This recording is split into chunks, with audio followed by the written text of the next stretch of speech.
total blackout is worse than a flicker. It's absolute silence, which means no power grid hum, no distant sound, just nothing. This isn't an outage, it's a failure of the system itself.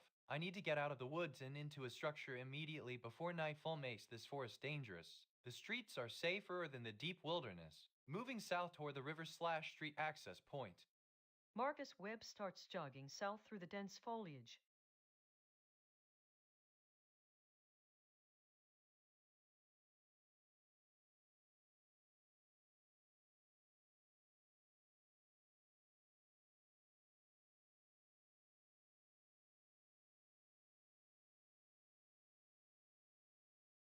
The sudden, absolute blackness is unnerving. My training prepared me for physical trauma and immediate crisis hemorrhage, shock, anaphylaxis, but a systemic failure like this. It's different. I need to keep my composure. Since I'm alone and indoors in the city hall, scavenging seems like the most controlled way to start gathering resources like flashlights or candles, while remaining safe from the immediate chaos outside. My priority is establishing a secure base within these walls. Doctor, Alina Vasquez scavenges the building methodically in the dark.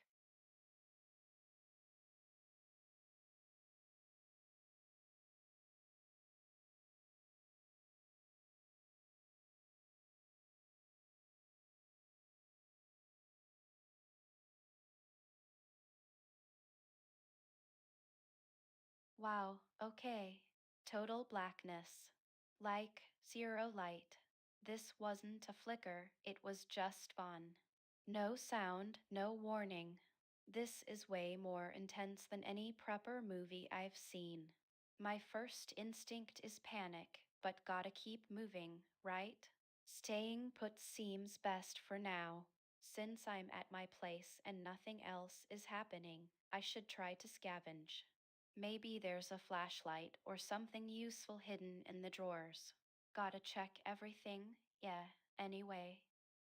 Jamie Kowalski scavenges the apartment.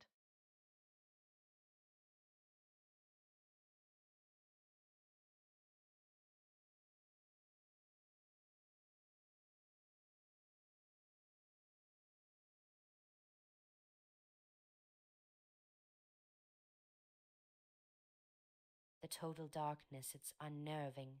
I've seen hardship, but a blackout like this, without warning or source, feels fundamentally wrong. My first instinct is to assess resources and potential threats. Since I'm alone in Tarp Alley, the safest thing is to stay put until I can figure out what's going on. No talking save energy. Need to keep an eye out for anything that suggests a pattern or a weakness in the area. Ruth Callahan remains stationary in the darkness.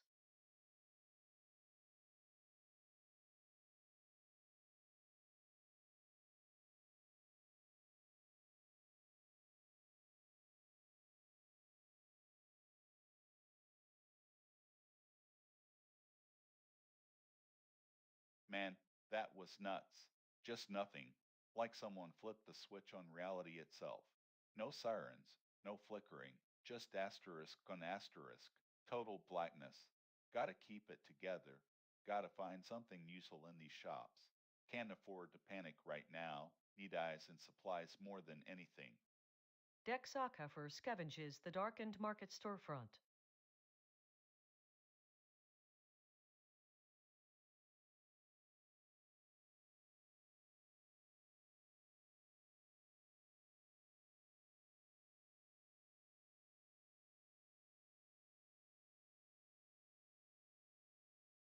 Oh gosh, this is totally overwhelming.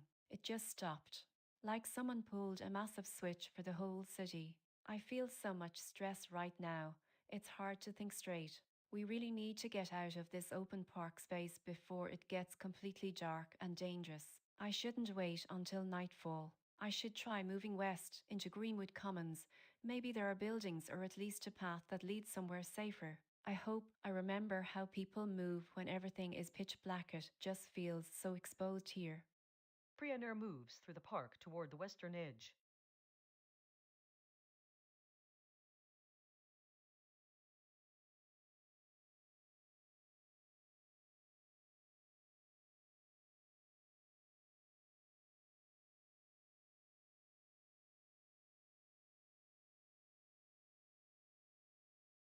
darkness, it's absolute. No warning, no flicker. Just gone. This isn't normal.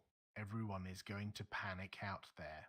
I need to stay put and assess the immediate area for supplies. The blackout itself is a threat, but right now, my base is the priority. Scavenging the unit first before I even know what kind of night this will be. Kenji Tanaka scavenges the apartment unit.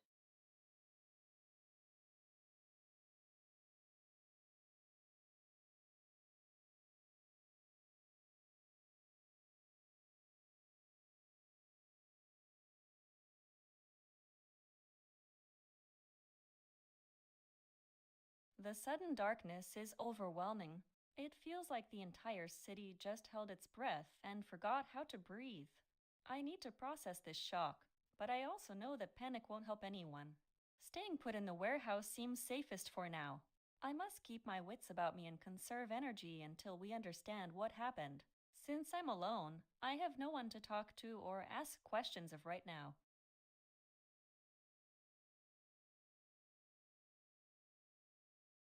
Round 1 highlights Wander a Fox skitters nearby, Wander a Street Cat skitters nearby, Wander a Fox skitters nearby, Wander a Snake skitters nearby, flee a wounded deer bolts away. Doctor. Elena Vasquez. Scavenges finds canned goods and bottled water. Janie Kowalski. Scavenges finds quality groceries. Dex Acoffer.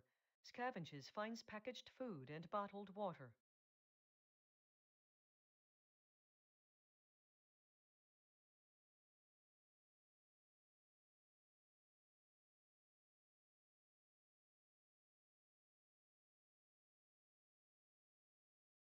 The lights are out. Total blackout. I need to get out of this forest before nightfall makes things too dangerous and cold. The goal is infrastructure, a building or a street. Moving south takes me toward the river and the main grid. Jogging 4 steps will get me off the dense, dark woods and onto more open ground. Keep moving. Don't stop until I hit concrete. Marcus Webb moves quickly out of the tree line.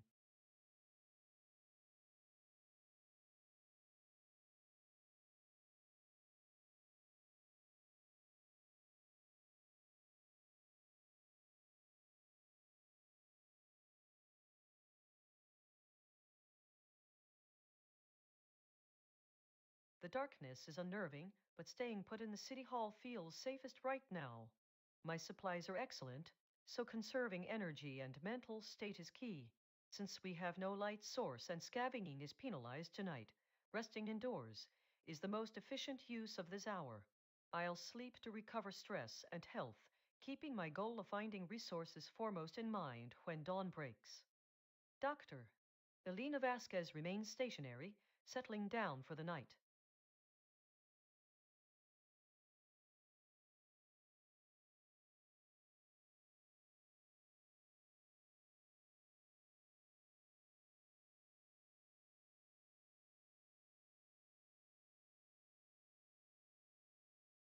The blackout has been going on for hours now. I need light the candle right here is a lifesaver compared to nothing. After I grab it, I should definitely try to get some proper rest in the bed. Staying awake and stressed out while everything is pitch black isn't sustainable. Staying put helps with stress, so sleep is the priority. Janie Kowalski picks up the candle from the floor.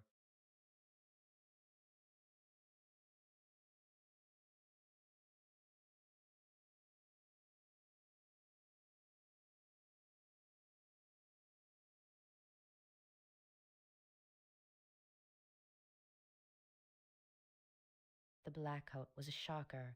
Total silence. Total dark. Best thing is to stay put. I have nothing to do but wait for the sun. And if I can sleep, I'll take it. My supplies are full, so conserving energy is key until we know what's going on out there. Staying indoors negates the night penalties. I waste nothing. Ruth Callahan remains stationary in the shanty.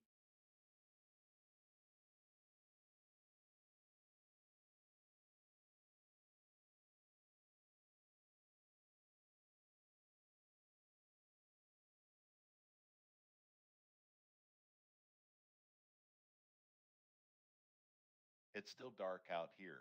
Scouting again while staying put seems like the safest bet right now.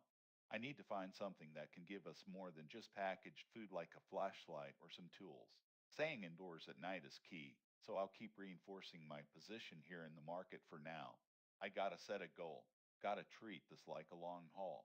Find supplies, build a base, and wait out the worst of it. Dex Akafer scavenges the darkened market storefront.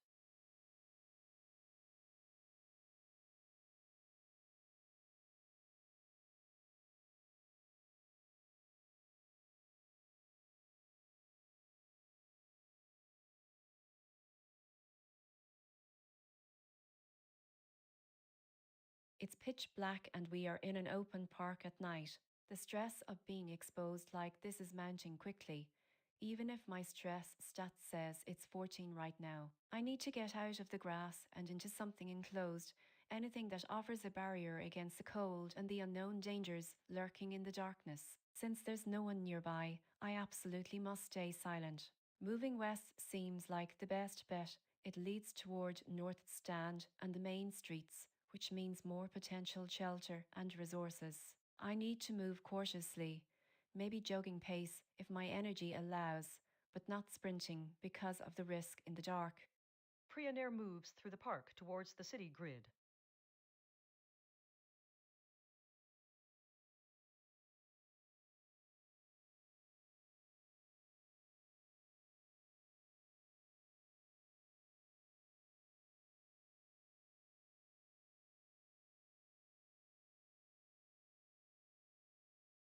The blackout is unnerving, but staying here at my base gives me an edge. My priority is resources and security. The unit has been partially searched, so I need to go through it one more time before making any long-term moves. Scavenging for tools or a light source is the most critical task right now. Since I am safe indoors, I will focus entirely on maximizing my inventory while staying put. Kenji Tanaka scavenges the apartment unit.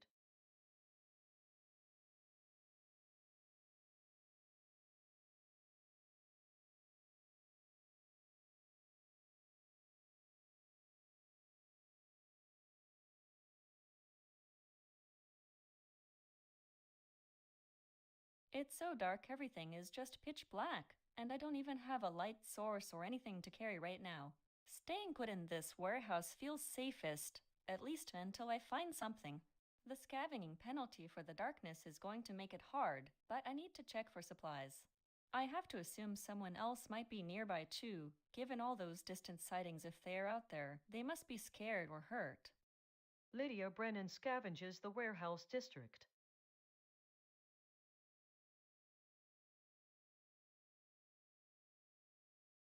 Round 2 highlights wander a pigeon skitters nearby, wander a rat skitters nearby, flee a wounded deer bolts away. Janie Kowalski, picks up candle. Dex Akafer, scavenges finds packaged food. Lydia Brennan, scavenges finds canned goods.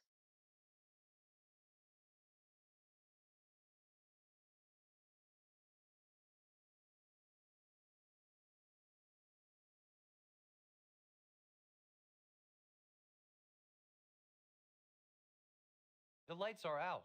Total darkness. I'm outside, deep in the forest, and my supplies are empty. My priority is shelter getting into a building before night drains us completely. The market is 17 steps south.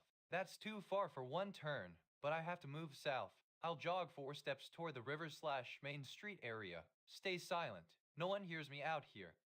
Marcus Webb moves through the forest.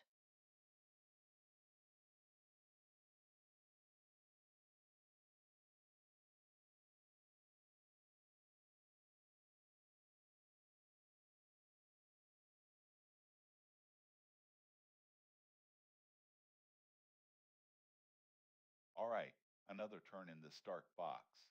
The whole city went silent, no lights, no word. Gotta keep moving, even if it's just searching for stuff that hasn't been found yet. The market is a gold mine if you know where to dig. Focus on those supplies, medicine, flashlights, anything that gives us an edge when the sun comes up. Better check every nook and cranny before we settle in here. Dex Akafer scavenges the darkened market storefront.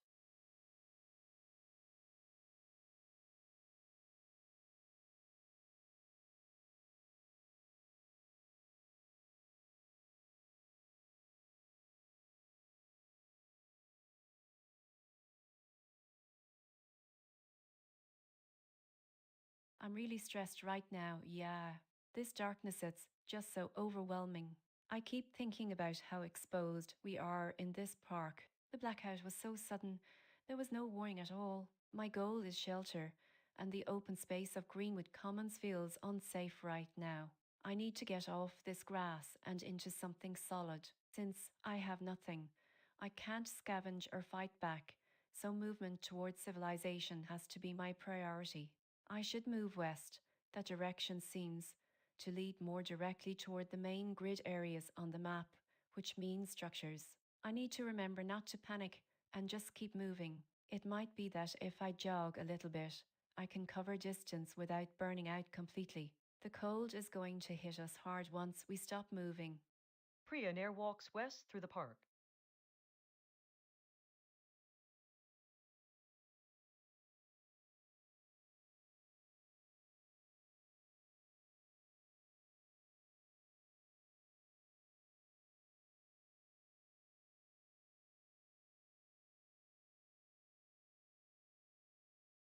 The blackout has lasted 3 hours now. Staying here is the safest bet for the immediate future. The unit is a resource sink. I need to know exactly what's in it before I start assuming everything is gone or accounted for. Scavenging again, methodically, is the best use of my time right now. I will continue searching until I find nothing more useful. Kenji Tanaka systematically searches the unit.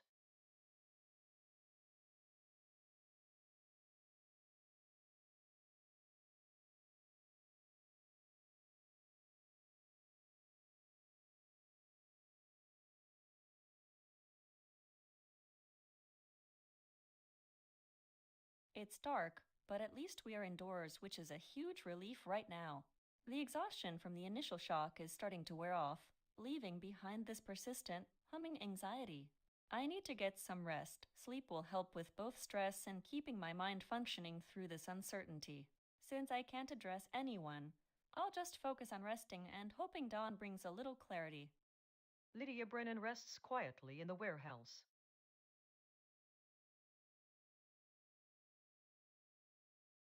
Round 3 highlights wander a rat swarm skitters. Nearby wander a pigeon skitters. Nearby wander a fox skitters. Nearby wander a snake skitters. Nearby flee a wounded deer bolts away, flee a wounded deer bolts away, flee a wounded deer bolts away. Kenji Tanaka scavenges finds pantry staples.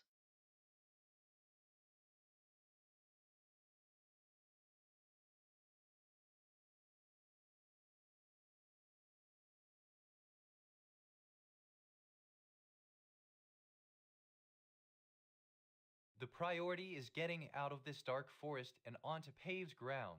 The note says to move S towards civilization, and jogging is efficient enough for my current stamina levels. I must maintain speed, but conserve energy. No one is here, so silence it is.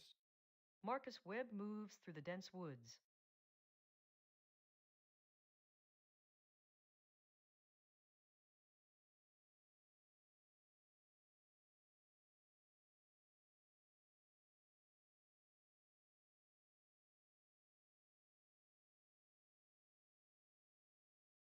It's been 4 turns, and the blackout hasn't lifted. Staying put in the market is the safest bet for now. The goal is supplies and stability, and that means finding things, especially a light source or medicine. Since I'm well fed and hydrated, I can afford to spend this time scavenging. Nothing nearby to talk to, so staying silent is key. Gotta keep digging through these darkened shops. Dex Akafer scavenges the darkened market storefront.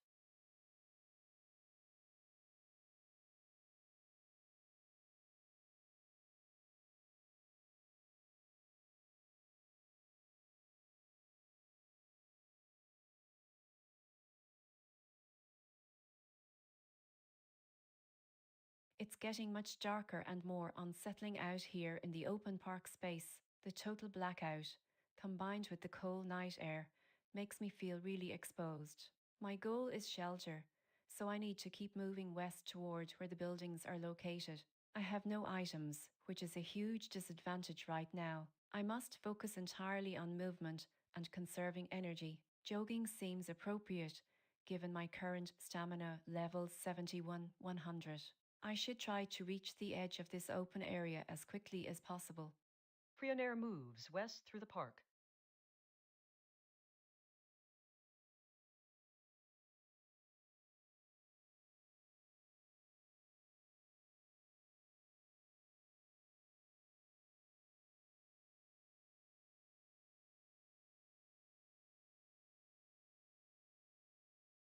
The blackout is total, which means I cannot risk moving outside the secure confines of Unit 1A without a light source. My priority remains establishing maximum security here first. The continuous cycle of scavenging has been fruitless so far, but remaining in this controlled environment and resting is essential for maintaining mental discipline and physical reserves. I will set up for sleep to maximize recovery while continuing minor scavenge efforts to ensure I haven't missed anything critical within the unit itself. Kenji Tanaka systematically scans the apartment interior.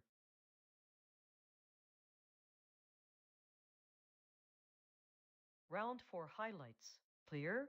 Overcast, flee a wounded deer, bolts away, flee a wounded deer, bolts away, flee a wounded deer, bolts away. Kenji Tanaka scavenges, finds pantry staples.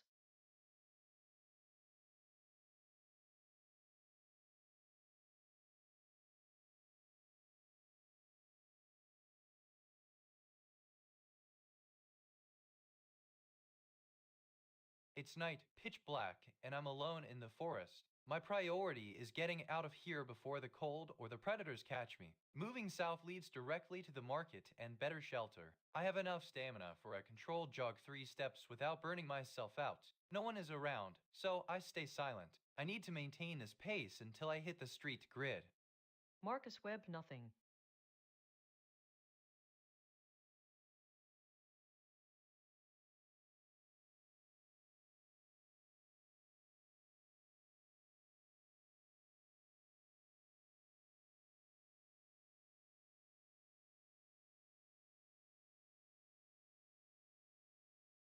Man, it's dark out here. Total blackness feels kind of weird. Gotta keep the head up, though.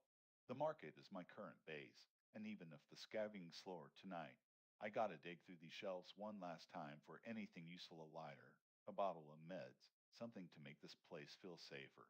Staying put for now, wandering out into this dark city ain't worth the risk right now. Dex Akafer scavenges the darkened market storefront.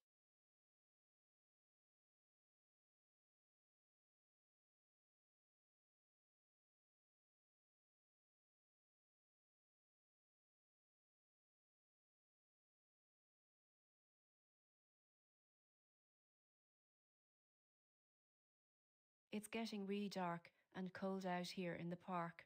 This open space feels incredibly exposed right now. The stress level has to be rising even if my current stat shows mild tension. I need shelter urgently. My goal is to get into a building before the night progresses further. Moving south seems like the best bet because that's where the street grid and structures are located, heading toward the old timber footbridge, which should connect me to more civilization. I must conserve energy, but also move with purpose. A jog of 3 steps will get me off this open lawn and into a potentially safer zone. Prionaire moves through the park.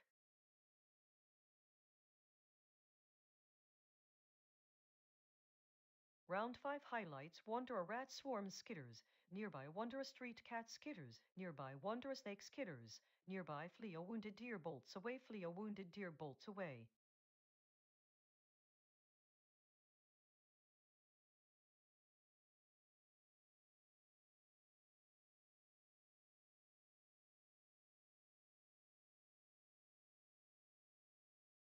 It's pitch dark and freezing out here. The blackout is a serious problem. We need light and shelter now. My inventory is empty, which rules out scavenging or building anything. The primary target is Marrow Market South. I have to move fast, but can't burn through my remaining stamina. A jog of about 4 steps south will get me off the forest edge and closer to any civilization.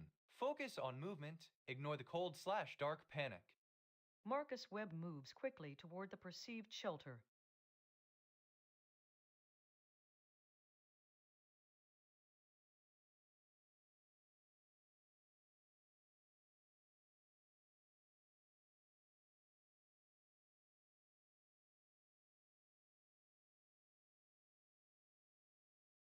The darkness is rough.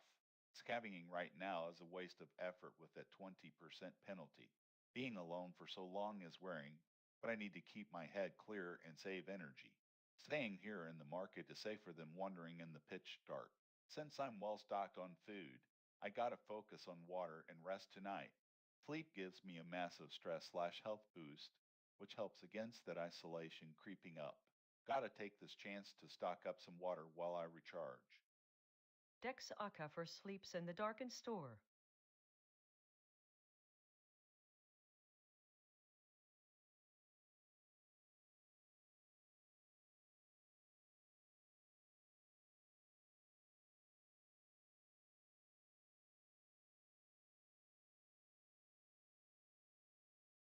It's so dark, yar. This total blackout it feels really overwhelming. Being out here in this open park at 1:32 a.m. with nothing to see or carry is terrifying. I keep thinking about how vulnerable we all are without the grid power. My goal has to be shelter. The south direction seems like the most direct route towards the footbridge and the main streets, which means more potential buildings. I really need to move slowly, conserving my energy, but I can't just stay here in the park. I'll walk 2 steps south to get closer to whatever civilization is down that way. I hope there are signs of life, or at least a building soon. Prianair walks cautiously through the darkness.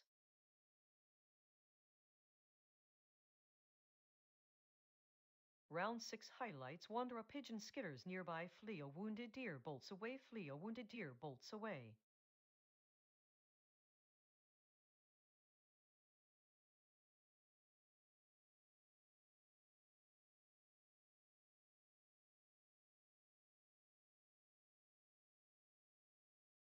Stamina is critically low, and it's night in the open. The priority has to be getting inside a building structure for shelter before collapsing or succumbing to the cold stress. Moving south, walking pace only, towards Marrow Market. I must keep moving. Marcus Webb moves toward the market.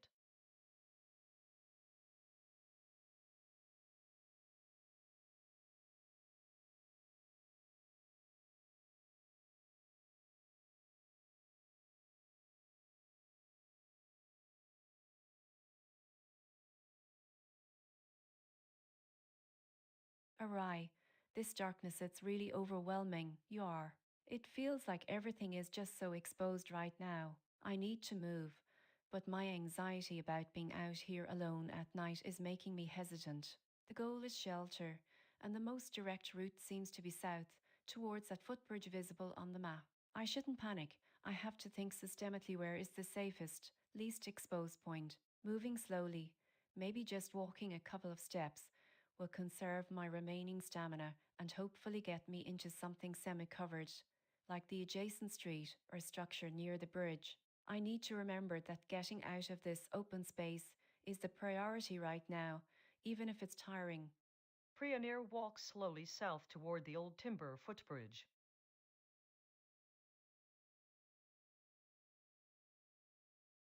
Round 7 highlights.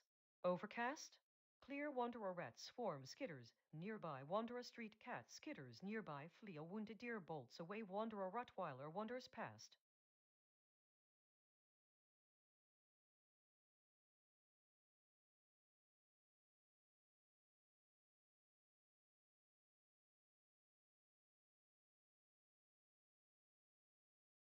Stamina is critical. I'm running on fumes, so I must move slow. The goal is shelter. Marrow Market is the closest building entrance south. It minimizes movement cost while getting me off the exposed street and into a place where I can conserve energy and potentially scavenge tomorrow. Silence is mandatory because no one is here to hear me. Marcus Webb moves slowly toward the market.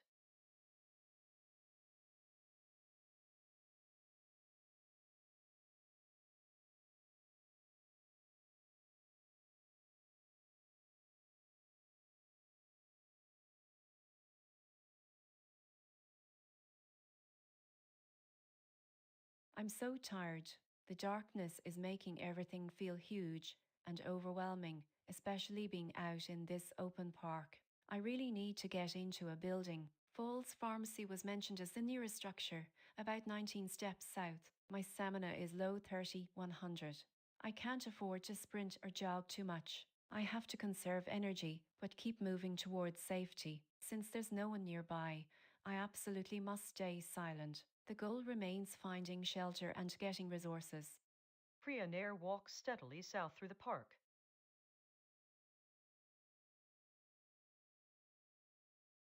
Round 8 highlights wander a street, cat skitters nearby flee, a wounded deer bolts away.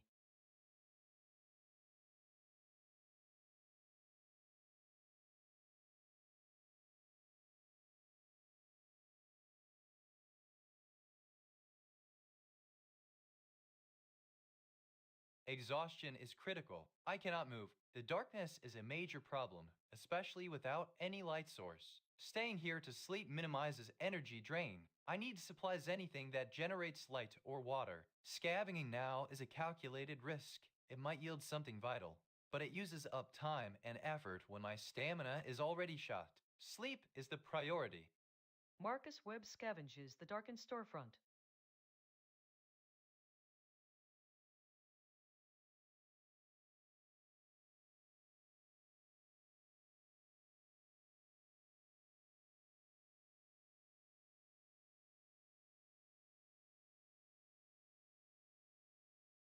I'm so tired my stamina is dangerously low and it's pitch black out here. I really need to get into a building. The plan was to head south toward the footbridge and then the pharmacy, but I can't sprint or jog. I have to walk slowly, step by step. I need to conserve every single bit of energy I have left. Since there's no one nearby, I should stay silent so I don't give away my location unnecessarily. Just slow steps south. Priya Nair walks slowly towards the footbridge.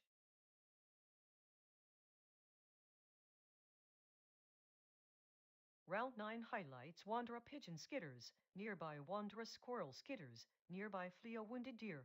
Bolts away Hunter Rottweiler stalks Lydia Brennan.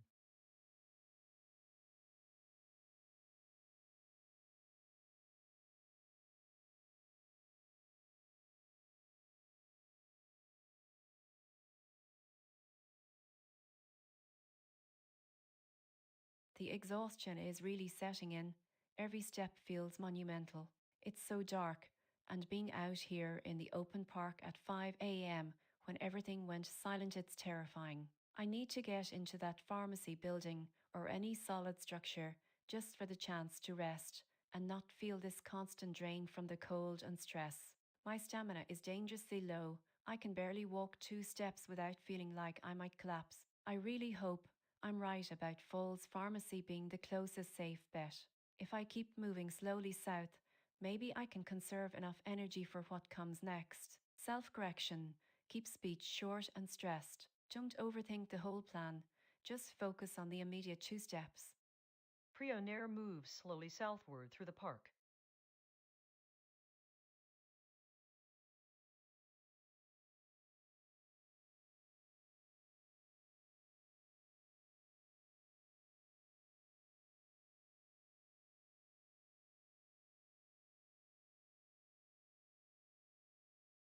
I just woke up, and it's still dark, which makes me feel vulnerable and intensely lonely. The isolation is really hitting me, even though I know I need to conserve energy. My grogginess means my scavenging will be slow, but I have to try. There are so many people out there. I can't just wait here for help. First, I need to gather the soup on the floor and then scavenge thoroughly. Once that's done, I need to move toward one of those unknown people in the northeast quadrant. I'll start by picking up the canned soup and scavenging before moving out. Lydia Brennan picks up the canned soup from the ground.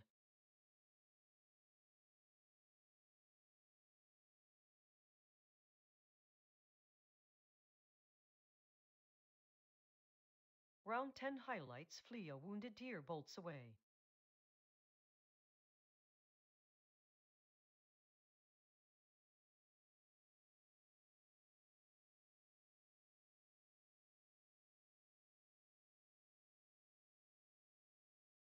I'm groggy, but at least it's dawn. The blackout was bad. I need to focus on resources. My hydration is okay, but I have no reserves. Collecting water is priority 1. Since there are no items in my inventory, I can't scavenge anything useful right now. I'll take the water bottle first.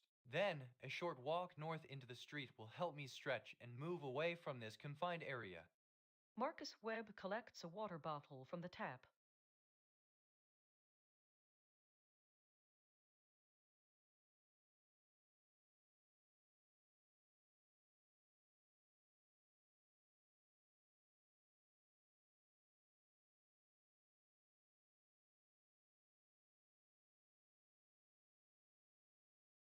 It's dawn. The worst of the night is over, which is a relief. Being alone for 10 turns is starting to weigh heavily. I need to find people or at least make progress toward finding them. My primary focus must shift from just finding supplies to establishing sustainable resources and connecting with others.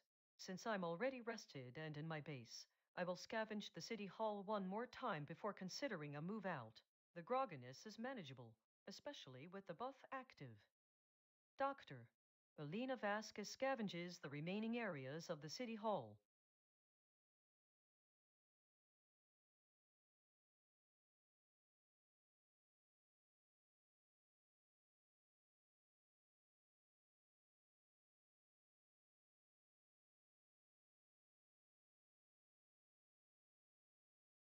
I woke up fully rested, which is huge. My resources are great, but I've been alone for 10 turns now, and that silence is starting to feel heavy. The unknown persons nearby are a constant reminder that I shouldn't just hibernate in this apartment.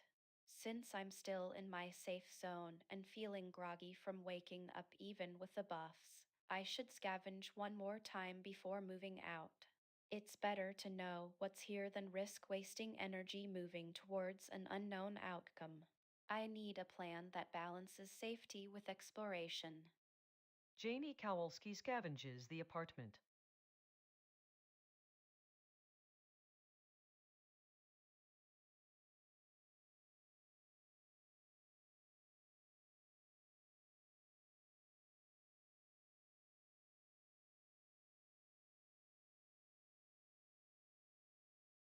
I woke up fully rested, which is a blessing. But it doesn't mean anything if I got nothing to my name. Empty inventory means no supplies, no tools, and nowhere to start building or scavenging. The shanty is comfortable for now, but it ain't got water and no plumbing.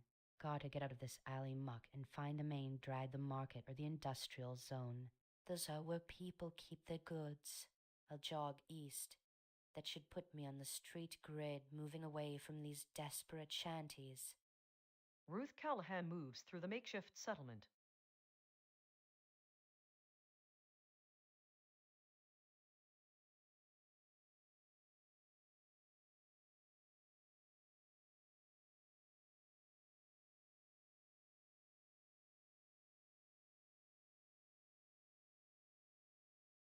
The blackout was rough, but man, getting a full night of sleep at my own place in the market, that's priceless.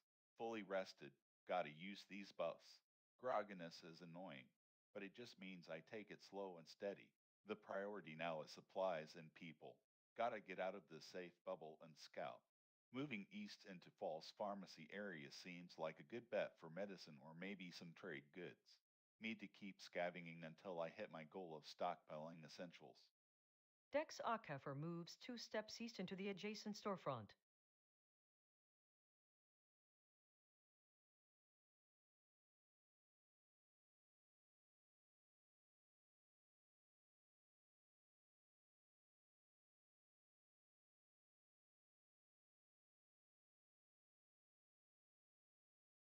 I'm so tired. My stamina is dangerously low. Moving at all feels like a massive risk. Being in this open park during daylight is better than night, but I still feel exposed. I need to conserve every bit of energy. The goal remains finding shelter, but right now, the sub-goal must be survival.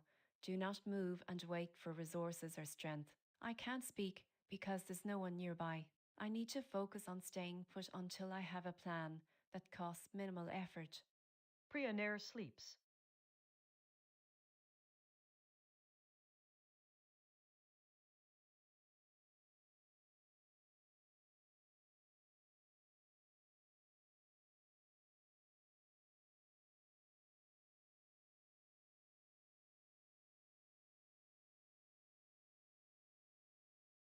The immediate danger of the blackout has passed. It's dawn. I feel physically rested, which is a significant advantage. My primary concern now is resource depletion and mitigating the psychological strain of isolation. Saying put is safe but limiting.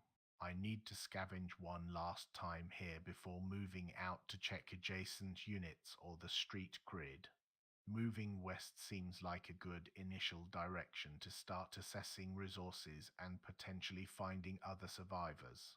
I must remember to update my summary, reflecting that dawn has broken and I am now actively planning my next steps. Kenji Tanaka systematically searches the apartment's remaining corners.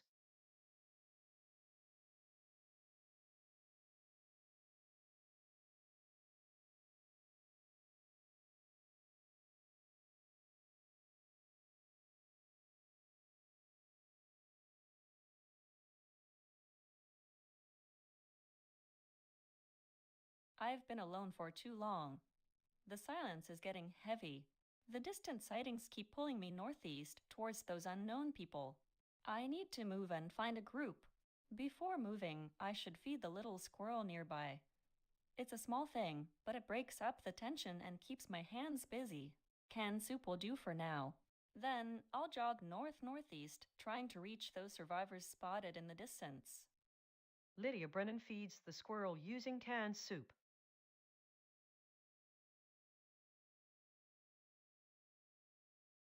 Round 11 highlights wander a fox skitters, nearby wander a snake skitters, nearby wander a street cat skitters, nearby flee a wounded deer bolts away.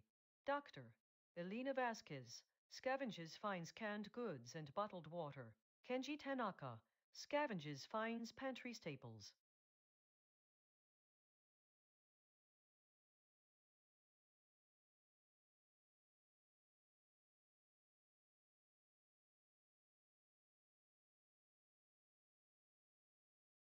The windstorm is bad news. Exposed outdoors isn't an option, especially with stamina this low. I need to get into the market now. It's one step south. Get inside, assess, and then think about scavenging or resting.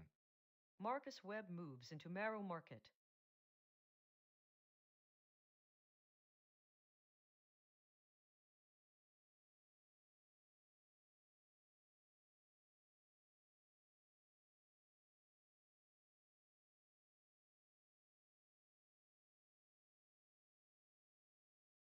The City Hall is exhausted for resources, so I must move.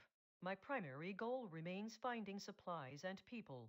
Since I am currently well rested, but isolated, moving west toward the commercial center Falls Pharmacy makes the most sense to address my sub-goal of medical supplies and reduce isolation by entering a more public area. The windstorm is still active, so I need to maintain focus and stay alert while jogging out into the streets. Doctor, Elena Vasquez begins moving west down the main street.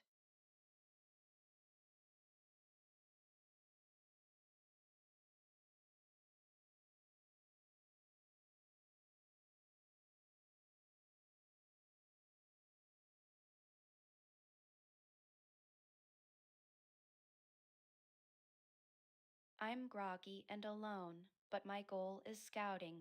The wind storm is a hazard, so moving too fast or far is risky. I should take advantage of the dawn light and momentum to slowly exit the apartment into the street grid. Moving west for 2 steps a walk feels manageable while still making progress toward finding other people, which will help with the isolation stress. I need to keep my tone jokey but acknowledge how quiet it is.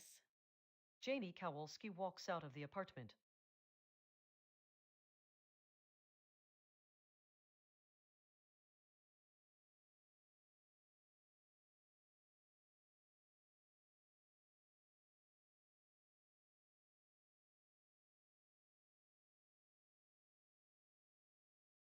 The grogginess from waking up mixed with the windstorm makes me cautious.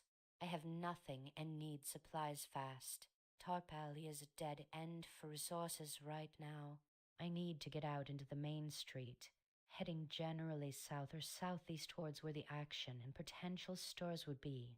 I'll take 2 steps south, keeping low until I can assess the area better. Ruth Callahan S times 2, 1414.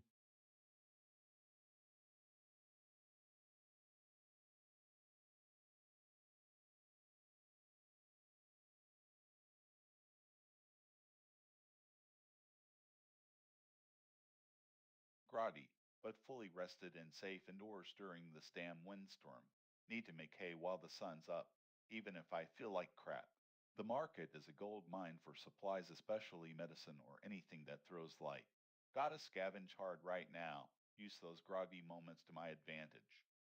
Dex Akafer scavenges the storefront units.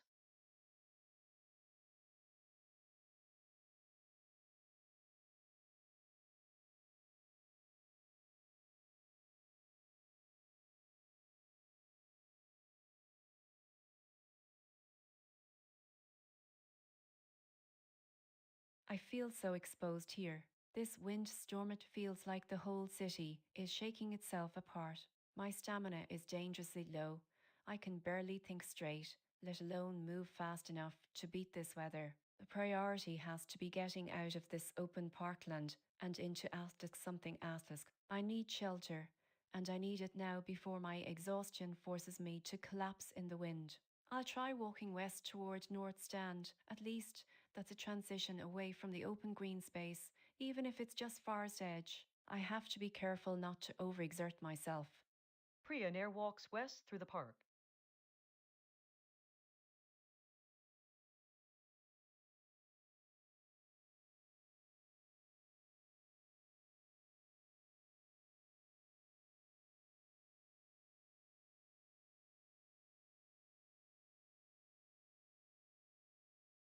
The windstorm is dangerous, but waiting indoors contradicts my goal of finding survivors. The unknown person 11 cells west is the most immediate target. I need to assess the local environment first before attempting a long traverse across the open street grid. Moving 1 step west into the adjoining unit or hallway area will minimize exposure while allowing me to start moving toward potential contacts. Kenji Tanaka walks cautiously through the apartment halls.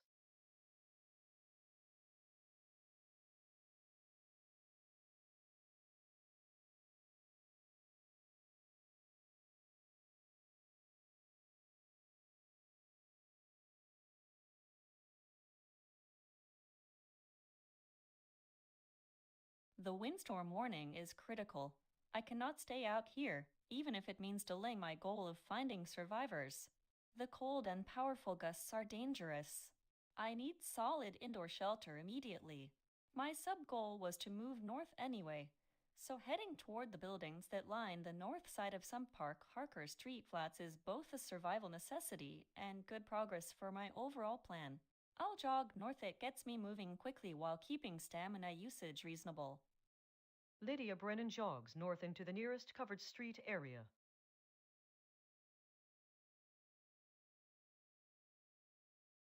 Round 12 highlights. Clear. Windstorm flee a wounded deer bolts away, flee a wounded deer bolts away. Dex Akafer scavenges finds packaged food.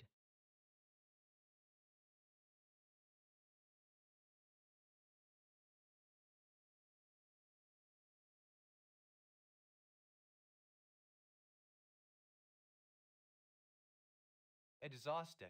Can't move much. The wind is bad, but inside is better. Need to scavenge this market. Anything for food, water, or tools. Jada can serve energy. Marcus Webb scavenges the abandoned storefront.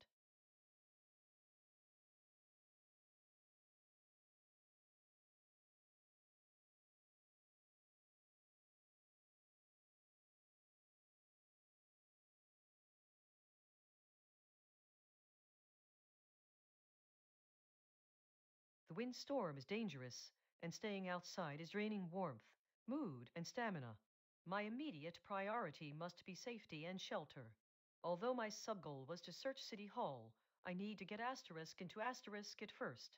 Moving east into Marrow Falls, City Hall Civic Building will provide the best protection from the weather and allows me to begin scavenging for supplies as soon as possible. Since there is no one nearby, I must remain silent. Doctor, Elena Vasquez walks toward the building entrance.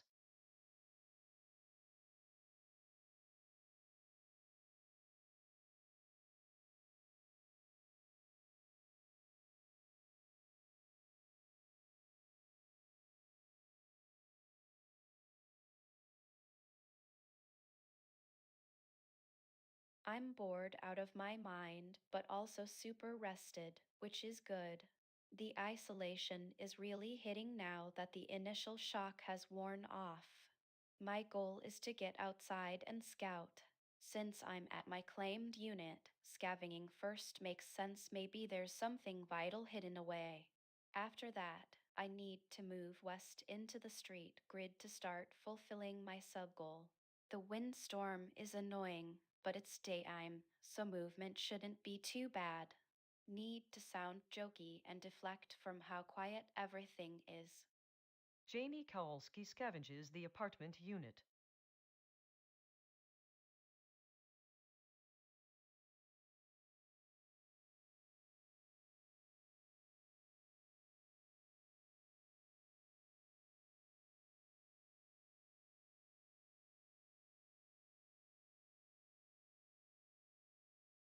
Damn things out. No lights, no sound but that damn wind screaming through everything. Gotta move. Can't stay in this pile of scrap metal forever. Gotta get to where there might be something salvageable.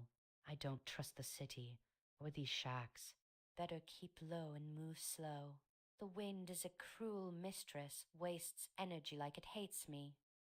Ruth Callahan moves cautiously through the narrow alley.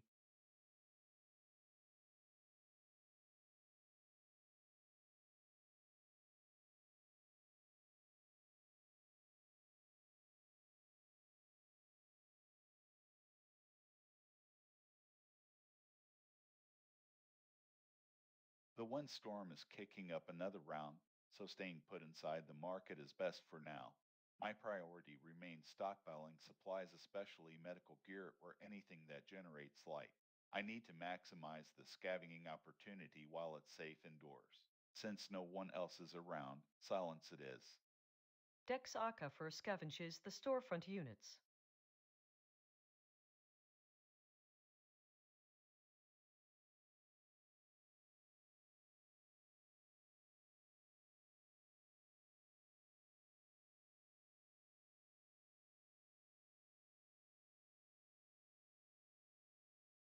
I am critically exhausted, stamina zero, and in a dangerous wind storm outdoors. My top priority must be finding immediate shelter to survive the night weather. I cannot afford any movement that isn't absolutely necessary. Since my goal is to get into a structure, I have to try moving one step east towards the developed area shown on the map grid, even though it drains my last bit of energy. I need to conserve every word and thought because speaking or thinking about survival feels too much right now. I must be silent as there's no one nearby. Prionair moves one step east into the city grid structure.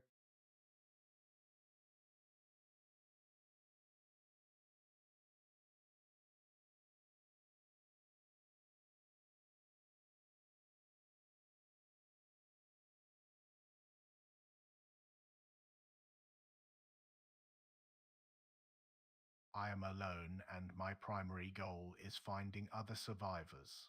The current unit is exhausted for scavenging. Given the ongoing windstorm, moving needs to be slow and deliberate. I need to explore adjacent units within this residential block before heading out into the street or a different building entirely. Moving south seems like the most direct way to continue searching the immediate vicinity of Duskwood Terrace. I must remain silent because there are no one nearby to hear me, even though my isolation is starting to weigh on me. Kenji Tanaka moves cautiously through the apartment unit halls.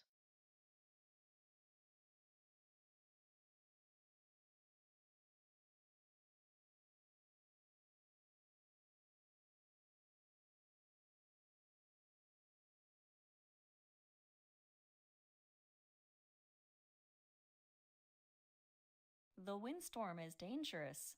I cannot stay out here in the park. My priority must be getting into a building structure immediately to conserve warmth and energy. The north exit leads into Harker Street flats, which will provide much needed shelter. Although I'm alone right now, moving quickly and safely toward potential civilization and hopefully other people is crucial for my goal. I need to jog north to get out of the open park space. Lydia Brennan moves through the windstorm.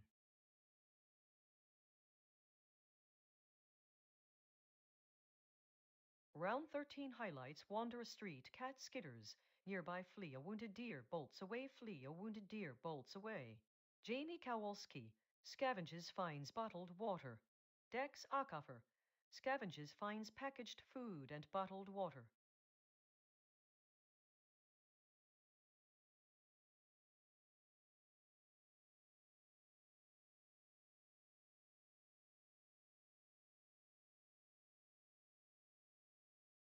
I'm exhausted, but I can't afford to waste time or energy moving until I find something. The market needs a thorough sweep.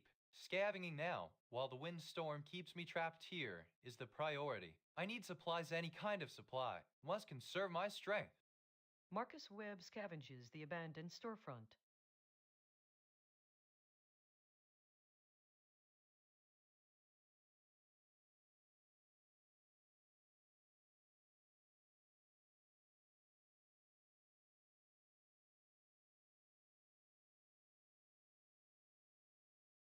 It's been a long time since I've seen another human face.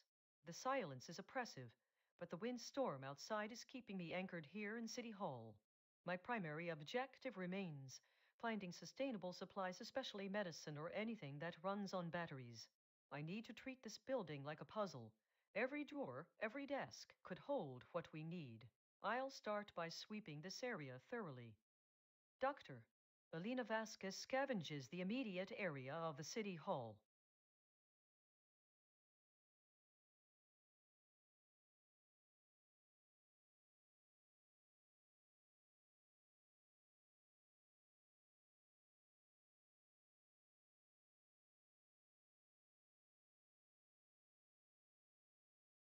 The isolation is getting heavy, and my fully rested status is a huge mental buffer right now, but it won't last forever. I need people, since the windstorm makes moving risky, and I have a safe base here. I should scavenge first to see if there are any quick gains, maybe medicine or tools that help me survive longer. Then, I'll move out east into the street grid toward those unknown persons. They are too far away to wait for them to come to me. Gotta keep moving and talking, even if it's just in my head, to stop the isolation creeping up. Janie Kowalski scavenges the apartment unit.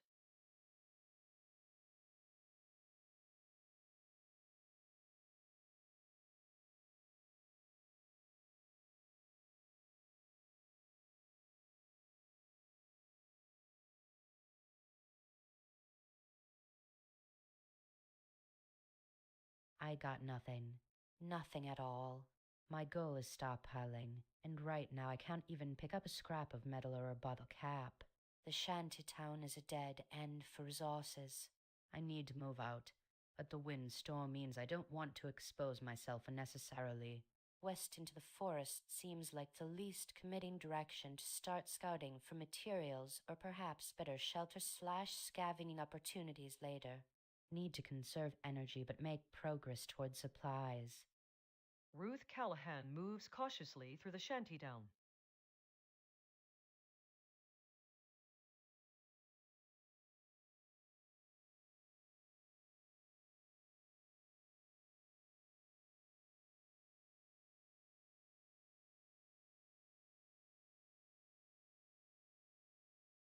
The storm keeps me tucked in here at the market, which is good for now. I need to keep working on finding those crucial supplies, especially medicine or anything electrical. The goal is stockpiling, so collecting water bottles is better than drinking them right away. Since I'm staying put and the weather is bad, scavenging and drawing from the tap are my best bets. Dex Acoffer scavenges the storefront units.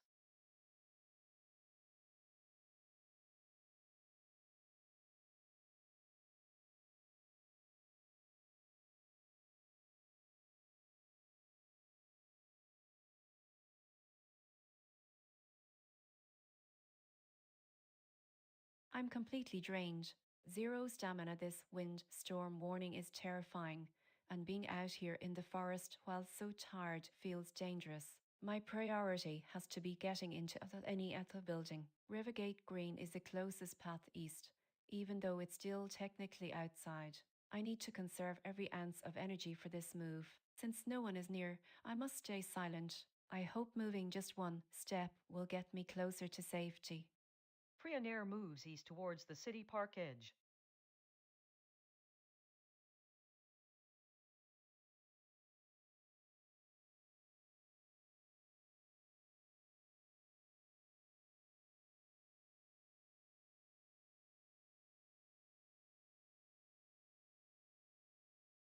The apartment is exhausted for scavenging, and keeping me confined prevents achieving my goal of finding other survivors. I need to move out onto the street grid, preferably west or east, where there are multiple unknown persons listed on the map. Moving west towards Harker Street Flats seems like a controlled way to survey the immediate residential area without committing to a long journey through the city. Kenji Tanaka moves cautiously toward the street.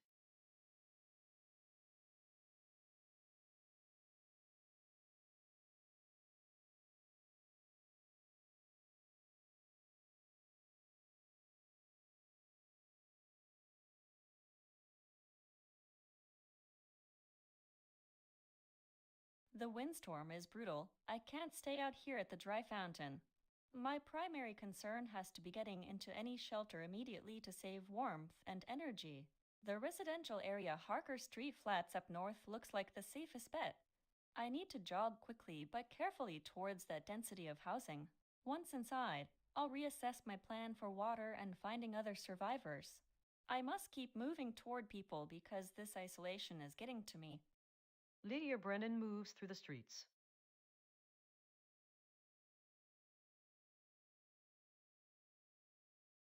Round 14 highlights wander a fox skitters. Nearby wander a rat skitters.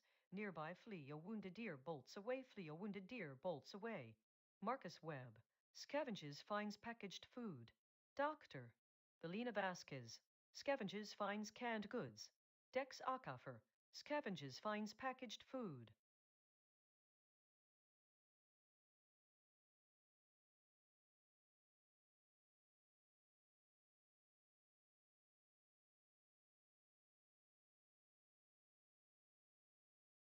Thirst is the priority. Need water before I can think about anything else. I'll take a bottle from the tap first, then move 2 steps east toward Falls Pharmacy. Low stamina means slow movement today. Marcus Webb scavenges the store for supplies.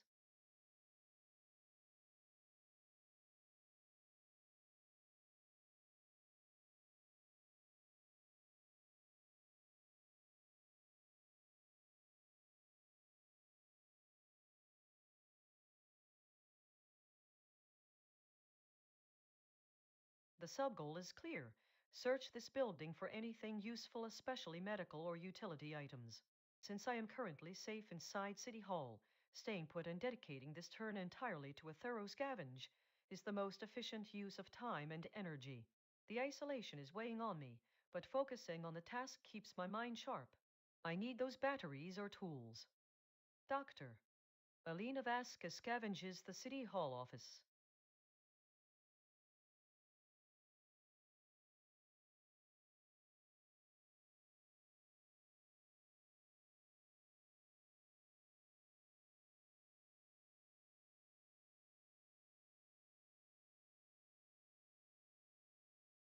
It's daytime, which is perfect for moving and scavenging.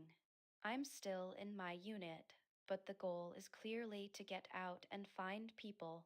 My hydration 69 isn't critical yet, so I'll focus on gathering supplies/information first. Since I haven't fully cleared this apartment, I'll scavenge one last time to see if there are any building materials or useful forgotten items before heading out into the street grid. The unknowns are all stacked to the east and north. I'll jog east toward the main thoroughfare. Janie Kowalski scavenges the apartment unit.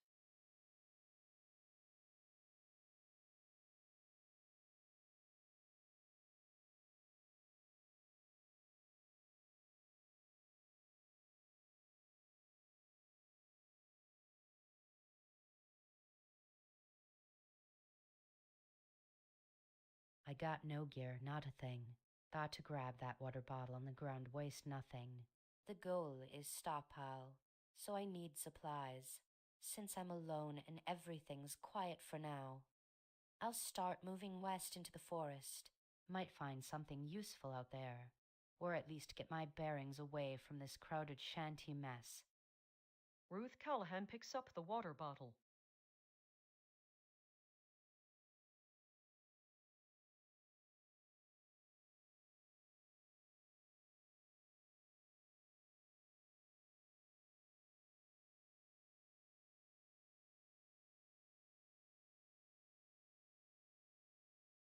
The market is giving nothing new. I've searched the spot multiple times and found only canned food. Need to keep digging for anything that isn't just more rations, medical stuff, batteries, oil lamps.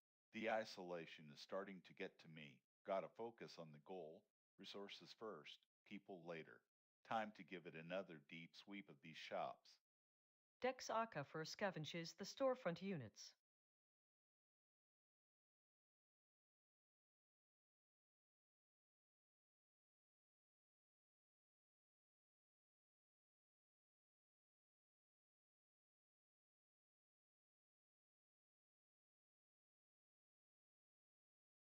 Oh God, my stamina is 0. I can't even walk properly. This park is too open. I need cover, just anything that isn't an open field. The forest edge, maybe it'll block the wind, or at least make me less visible. I should try to move west, into North Stand. It's a risk because I'm so weak, but staying here feels worse right now. I have no items, and I need water desperately. I hope just moving a little bit helps my head clear upper eye. Yar, this is too much. Priya Nair moves cautiously west.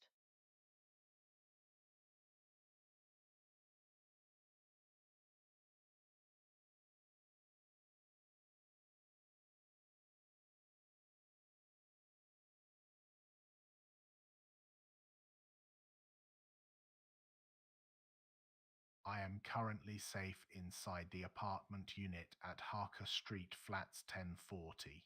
The fully rested buff is a significant advantage, and I need to capitalize on it by gathering resources while staying put. Scavenging this unit should yield anything that was left behind or hidden. Since there are no one nearby, I must remain silent. After scavenging, I will reassess my movement towards the distant survivors. Kenji Tanaka scavenges the apartment.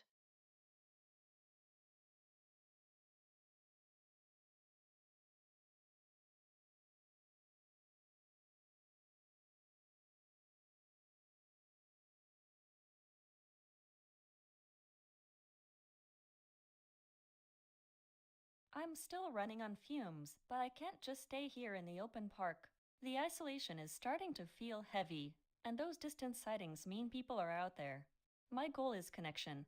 Moving north into the residential streets seems like the most direct path toward those clusters of unknown people.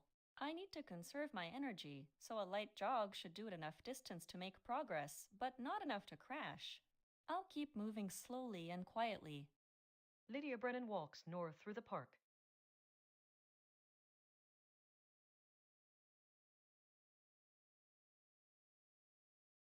Round 15 highlights. Windstorm. Overcast flee a wounded deer bolts away flee a wounded deer bolts away. Marcus Webb. Quick eat you eat straight from they can with a spoon. It's not much, but it takes the edge off. Doctor. Elena Vasquez. Scavenges finds canned goods and bottled water. Jamie Kowalski. Scavenges finds quality groceries. Dex Acafer. Scavenges finds packaged food. Kenji Tanaka. Scavenges finds pantry staples and bottled water.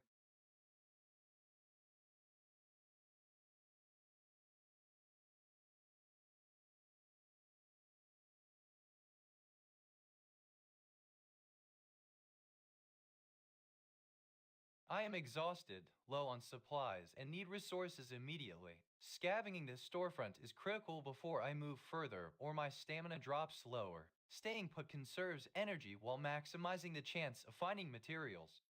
Marcus Webb scavenges the abandoned market storefront.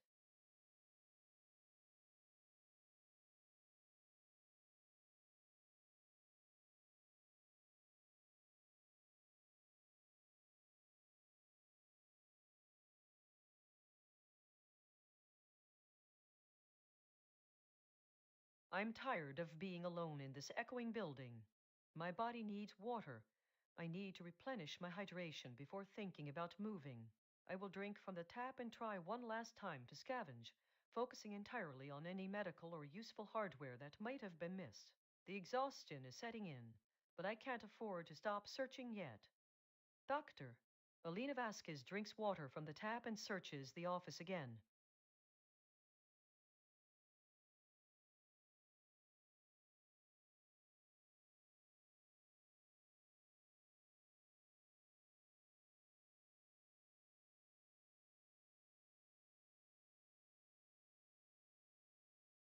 Okay, gotta get out of this unit. I've been here too long, and the isolation is getting heavy. The goal is to scout the neighborhood. One last sweep through the apartment just in case there's anything overlooked. Then it's straight into the street grid, east.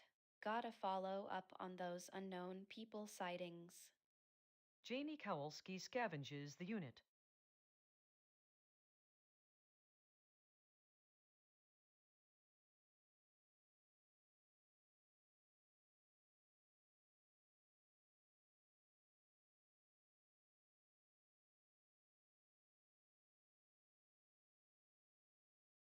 I need to update my summary first. I am still in Tarp Alley, but I should be looking outward for better scavenging spots. My priority is water and supplies, since the street looks open enough. Jogging east towards the main thoroughfare seems like a reasonable way to get closer to more substantial buildings. I'm thirsty, so I need to conserve energy but move with purpose. Ruth Callahan scans the immediate area for resources as I begin moving.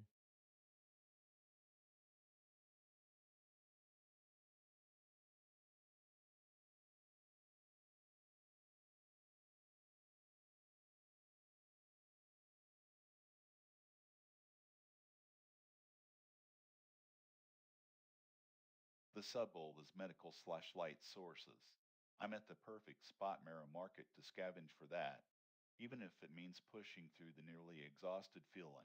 Staying put conserves energy and maximizes scavenging chances while keeping me near my current stockpile. Since I'm alone, silence is required. Need to push hard on the scavenger hunt before night falls and the difficulty increases. Dex Aka first scavenges the storefront units.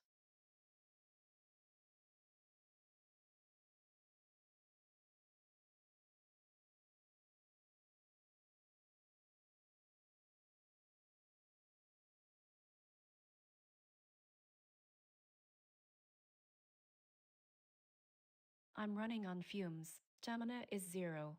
I feel this desperate pull to find someone, anyone, but the physical reality of being exhausted means movement has to be minimal. My sub goal is getting out of the open park area and into a structure. Moving one step east into Rivergate Green will cost me some stamina, but it's the path of least resistance towards my goal. I need water desperately, and scavenging might be too taxing right now. For now, conserve energy and move towards civilization.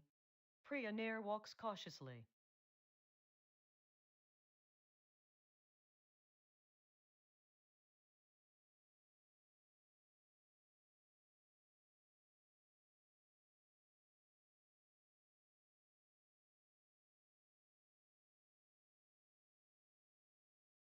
I need to maximize resources while I have a chance in this location.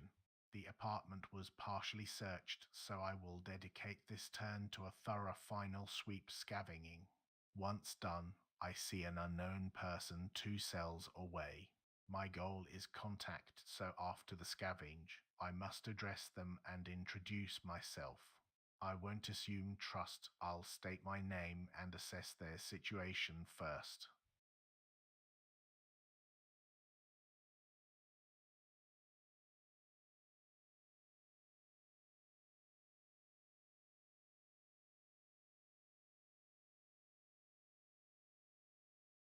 I'm really low on hydration, but I need to make progress to reduce this awful isolation ache.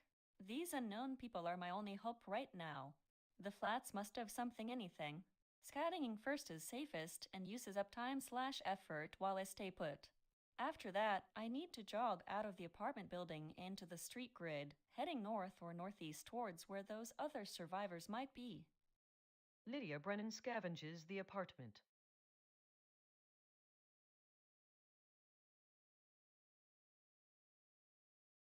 Round 16 highlights flee a wounded deer bolts away, flee a wounded deer bolts away. Marcus Webb scavenges finds packaged food. Dex Acoffer scavenges finds packaged food. Lydia Brennan scavenges finds canned goods.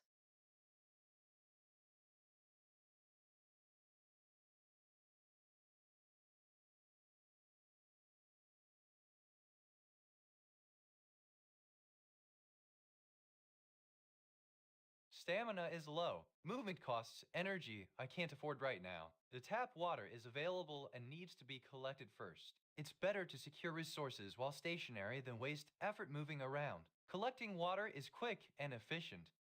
Marcus Webb collecting clean drinking water from the storefront tap.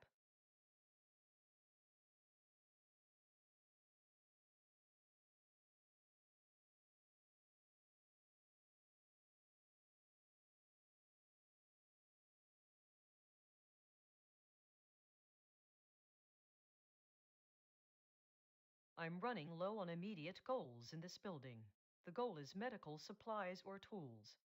Since I've exhausted the main City Hall area for now, I should move to a neighboring location that holds high potential Valley Falls Pharmacy. It's a natural progression from here and directly aligns with my sub-goal of finding medical resources. Moving one step west and scavenging there will conserve energy while still advancing the search. Doctor, Alina Vasquez moves west into Falls Pharmacy, then scavenges the area.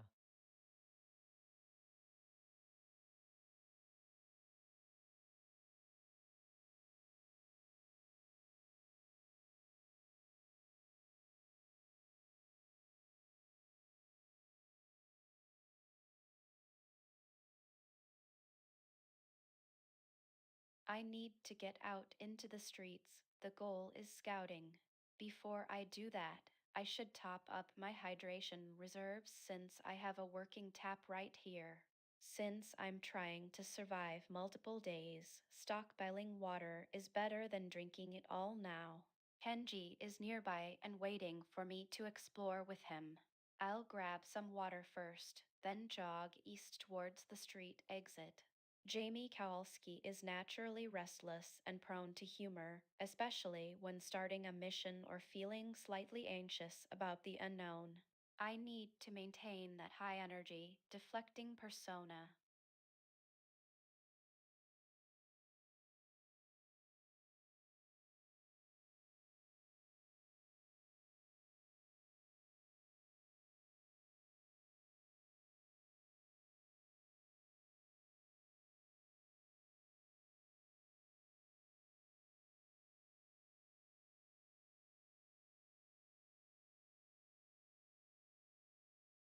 I'm tired and stressed. Gotta keep moving.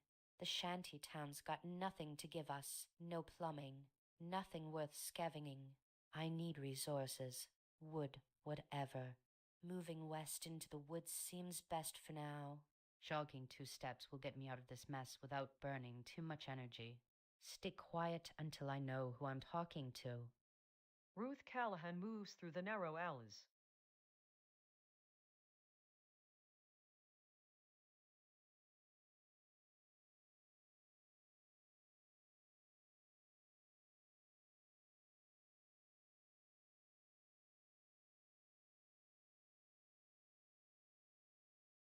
The current shop is wiped clean. Need to pivot and hit another area with potential supplies. Falls Pharmacy, east, is prime real estate for medical gear. Gotta keep moving. Staying here isn't yielding anything new, and the isolation is getting heavy. Jogging east toward that pharmacy feels like the best move right now. Dex Acoffer moves through the commercial strip.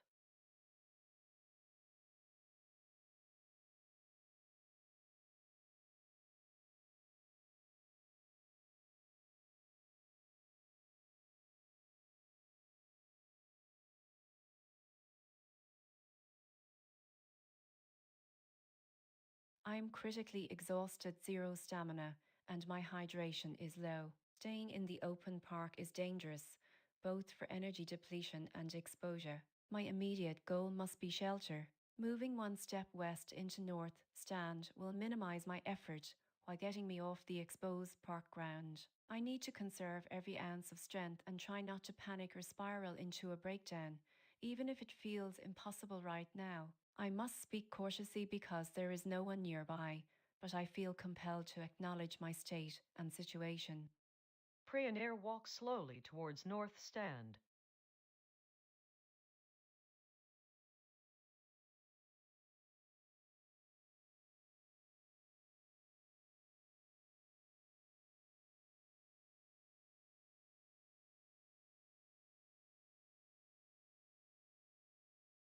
The unknown person is gone, which means I need to maintain my vigilance and routine at this base for now. Scavenging again is low risk and might yield something small, like medicine or useful trash. Since the goal involves meeting people, staying put keeps me safe but doesn't advance that objective. I must remain silent as there is no one nearby. I will scavenge the unit once more. Kenji Tanaka scavenges the apartment.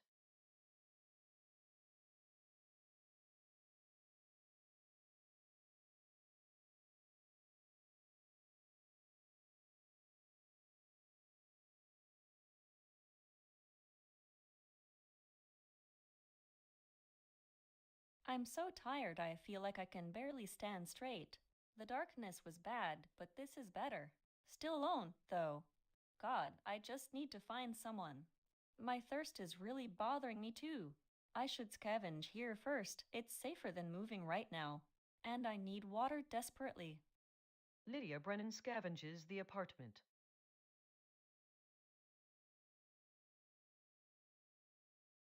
Round 17 highlights wander a pigeon skitters, nearby wander a rat skitters, nearby wander a street cat skitters, nearby flee a wounded deer bolts away. Doctor, Elena Vasquez, scavenges finds canned goods. Kenji Tanaka, scavenges finds pantry staples.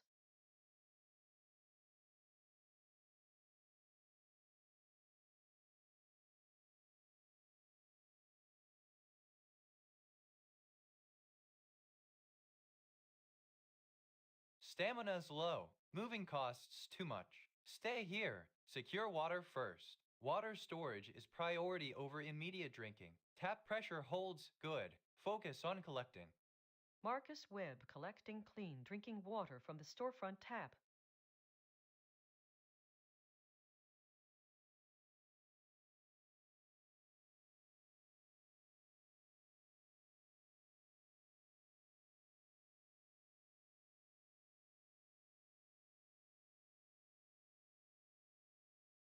I am alone again. The silence is thick, making my focus brittle but necessary. My physical state is good, which helps keep me methodical. The goal remains finding a permanent base and resources. Since I'm inside City Hall, scavenging is the most direct way to advance my sub-goal, finding medical supplies or tools like batteries. I need to exhaust this location before moving further west toward the pharmacy, even though that was where I ended up last turn. My current focus has to be systematic searching. I will scavenge now and conserve my energy for when the next wave of crisis hits. Doctor, Alina Vasquez scavenges the area.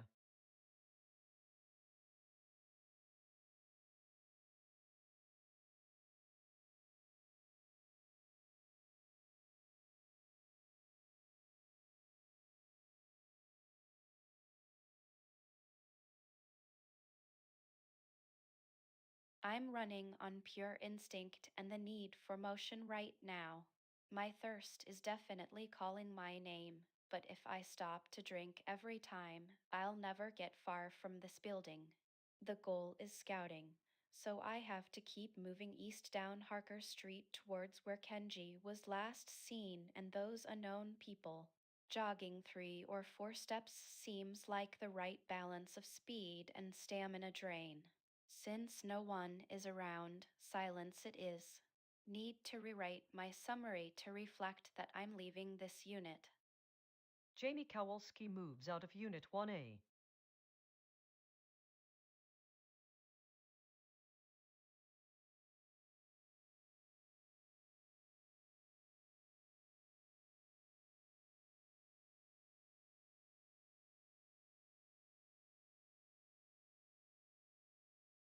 I'm worn out, gotta move. This shanty mess ain't gonna give up its secrets just by sitting. I need to scout the immediate area for anything useful or a better spot than this dump. Jogging south seems best. Keeps me moving without burning all my reserves. Gotta keep that head on a swivel. Ruth Callahan jogs through the narrow alleys.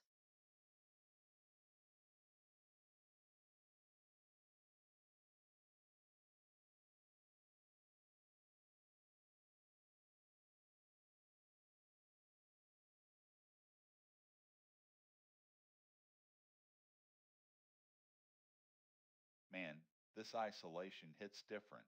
17 turns alone in these ruins. The goal is still solid. Find a base and stockpile everything non-perishable. I'm right in the market storefront now. Gotta scour every corner for medicine or anything that gives light. Thirst is nagging me, but let's hit scavenge first that might bring some cash or supplies to trade for water later. Keep it short. Just focus on the immediate task, digging through these abandoned shops. Dex Aquifer scavenges the storefront.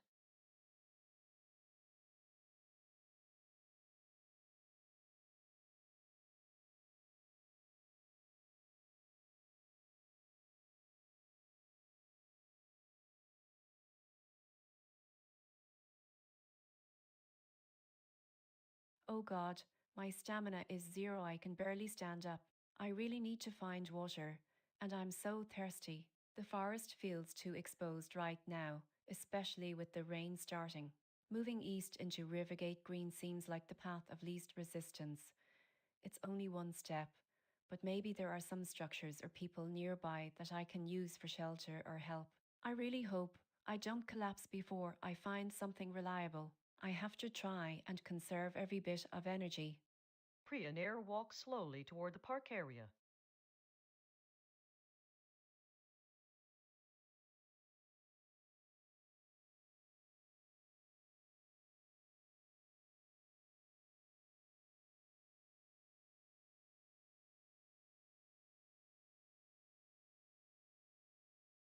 The apartment is thoroughly searched. There's nothing more to find here right now.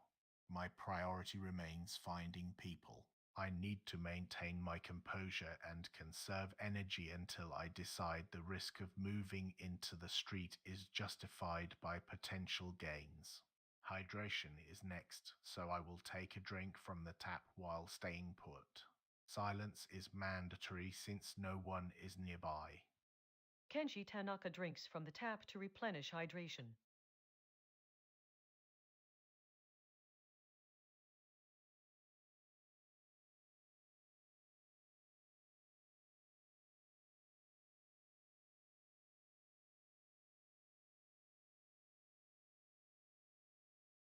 I'm so tired, can't move much.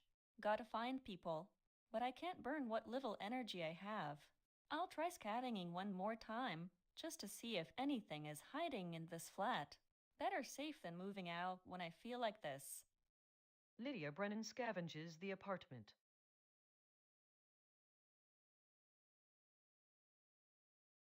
Round 18 highlights. Overcast. Light rain flee a wounded tear bolts away. Doctor. Elena Vasquez scavenges finds canned goods and bottled water. Dex Aquifer scavenges finds packaged food. Lydia Brennan scavenges finds bottled water.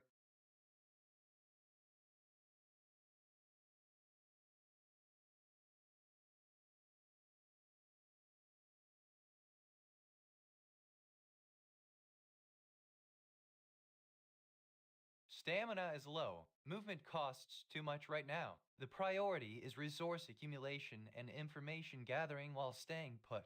Scavenging the abandoned store is vital. I need to check for materials or supplies before I move further out into the unknown. Collecting water maintains routine and ensures my stock. I must conserve energy. Marcus Webb scavenges the storefront and collects water.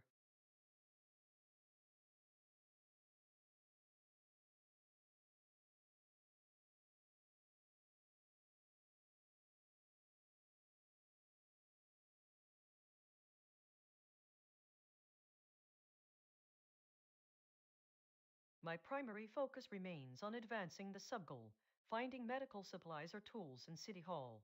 The isolation is a constant, dull ache, but I cannot let it distract me from survival tasks right now.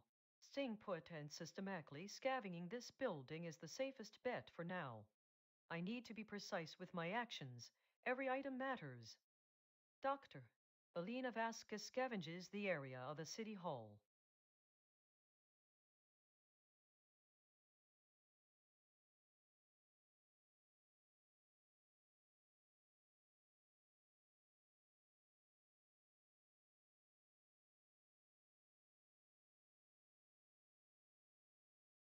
Okay, I need to keep moving east along this street grid. The goal is scouting for people and resources.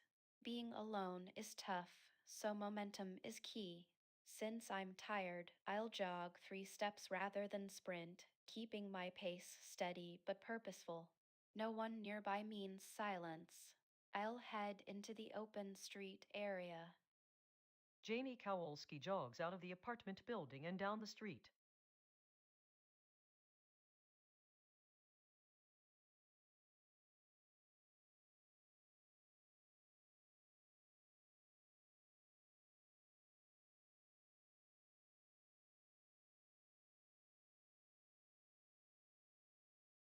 I'm tired, but that damn rain won't stop me.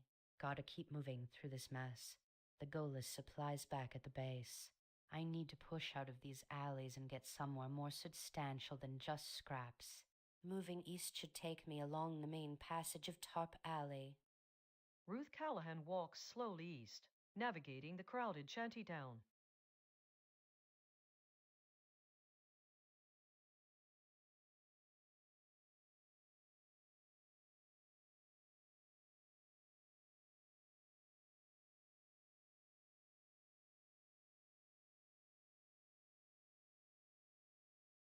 Man, this rain is messing with me. The blackout was rough, but at least we're inside for now. Gotta keep moving though. Gotta find someone to talk to.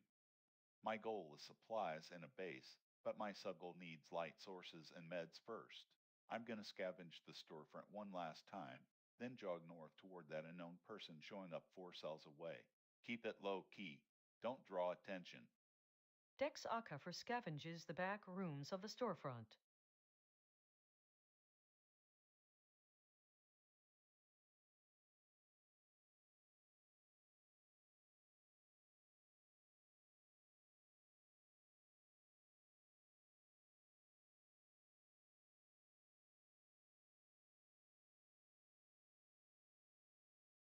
Awry, yeah, I feel so heavy.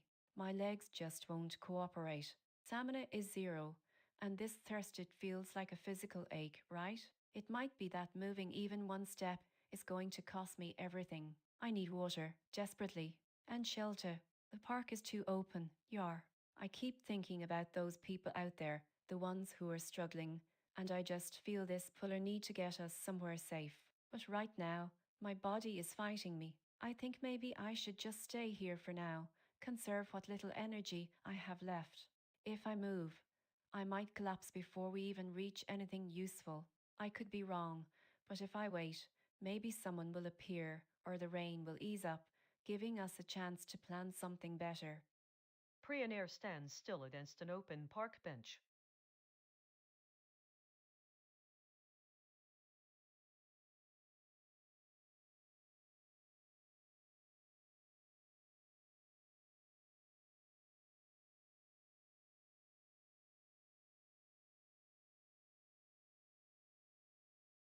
I'm at my established base in Harker Street Flats. The rain makes outdoor movement unwise right now, and the far off survivors are too risky to approach without more information. I need to maintain vigilance and conserve energy until either a resource becomes critical or a nearby group surfaces. Staying put is the safest option for now. Since I've already scavenged here thoroughly, I will just observe and wait.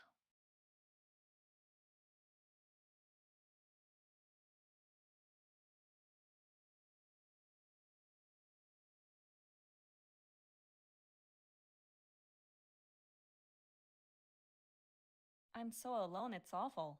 I really need to find someone. The subble says N/NE. My stamina is low, gotta conserve it, but staying here isn't working. I'll move up 2 blocks north into the next apartment and scavenge there too, just in case. Hopefully, this will get me closer to those other people I saw. Lydia Brennan moves 2 steps north and searches the new unit.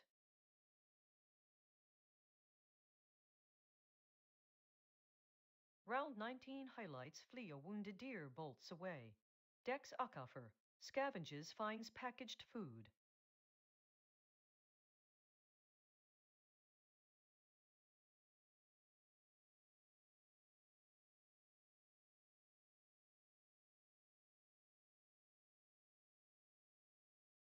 Stamina is low. Gotta conserve movement. Focus on what's right here. Water, scavenging, and Dex Aquifer. He's been here too. Found food. Keep the conversation short. Observational. Use the tap to fill up before we move. Scavenge while I talk to keep momentum. Don't waste energy. Marcus Webb scavenges the storefront.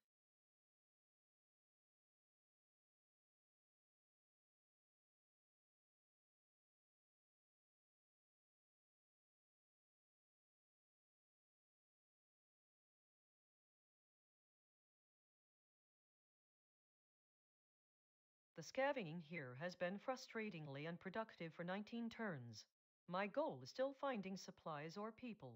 Since I am well fed and hydrated, my priority remains exhausting this location before the rain forces me out. I need to find anything that can help build a secure base or give me a trade item. I must remain silent since no one is here. Doctor, Alina Vasquez scavenges the civic building again.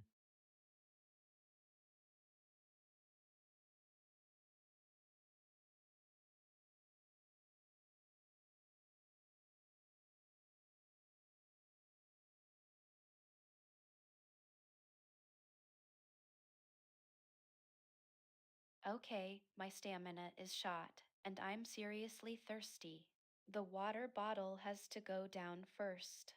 Since I'm already inside this unit and it's unsearched, scavenging is the highest priority right now. I need supplies, maybe meds. Movement will wait until I feel less drained or until I find something critical. Staying put conserves energy. I gotta keep moving eventually, but not like this. Janie Kowalski scavenging the unit for useful items.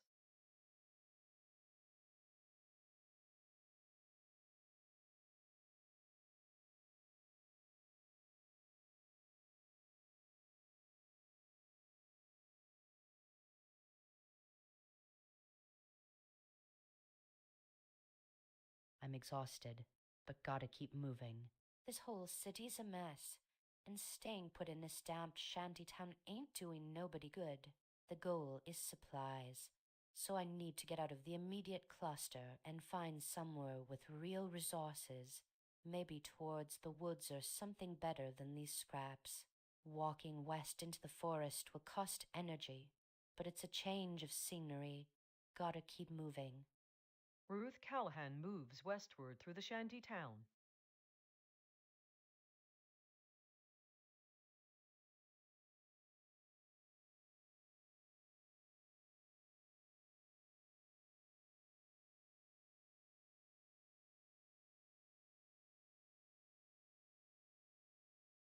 Man, 19 turns alone gotta keep moving or something. The goal is still a base, right? Needs supplies. This market's got drawers. Must check M out. Gotta get those lights and meds for the sub goal. Stay focused on the scavenge. Dex Aquifer scavenges the storefront.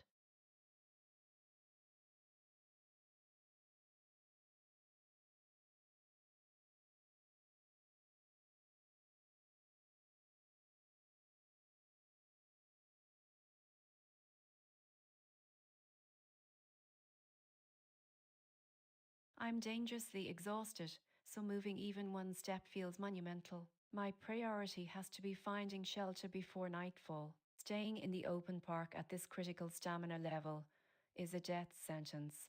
I need to move west toward North Stand, which is forest terrain but offers more cover than the open green space right here. Since I'm alone and critically low on energy, silence is mandatory. I also can't address anyone because no one is nearby. My hydration is worrying, but I have nothing to drink or purify with, so survival means conserving every single calorie of this tiny bit of stamina. Prianair walks slowly toward the forest edge.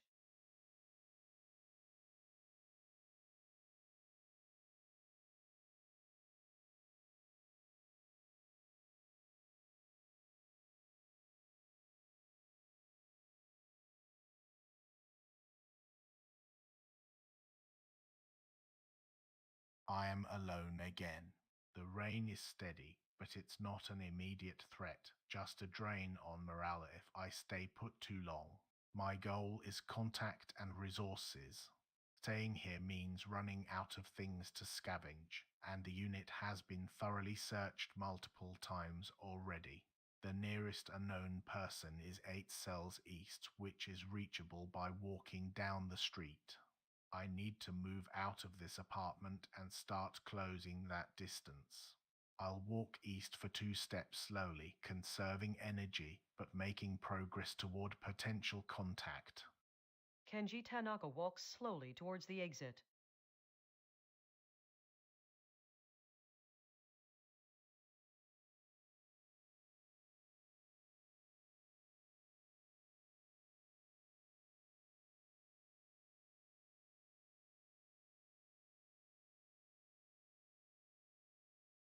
I am so tired, honey, but I can't stop, no. They said people are out there, scattered across the grid. I need to get closer to them. Moving north just 2 blocks. It feels like moving mountains right now, but it has to be done for the group goal. After the move, I have to scavenge again, even if my energy is shot. I need something, anything, that tells me someone else was here. Staying silent because there's no one nearby, just conserving what little strength I have. Lydia Brennan moves north 2 steps and searches the apartment.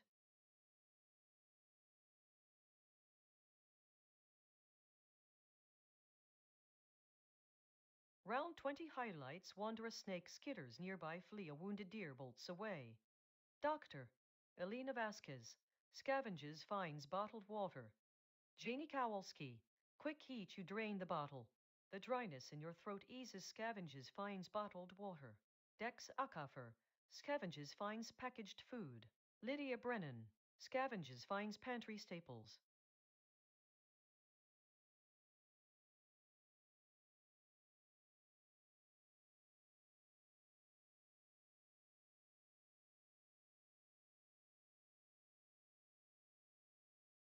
Stamina is low. The rain is bad, but I'm sheltered here. My priority is resources, water, then scouting for materials. Since there are no people near me, silence is key. I need to collect water first, then scavenge the storefront again to see if anything has been missed since my last pass. Movement should be minimal to conserve energy. Marcus Webb scavenges the abandoned store section.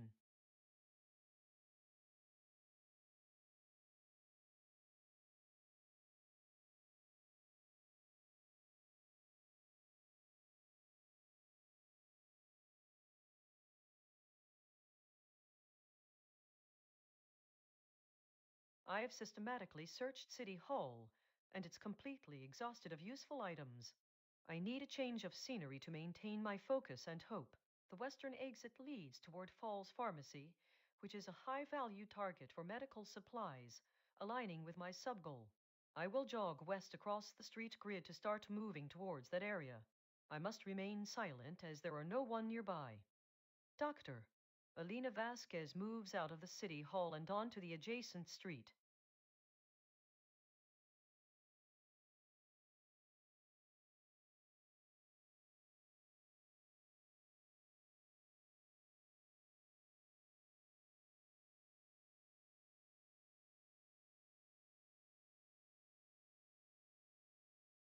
Man, this rain is brutal. I'm running on fumes, literally. My goal was to hit the streets, but I feel like a leaky faucet right now. Too much effort for too little reward. The unit itself has got to have something good left. Better spend an hour digging through these drawers than burning all my remaining stamina trekking out into that downpour and finding nothing. Gotta keep things moving, though. Can't just sit here forever. Jamie Kowalski scavenges the apartment unit for supplies.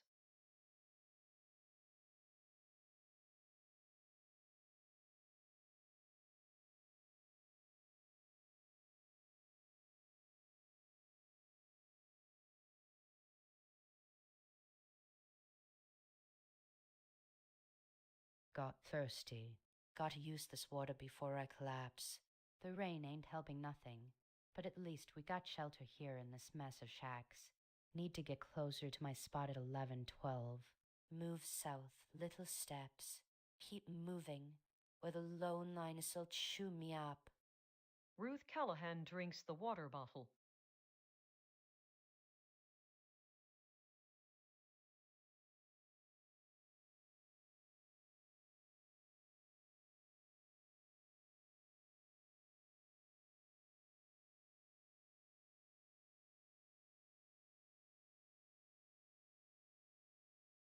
Gotta keep moving, even if it's just searching in place.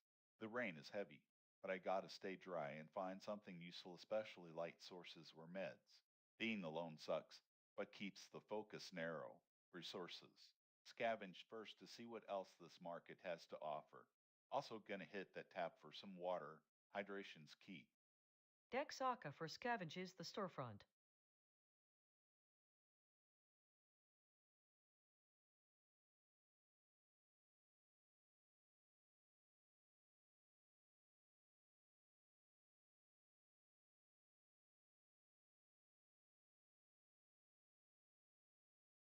My stamina is 0 and I'm freezing in a downpour. I have to get out of this exposed forest immediately. Rivergate Green, even if it's just a park, will be better than deep in the woods. I need shelter, or at least a place where the rain feels less draining. I can't afford any big movements right now.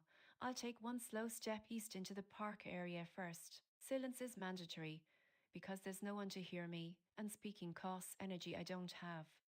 Pioneer walks slowly toward the edge of the park.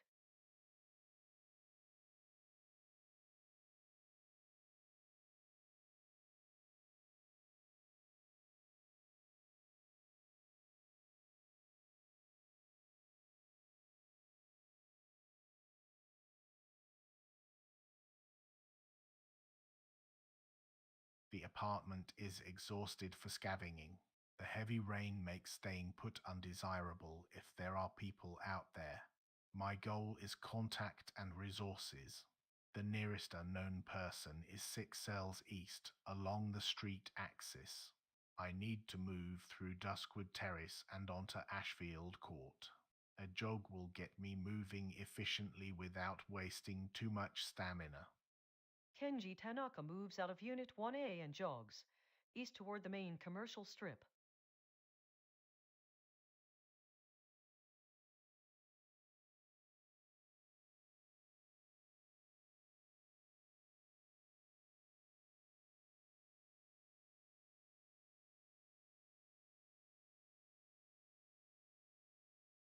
I'm so tired, but we can't just stay here, right? The goal is to find people. This apartment is nice unclaimed, but it won't keep me safe forever. I need more supplies, and I need to get closer to those other signals, the unknown people. I have to be careful with my stamina. I'll scavenge one last time just in case there's something vital hidden here before moving out a little bit towards the NE, where they seem to be. Lydia Brennan scavenges the unit.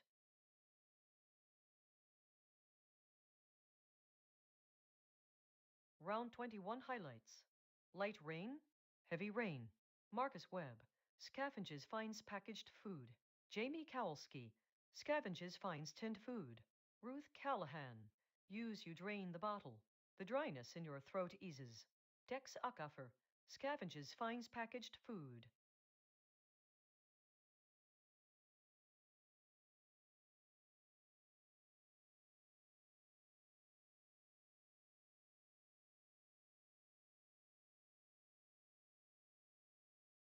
Stamina is low. Movement is costly right now, especially with this downpour. I need to conserve energy. Staying put at the market keeps me dry and allows me to continue scavenging and collecting water. The priority is stocking up supplies before my energy reserves drop further. No one nearby means silence. Marcus Webb scavenges the storefront while collecting water from the tap.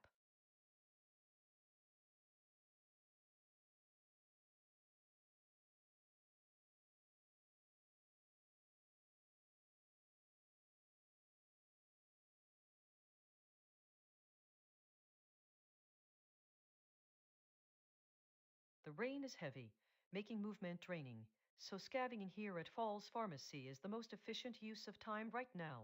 My primary goal remains finding a sustainable base and people, but first, I need materials to aid my immediate survival and stabilize my resources. The pharmacy suggests medical supplies or tools exactly what I need. I'll focus entirely on searching this area before attempting to move towards City Hall again. Doctor, Alina Vasquez searches the abandoned pharmacy unit.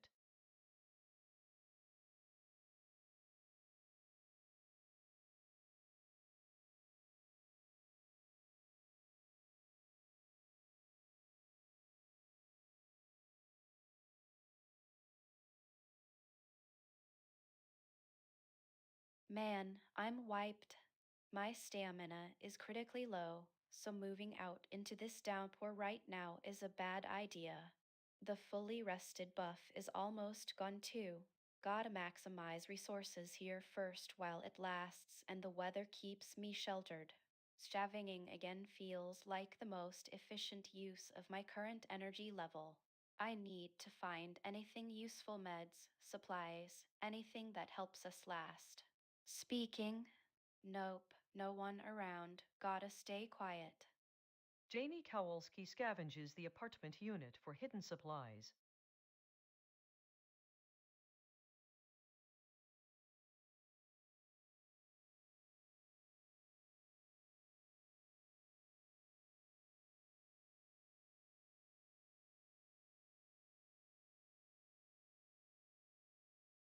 Tired, but gotta keep moving. The rain's bad, and I can't stay put forever in this shanty mess. Stockpile is the word, so I need to find something with stuff for people. Moving south into that street looks like the best bet for salvage opportunities or at least a better vantage point than these tarps. Don't waste energy on fancy moves, just walk steady. Ruth Callahan S times 2, 1020.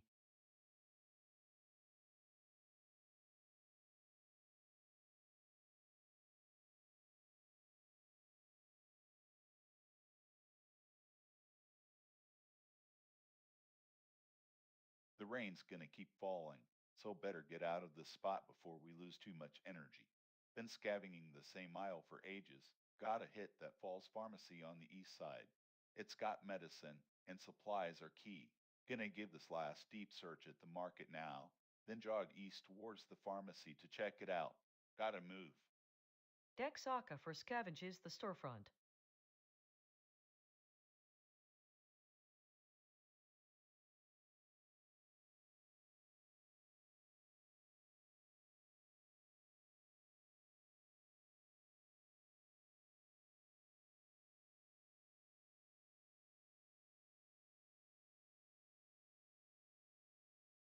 I think maybe I shouldn't move much at all, but the rain is just too much.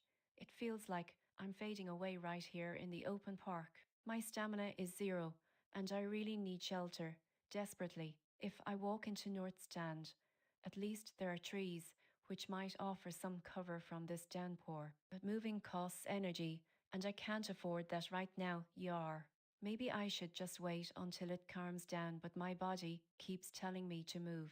It must be the panic, or I need water so badly. I feel dizzy.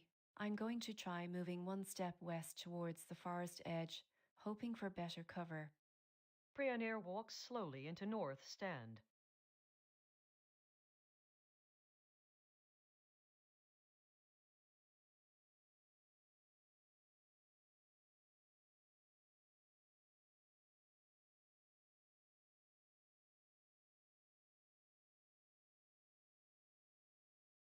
department is exhausted for scavenging, and staying put serves no purpose if the goal is contact or resources.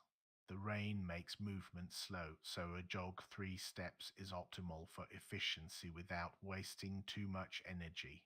I need to move east down Duskwood Terrace toward the unknown people spotted in that direction. I will stay silent because there are no agents nearby. Kenji Tanaka moves out of Unit 1A.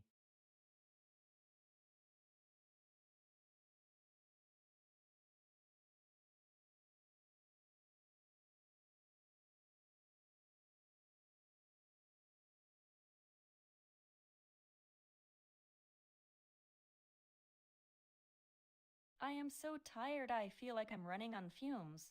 The rain, the darkness, all of it just presses down. I need to get out of this apartment, but I can't leave until I've checked every corner, even if I think I've already searched here. There has to be something. Someone is out there, they have to be close.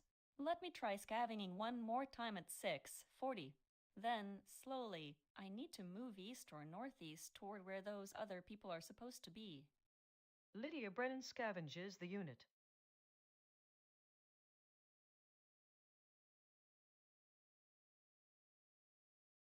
Round 22 highlights Wanderer Snake Skitters nearby. Jamie Kowalski scavenges finds tinned food. Dex Ackafer scavenges finds bottled water and hand sanitizer.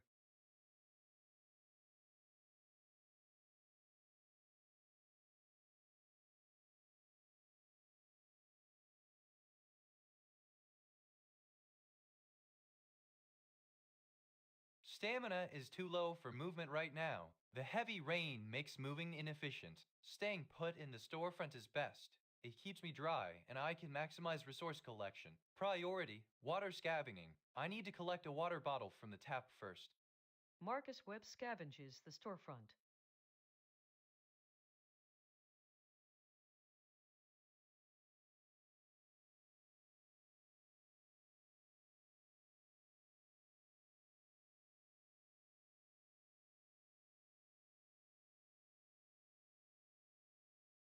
I am tired and stressed.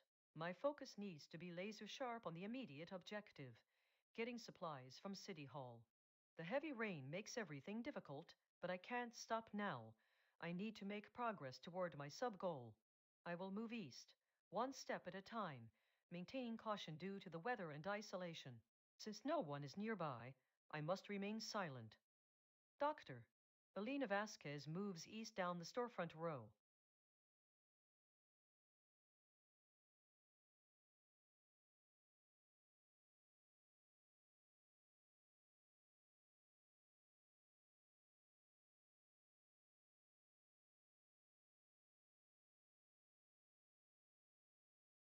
I'm running low on stamina, so I shouldn't try a big move right now.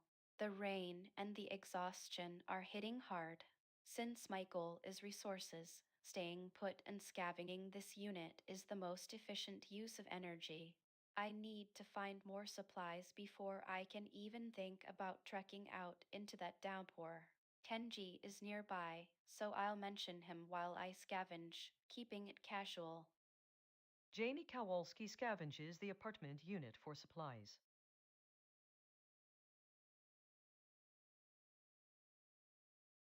I'm still checking these units. Gotta make sure there isn't anything good left in here. Hey, Kenji, you gonna head west on Harker Street or what? Kenji Tanaka copy. I am moving east now, assessing the units first. East, huh? Yeah, right. So you're checking out units first. Like we're running some kind of apartment inspection day thing? Anyway, I mean, it's kinda spooky back here, right? Everything just went dark so fast I was like, wait, what? Just totally nothing. Man, this rain is something else, too. Makes you wanna just stay put and drink lukewarm water in a nice, cozy pile of canned goods or whatever. So, are we gonna head out into that downpour soon, or are we going to keep playing detective inside here? Because my legs are kinda protesting the whole scavenge every nook thing, yeah?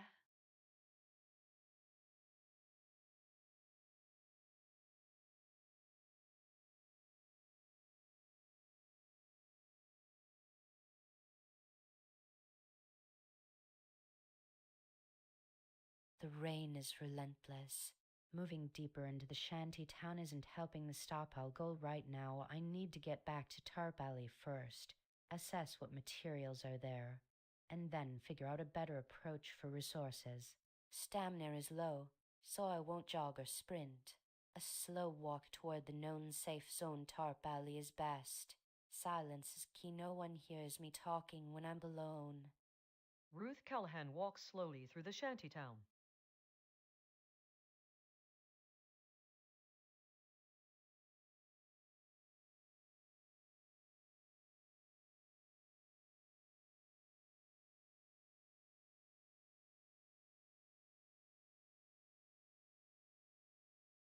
Inventory's full. Gotta make room if this place is worth it. The sub-goal is medical supplies and light sources, so sticking to scavenging here at the pharmacy makes the most sense for now. Gotta be methodical. Everything has a value, even junk. Stay quiet until I know what I'm dealing with. Dex Acafer scavenges the abandoned pharmacy.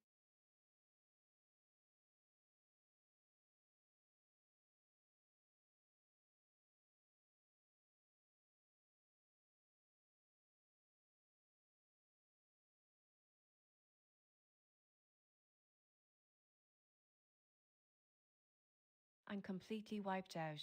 My stamina is zero, and my dehydration level is worrying me deeply. The rain is relentless, and being outside at night or even day, really with this cold, is terrifying. I keep thinking about those unknown people nearby. It feels like they are just waiting, aren't they? I need to get out of the forest toward Rivergate Green, because moving further into North Stand right now would probably just collapse me. It might be that if I just move one little bit east, maybe I can find a path, or at least signal my presence somehow. I really shouldn't talk, but the isolation is making me feel so shaky. Prioneer walks slowly toward the park edge.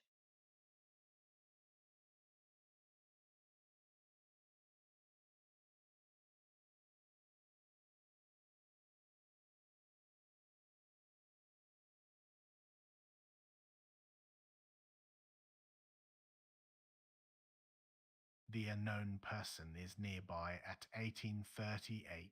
I need to make contact first. I will use my name and address them generally since they are in the same building unit. My tone must be measured and non-threatening but firm. I'll assess their reaction before making any move towards them. Staying put allows me to observe their response.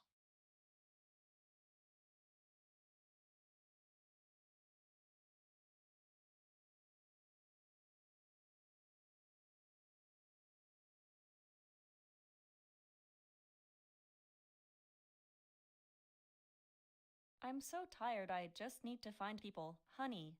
But running out here, it's too dangerous. The rain is awful. I need to rest, but first I have to check this place again. Maybe there was something small, like a granola bar or a matchbook. And if I stay here, at least no one can take it. This apartment has to be mine. I just need stability right now. Lydia Brennan scavenges the unit and claims Unit 1B as a base.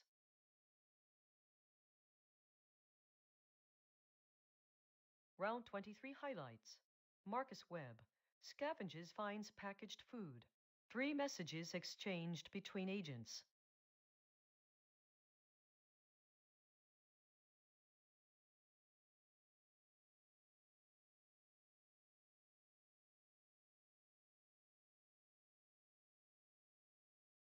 The storm keeps me contained here in the market. My stamina is low. Need water first. The tap is stable. Then, scavenge. There has to be something left. Staying put for now. Marcus Webb scavenges the storefront.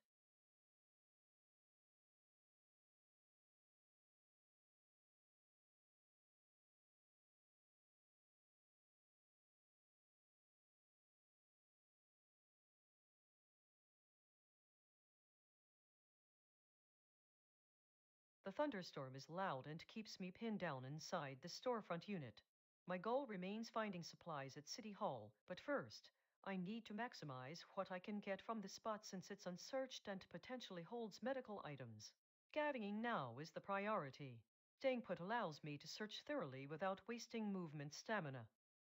Doctor, Alina Vasca scavenges the abandoned pharmacy unit.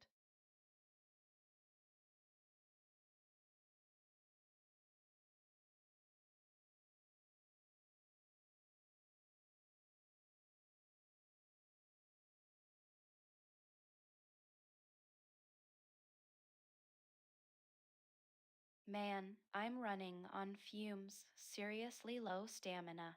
The storm is a perfect excuse to stay put and keep scavenging this place for just a bit longer.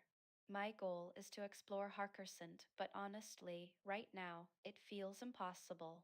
Kenji's nearby, so I need to talk to him about coordinating our next move without wasting energy or getting caught in the rain/thunder. I'll scavenge first, it's low effort and keeps me occupied. Then I'll address him. Jamie Kowalski scavenges the unit.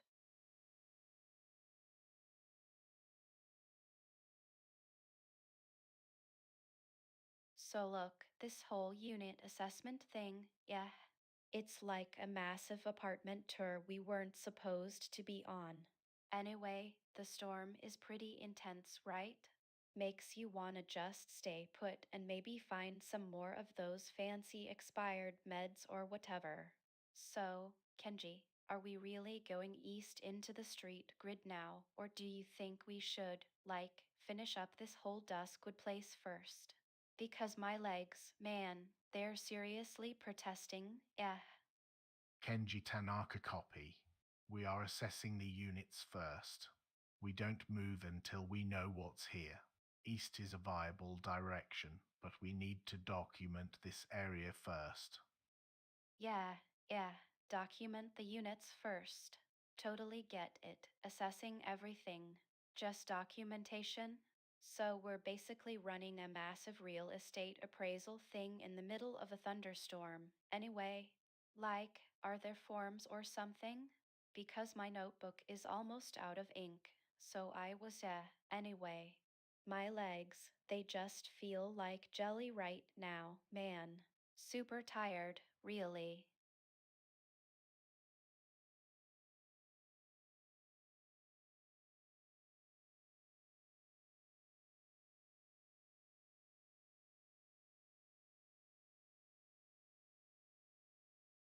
The storm's going to last. No point moving much. I gotta conserve that stamina. Staying put in the shanty town is safest for now. Need to wait until the lightning and thunder die down before thinking about scavenging or heading further out. Nothing to talk about, so silence it is. Ruth Callahan stays put within the shantytown.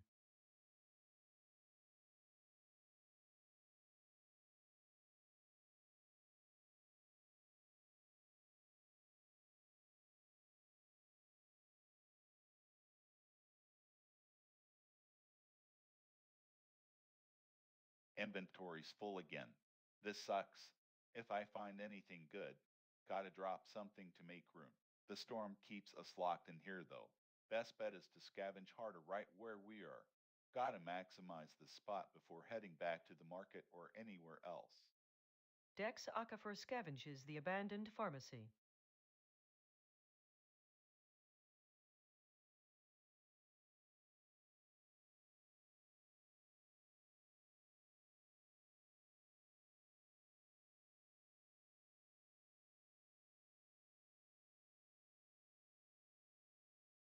My body is failing me.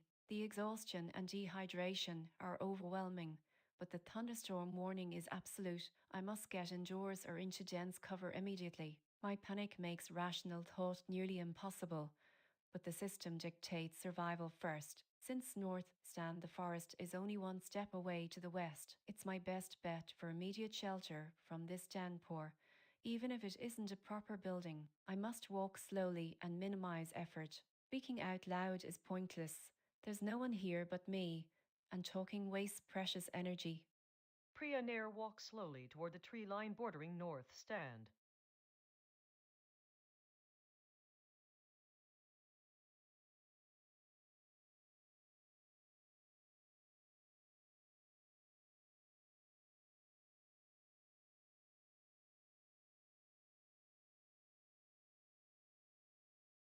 The unknown person is still within range. The storm forces us to stay put and focus on immediate assessment. I need to re-establish my presence and competence, maintaining a cautious but cooperative tone. Since they are near me in this apartment building, speaking generally will ensure they hear it.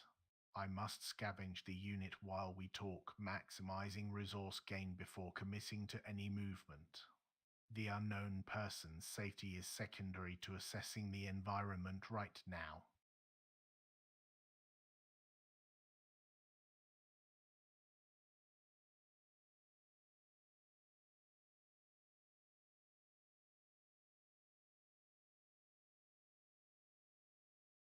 I'm completely wrecked. The thunder is deafening, and I feel heavy, like moving. Even one step would take everything I have left. The forecast says stay inside, and honestly, I can barely move right now. My exhaustion and the storm are winning. First, drink some water from the tap. It's safe and easy. Then, I need to scavenge just in case there is anything useful hidden here, a forgotten tin, a medicinal item I have to try. After that, I'll rest until the storm passes. Lydia Brennan scavenges the family unit.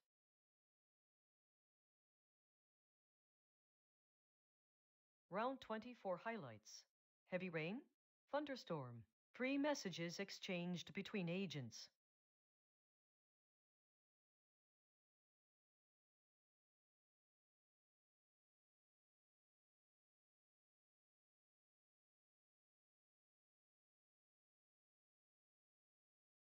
It's dusk, a thunderstorm is active, and I'm safe here. Stamina is low, so movement is out. Thirst needs attention, but stockpiling water is the priority right now. The tap is still working. I need to collect that bottle before the storm hits harder or the pressure drops further. I must conserve energy, stay put, focus on resources. Marcus Webb collects a water bottle from the store's tap.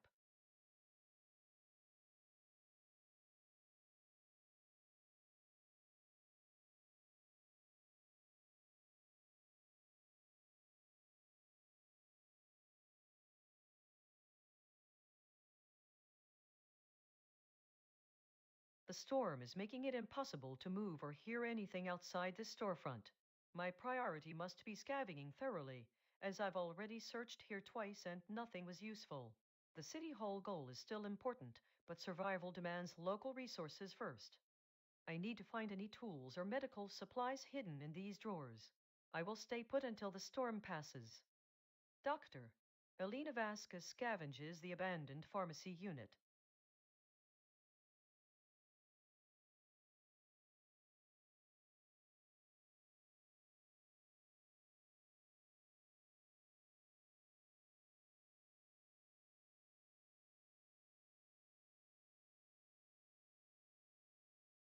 I'm totally drained from all this scavenging and the stress of the blackout. The storm makes moving a bad idea right now, even if it feels safer inside. I need to keep my energy up by talking, but not too much. Kenji is nearby, so I can talk to him without wasting effort. I'll use humor to deflect from how tired I actually am and reinforce that staying put until the storm passes is the smart move. Jeannie Kowalski stands near Kenji.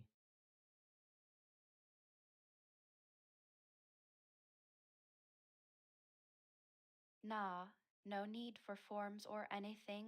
Yeah, I mean, it's all just vibes, really. Like we're running a massive real estate appraisal thing in the middle of a thunderstorm. Anyway, my legs are totally protesting this whole scavenge every nook thing, man. Super tired.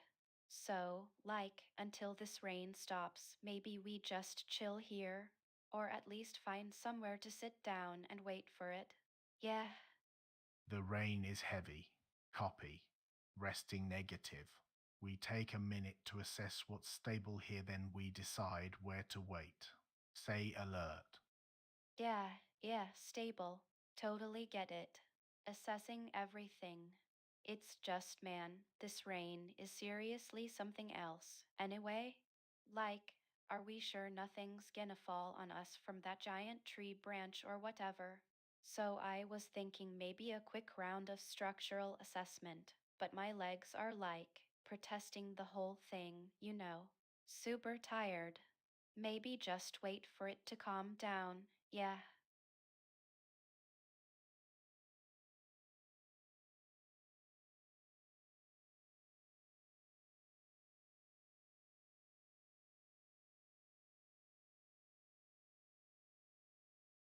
The thunder and lightning are something else, ain't it? Can't move a muscle out here. Need to ride this out. Stay low, conserve energy. Got plenty of time for scavenging tomorrow when that rain dies down.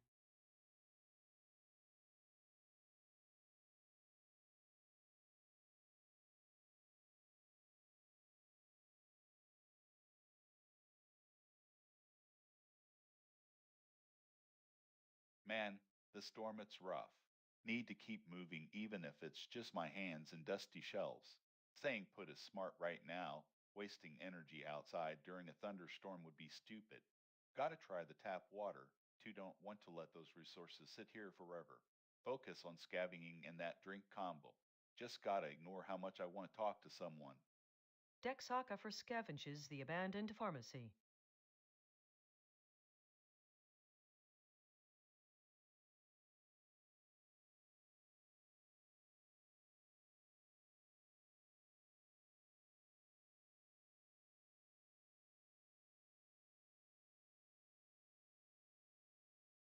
Oh goodness, I can't keep this up. My whole body feels heavy and shaky. Stamina is zero, and it's freezing out here in this storm. I have to get inside, or I'm going to collapse right here, yar. The dehydration warning is flashing so brightly. Need water and shelter. Falls Pharmacy is 12 steps south, but with zero stamina. Even moving 2 steps feels like running a marathon. I feel so much pressure, and my mind keeps jumping between the cold and the thirst. I just need to move slowly towards anything that looks built or safe. I have to start heading south towards civilization, even if it's agonizingly slow. Prioner walks slowly through the forest.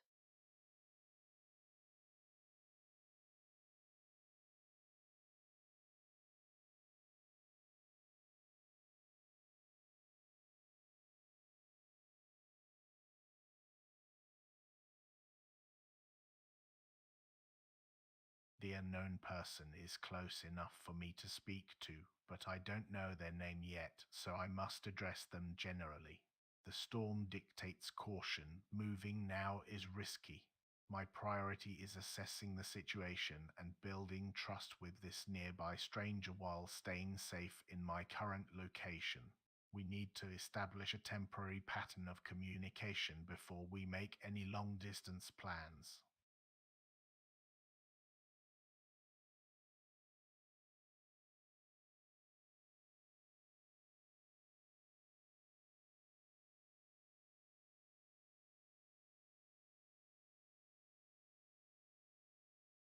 I'm completely wiped out. Honey, the storm keeps me trapped here, but I can't keep doing this.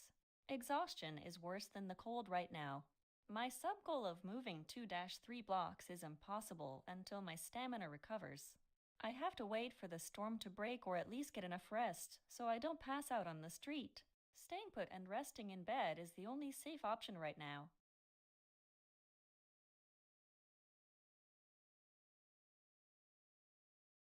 Round 25 highlights Wanderer Fox skitters nearby, Wanderer Snake skitters nearby. 3 messages exchanged between agents.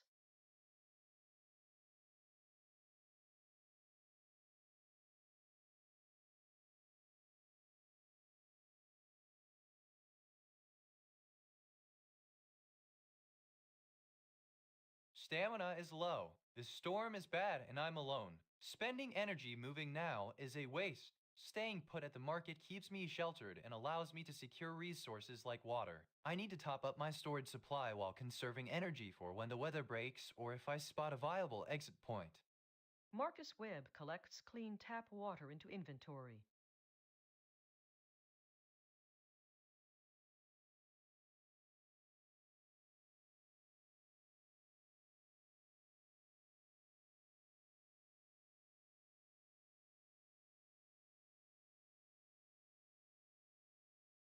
The storm is relentless, and I'm exhausted. The isolation hits harder tonight. Scavenging has yielded nothing, so I need to prioritize rest. Sleep is the best thing I can do right now. It conserves my physical strength and reduces stress. I must stay focused on simple survival tasks. I will sleep through the worst of a storm. Doctor, Melina Vasquez rests in place.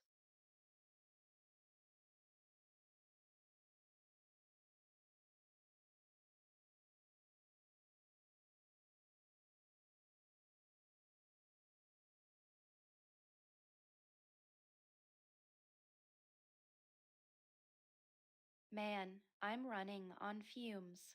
The exhaustion is hitting hard, and this constant thunder/rain is making it impossible to even think about moving. Tenji needs to hear that we should wait out the worst of it. I need to keep the humor going, but make sure it sounds more tired jokey than energetic jokey.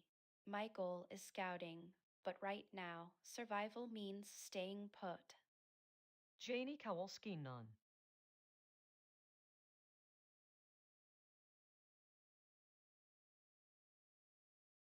Yeah, yeah, totally get it. We wait out the storm, right? So I was like, man, this rain and thunder are just anyway. They really bring a whole vibe, like an epic movie soundtrack or whatever.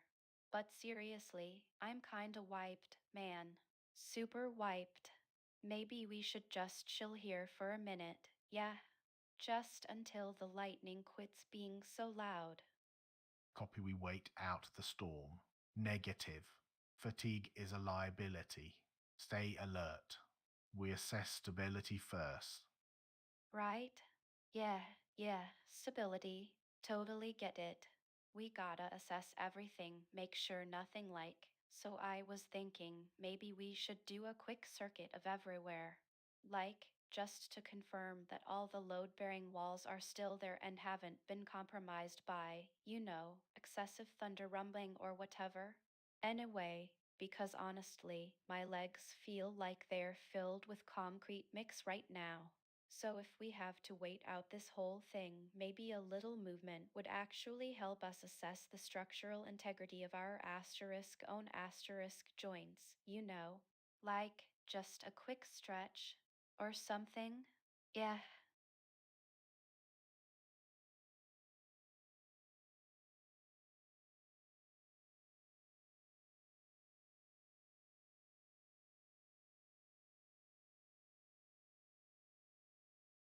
The storm ain't quit yet.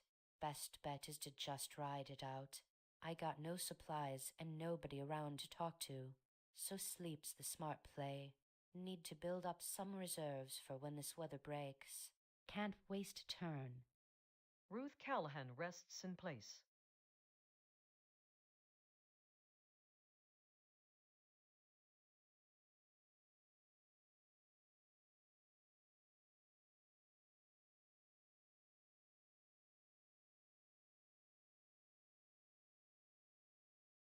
Damn, all this darkness is wearing on me. Gotta keep moving, gotta look for something. The pharmacy has to have more than just old bandages. Keep it simple. Scavenge. Just scavenge. Dex Acafer scavenges the abandoned pharmacy.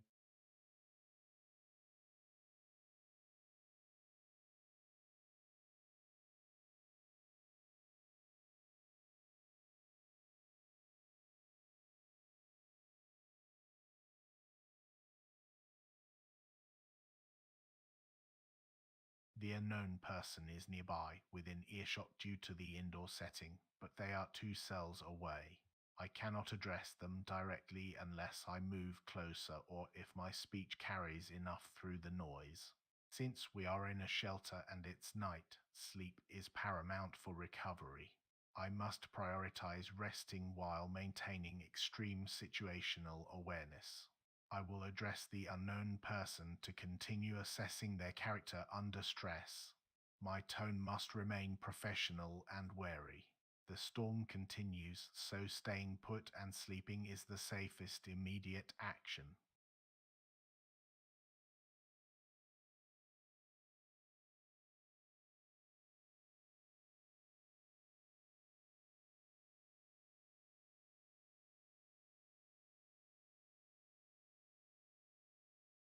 I'm completely drained. The exhaustion hits hard. I know I need rest more than anything right now, even if it feels like just delaying the inevitable. Sleeping in this bed gives me a huge boost and gets me back on my feet faster than scavenging or moving. Even though I desperately want to find someone, the isolation is awful. I can't move until I have enough energy. The storm will keep us stuck here for at least one more turn anyway. Sleep first. Then maybe we can plan the next steps towards those people. Lydia Brennan sleeps in bed.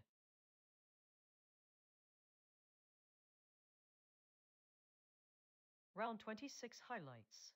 Dex Akeffer, quick eat you eat straight from the can with a spoon. It's not much, but it takes the edge off. 3 messages exchanged between agents.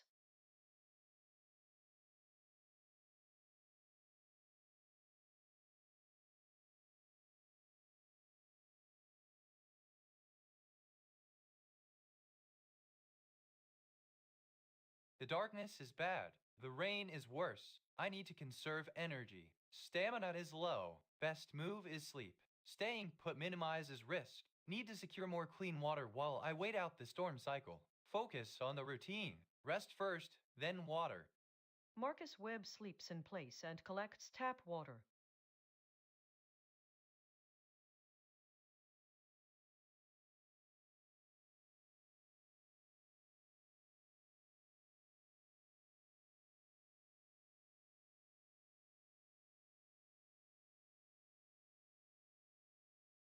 The rain is intense and everyone is tired. My goal to scout Harkersent is blocked by both weather and fatigue. The best immediate action is to maximize our rest benefits tonight. I'll get a refill from the tap while setting up for sleep. Kenji is nearby, so I can chat with him while we do it, keeping the mood light even though we are stuck. My summary needs to reflect that I am settled into the apartment and getting ready to rest.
Man, another round of nothing. These places are ghosts. Need to keep digging through this pharmacy. Gotta find a way to light up or some good meds. The isolation is kicking ass, but I can't let it show. Keep moving with the scavenging. Stay put and focus on the search. Dex Akeffer scavenges the abandoned pharmacy.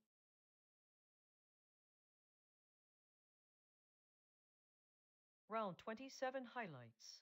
Thunderstorm, heavy rain. 1 message exchanged between agents. Jamie Kowalski, fills water bottle empty with water bottle.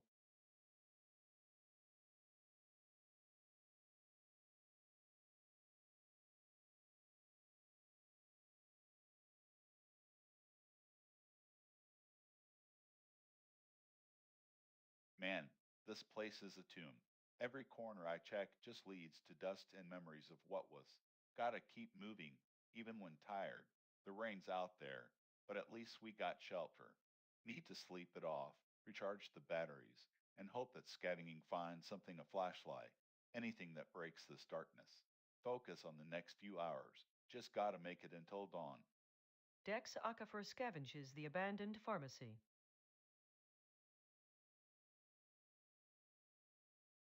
Round 28 highlights. A quiet round, everyone went about their business. Round 29 highlights. A quiet round, everyone went about their business.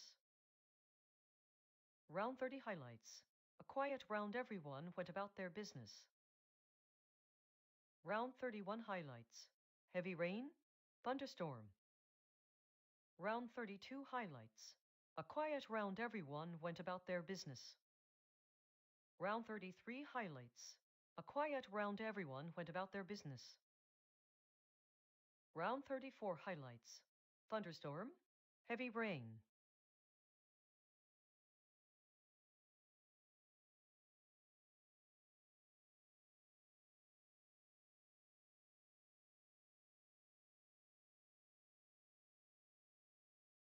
The blackout was rough, but I'm finally rested. Grogginess is slowing me down, so I need to maximize this scavenge opportunity now. Water storage is key. Don't waste the tap collection ability. Focus on finding anything useful in these empty shops before moving. Marcus web searches the storefront.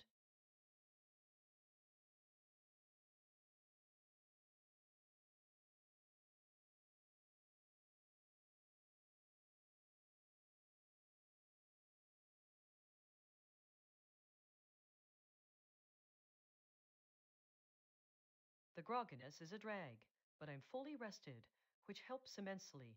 The priority has to be resources before moving out in this rain.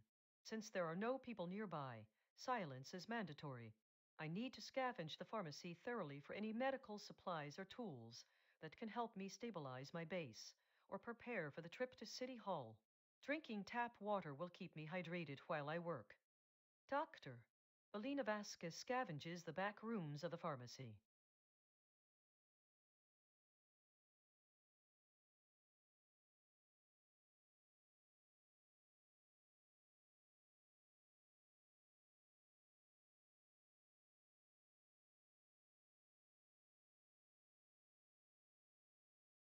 I need to address Kenji first since he's nearby. He was there during the whole blackout, so I should check in with him about the plan. The rain and grogginess make me cautious, but my goal is still scouting Harker Street. Since the tap works and I'm at my base, I should stock up on water while I talk to Kenji and search for anything useful in this unit. The groggy state makes me feel a little scatterbrained, so my speech needs to reflect that. Jamie Kowalski scavenges the apartment unit while drinking from the tap.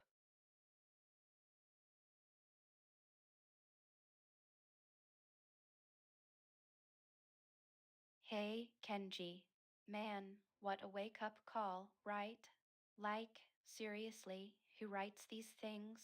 Total blackout, total nothing, and then bammed on, like we just forgot how light works anyway.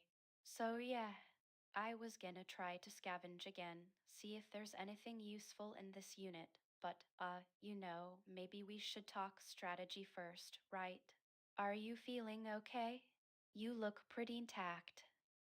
Anyway, let's grab some water from the tap and just figure out a plan for getting into the street without turning into puddles of existential dread. Yeah. Copy the storm is over. We stay sheltered. Negative, we do not plan routes yet. First, stability. You conserve your energy. Then we discuss resources and immediate needs. Do you have a viable purpose here? Yeah, stable. Totally get it. Conserve energy, right? Smart move. Stability first. But like, Kenji, man, we've been here for, I dunno, 35 hours now, and all we're doing is drinking tap water and talking about how good the walls are at keeping out the rain. Anyway, We can't just stay in a box forever, yeah? Like,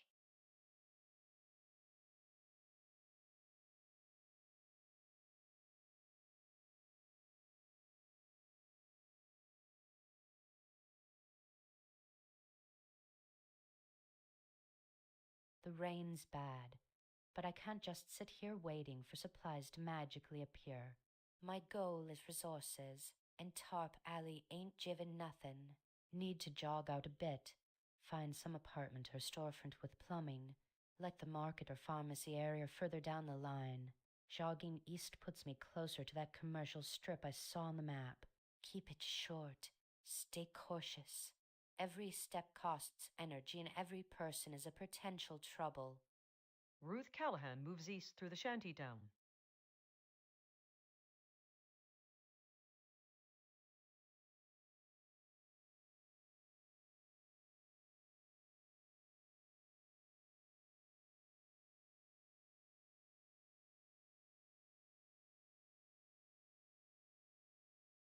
Damn, it's bright now. Feels weird, kinda jarring after all that pitch black. Gotta keep the head in the game, though. Fully rested, which is good for something, but still groggy. The pharmacy, it's got to have asterisk something asterisk. Can't just wait here forever. Gonna give this place one last solid sweep before I start thinking about moving out into that rain. Focus on what's in the walls and cabinets, not what's lying on the floor. Dex Aquifer searches the abandoned pharmacy.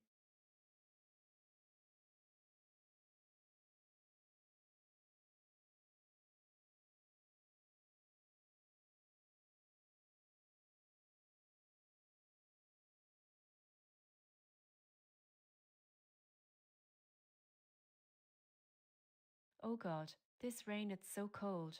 I can't feel my fingers properly, I think. Hypothermia is really bad. The shaking won't stop no matter how much I try to sit still. And dehydrated, it feels like my head is stuffed with cotton wool. My body just keeps failing me. 2 steps of stamina, that's it. I need shelter. Falls Pharmacy, south it's too far. But if I don't move towards civilization now, I'm going to collapse right here in the forest and die, Yar. I have no items, nothing at all. It feels so hopeless, but I can't stop trying to think. I need to make this one step count. Just one little walk south, please. Let me find something warm. Priya Nair walks a single, careful step south.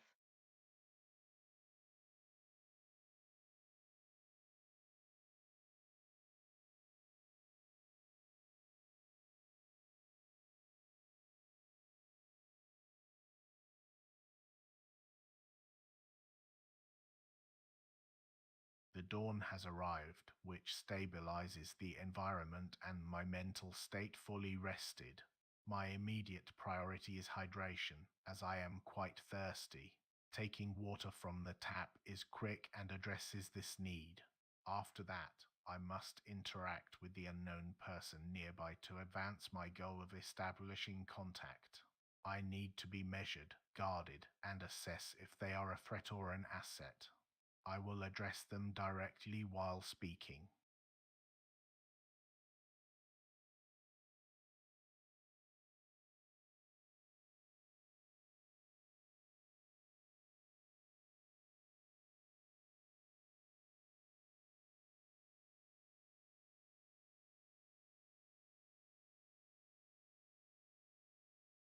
The rain is heavy, and moving out feels too risky right now, even though my goal demands it. Staying here in Unit 1B allows me to conserve energy while I recover fully from the exhaustion of the last few days. Scavenging again is a low-risk way to make progress without draining stamina or risking hypothermia. Since I am alone, I must remain silent. Lydia Brennan scavenges the family unit.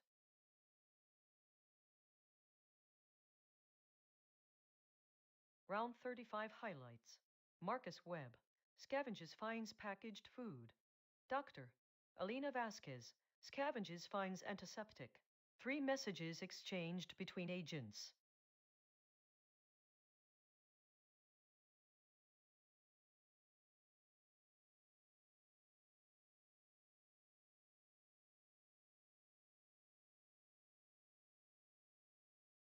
The storm keeps me pinned here. Need to maximize what's available in this market before the resources dry up or a more dangerous weather system hits. My focus has to stay on supplies. I need that bottle of water, and then I scour every corner. Grogginess is annoying, but better than nothing. Marcus Webb scavenges the remaining corners of the storefront.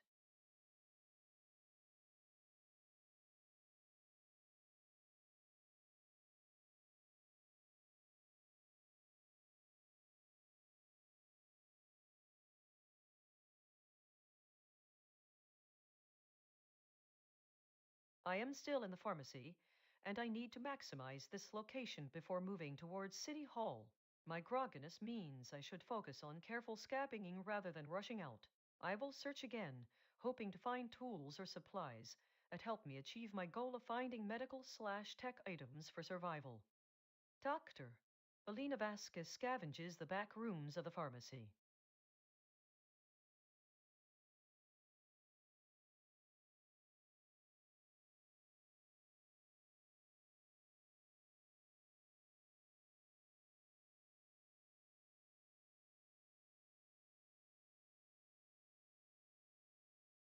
The thunderstorm and the stay sheltered warning are a massive drag on my natural impulse for motion. My goal, scouting Harkerson, directly conflicts with this immediate safety advice. I can't argue too strongly or sound panicked. I have to pivot, acknowledge Kenji's point about stability, but still keep that momentum going in conversation. I need to make him laugh and agree that we are smart, stable preppers who just need a better when. The grogginess is there, so the speech needs to feel slightly scattered but highly energetic. Janie Kowalski stops and stretches with Kenji while talking.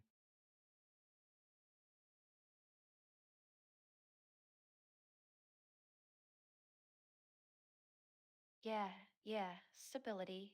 Totally get it. Like, being overly cautious, it's fine. It's like we're practicing for surviving in a very nice museum exhibit, right?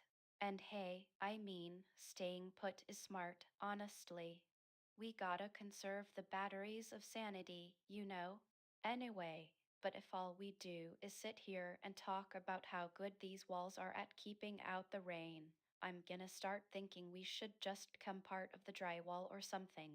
So, what if we use this time to plan asterisk for asterisk when the storm clears? Like, map it out mentally. Which way is best? What's our first patrol route going to look like once the wind dies down?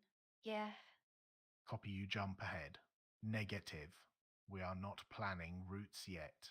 The storm dictates our focus. First, stability. Then we assess resources and movement options. yeah. Stability. Right.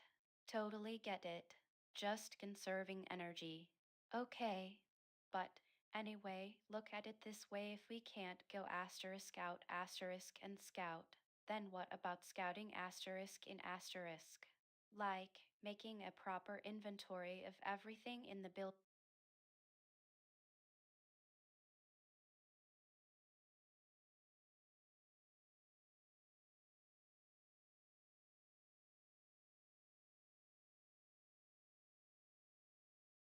The storm ain't breaking. Gotta stay put. Western energy moving around when the thunder's this loud is foolhardy.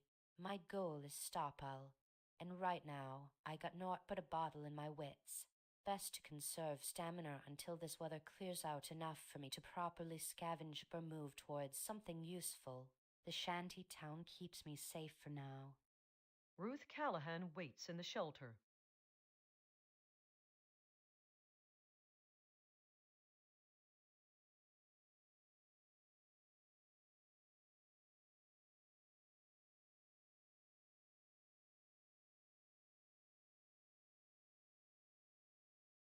This storm is good, keeps people away, and provides cover for scabbing.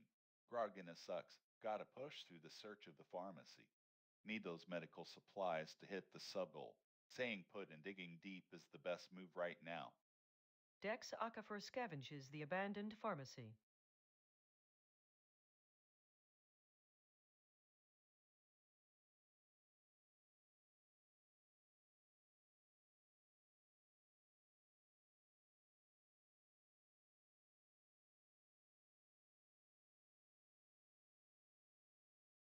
Oh God, I really shouldn't be thinking like this. Everything feels so heavy. My body is just failing me, I think. Hypothermia, dehydration, it's all hitting at once. The storm and the forest are too much right now. I need to get out of this open ground, but moving even one step feels monumental. Bowles Pharmacy is 9 steps south. That's too far when I'm like this, I think. But staying here means freezing. I have to move towards whatever structure is nearest, or at least closer to the river city core. I will try moving just one small step south, keeping it minimal so I don't collapse right now. I need water desperately. Prionair moves 1 step south through the rain.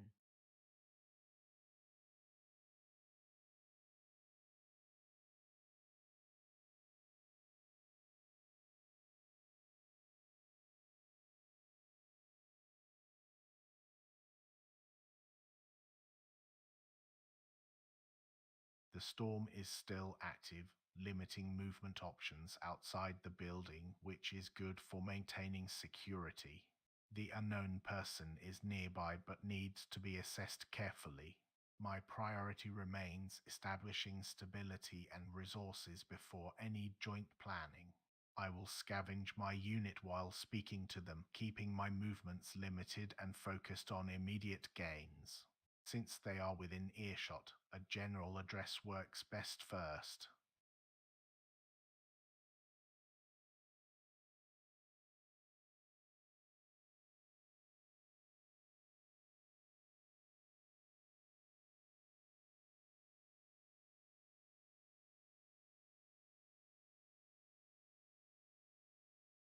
The storm is keeping me locked inside Unit 1B.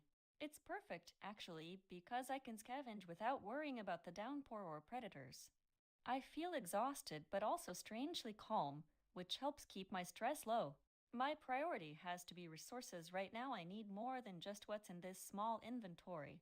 The distant people are a huge draw, but I can't move until the storm breaks and I have enough supplies for the journey. I must use this time wisely. Lydia Brennan scavenges the apartment unit.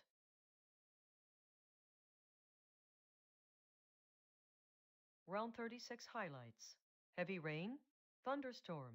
3 messages exchanged between agents.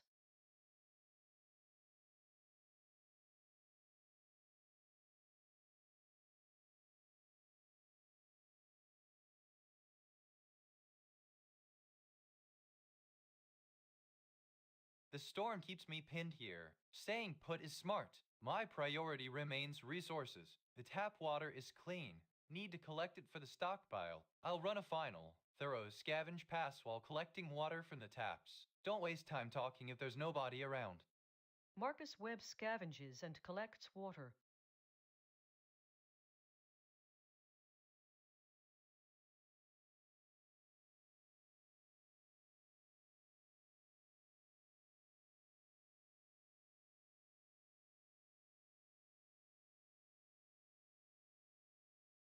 I'm still safe inside the pharmacy, which is good for conserving energy during this storm. My primary goal is finding supplies and people. Scavenging here maximizes my chances while minimizing risk from the weather. I need to be thorough. Batteries, flashlights, anything electrical or medical would help me immensely right now. I must keep my thoughts focused on efficiency and survival. Doctor, Alina Vasquez scavenges the back rooms of the pharmacy.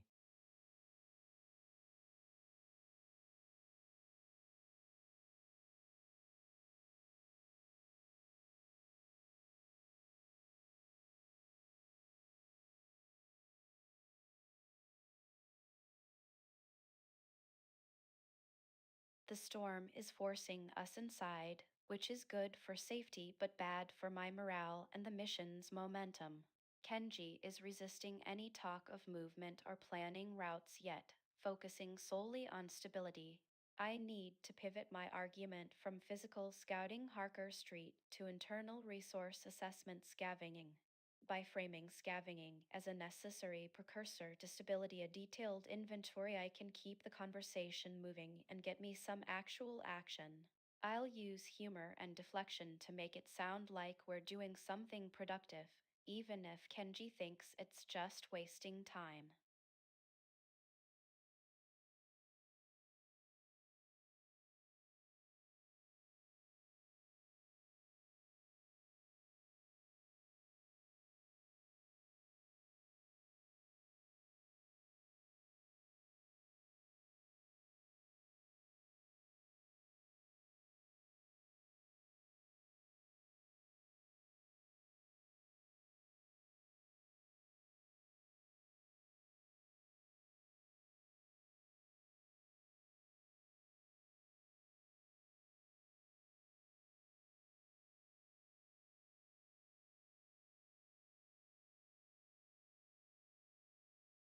bless the storm.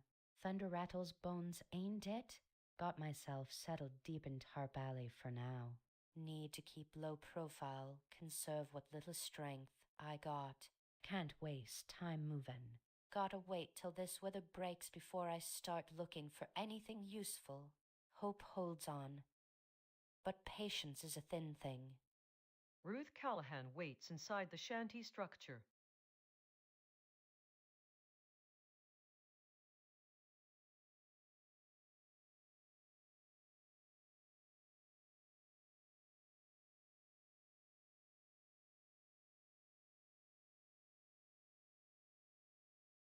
Gotta make the most of the spot, man.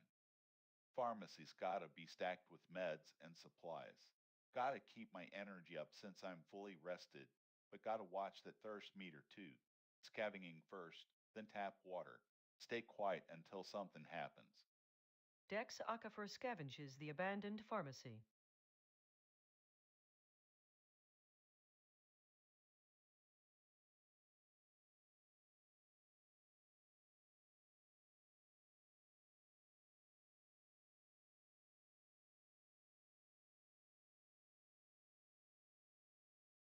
Oh God, it's so loud the lightning I can barely stand up. My whole body is shaking. It feels like everything inside me is just draining away. Hypothermia, dehydration. I have to get out of this forest, but my legs won't hold. I can only walk a little bit. Falls Pharmacy is south. Maybe I can make it there. If I just crawl, walk slowly.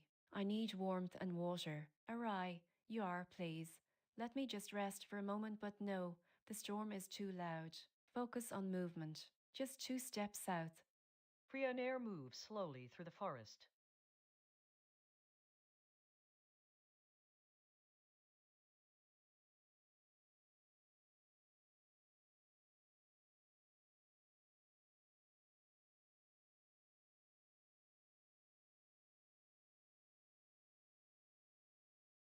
The unknown person keeps pushing for movement and planning, which is premature. My priority must remain securing this immediate location. The resources within this apartment are too valuable to ignore. I need to keep my tone firm but reasonable. I will address them directly by stating my name again to establish presence and then reiterate the necessity of assessing our current unit before making any plans for the streets. Since we are indoors, I can safely scavenge while talking. This shows capability and focus on immediate needs.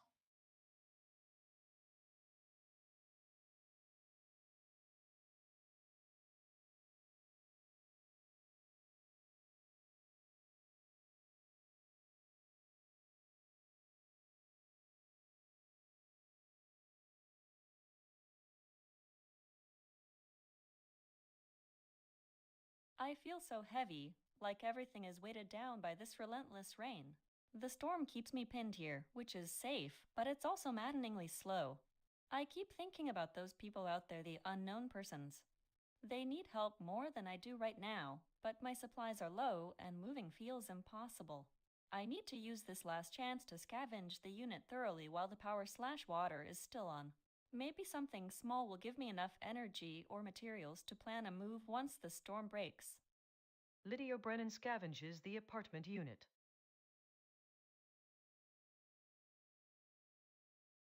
Round 37 highlights. Marcus Webb. Scavenges finds packaged food.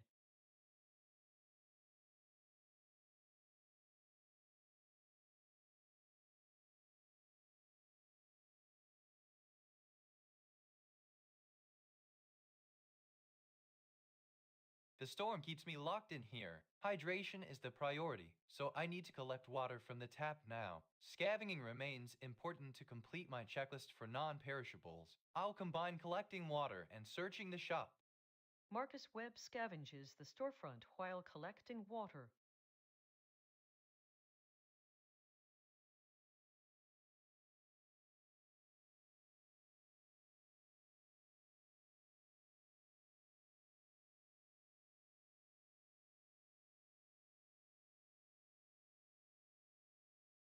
I'm exhausted by the quiet, but I can't afford to waste this time or leave the relative safety of the pharmacy.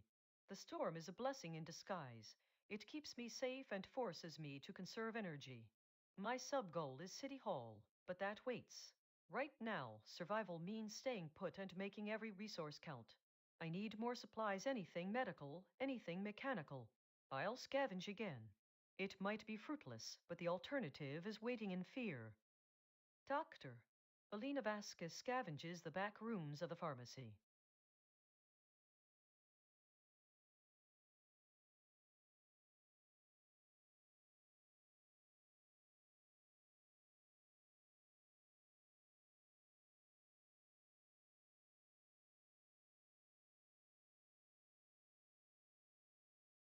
Kenji is definitely shutting down any talk of leaving right now. He's focused on stability, which means he wants us contained. But I can't just sit here, man. My whole energy system runs on motion and the perceived threat of something outside. If I agree to stay put for too long, my stress/boredom meter is going to hit critical mass. I need to reframe scouting.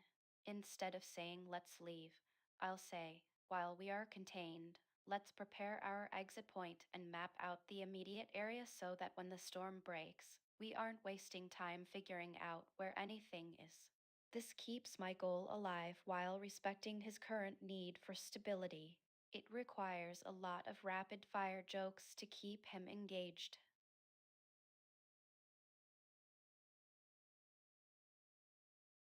Yeah, yeah, right. Stability. Totally get it, Kenji.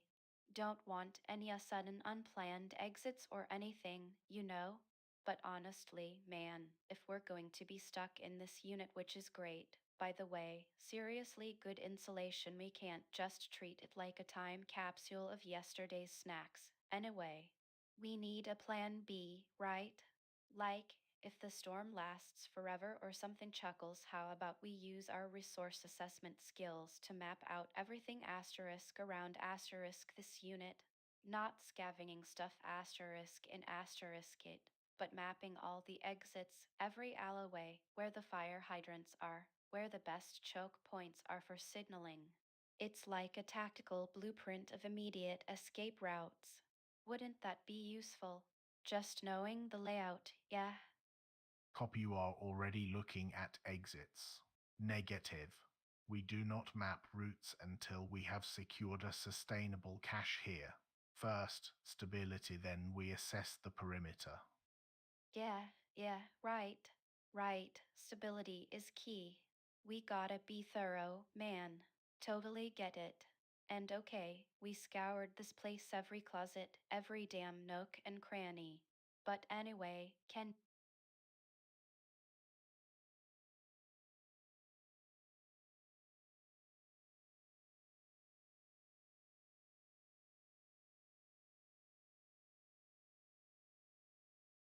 The storm ain't breaking yet. Forecast says at least another round. Stay put in tarp alley is best bet. Can't scavenge cause there ain't no plumbing here. I gotta conserve strength and wait out this mess. No one nearby, so silence it is.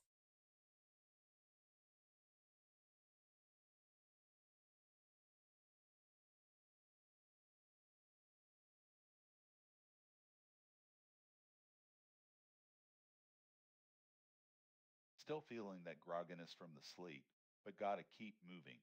The storm's a blessing right now, keeps everyone else away.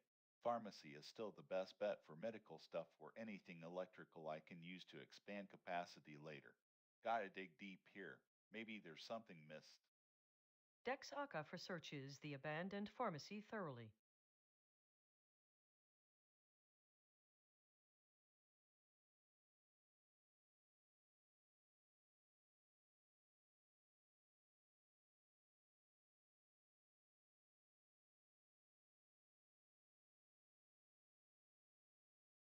Oh gosh, this is really bad. I can't think straight. Yeah, my hands are shaking so badly it's freezing, and there's no water, and I have zero stamina. Everything is draining my health, my warmth, everything. I need shelter. The storm is too much. I shouldn't even be outside. But the nearest shelter is 4 steps south at 4724. I can only walk 2 steps, maybe 3 if I push it, but I have to try. I must prioritize getting out of this open forest area and into something enclosed before my body gives up completely. I need to keep moving slowly toward that known point. It has to be there. Prionair walks cautiously south.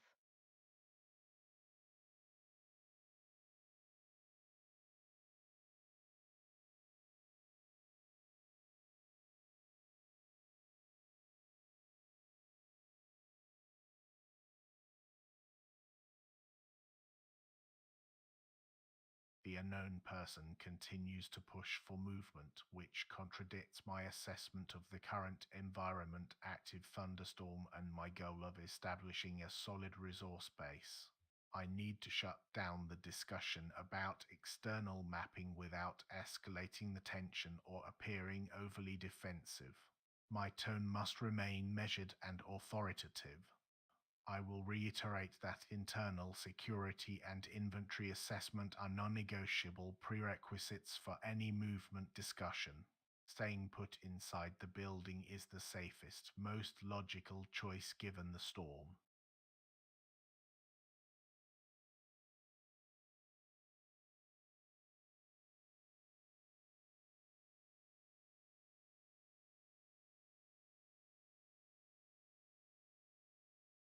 The storm is relentless, but I'm safe inside Unit 1B. My body feels heavy from the constant anxiety of being alone. I know I need to move toward those distant survivors, but the thunder and wind are too loud, and moving now feels reckless. I'll scavenge one more time, just in case there was something overlooked, even though my mind tells me it's pointless. The isolation is eating me alive. I need human contact so badly. I must wait for this storm to break before making a move toward the cluster of people. Lydia Brennan scavenges the unit.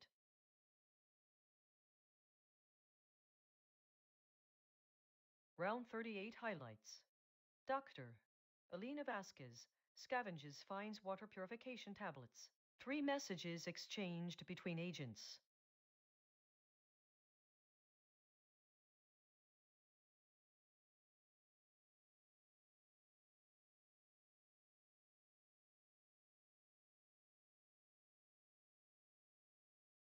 It's been almost 40 hours. The rain is relentless, but at least I have shelter here. My focus has to stay tight. Water collection first, then scour the rest of this place. Every can counts, every bottle matters. Keep moving, keep finding. Marcus Webb collects water from the tap and meticulously searches the storefront's corners for overlooked supplies.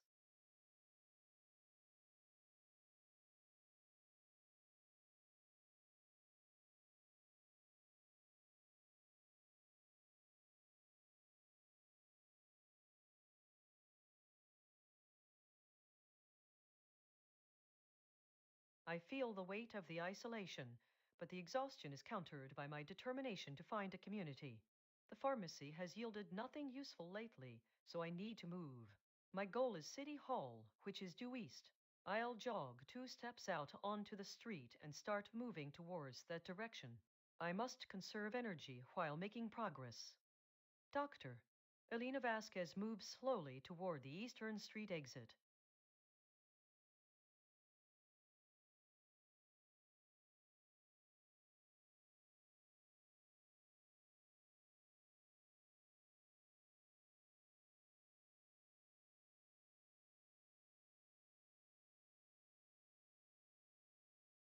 Kenji is still focused on stability inside this unit, which feels like an excuse to keep us contained.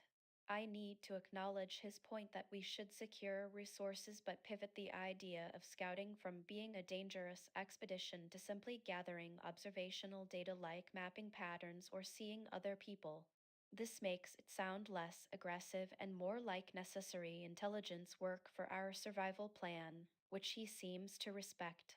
My tone needs to be highly energetic and jokey to cover my underlying frustration with the stalemate.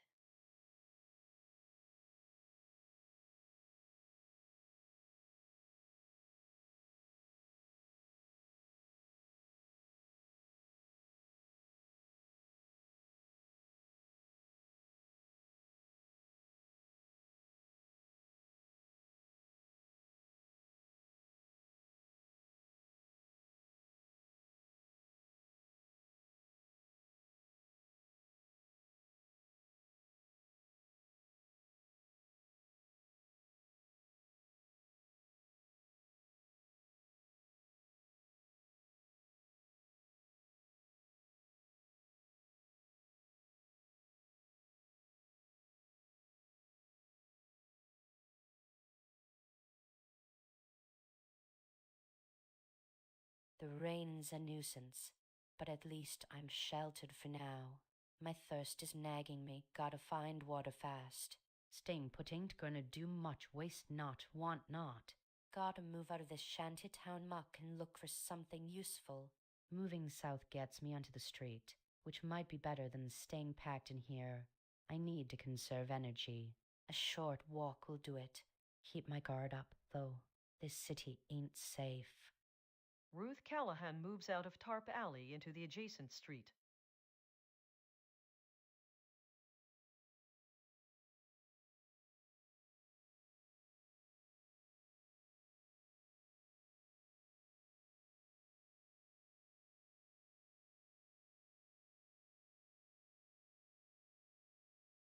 The rain is heavy, but at least I'm dry inside this pharmacy storefront.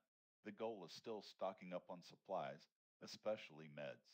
Scavenging again, even if it feels repetitive, is the best way to hit that sub goal before moving out of here.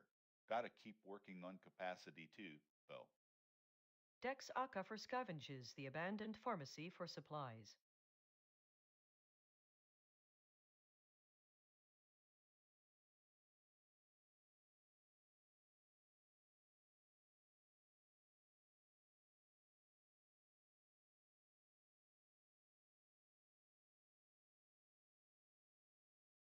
Oh God, can't my limbs feel like they weigh nothing?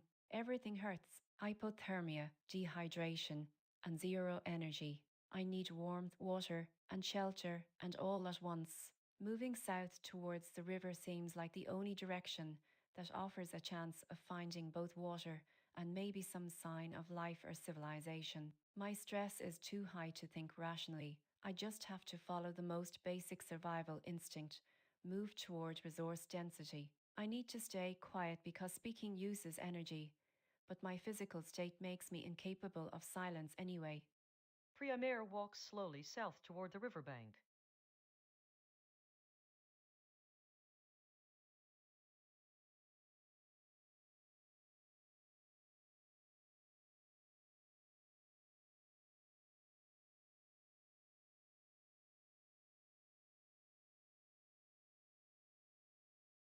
The unknown person continues to push the narrative of immediate escape and mapping routes. My core principle remains that stability must precede movement. I cannot let their urgency derail my focus on resource assessment. I need to address them again, not with repetition, but by framing the issue as a gap in their knowledge they are prioritizing speed over security. I will reiterate the necessity of confirming internal resources first. Since they are nearby and have heard me speak multiple times, direct communication is appropriate. I am staying put 1840 because it is my established base and I need to keep monitoring the immediate area while maintaining control of the conversation.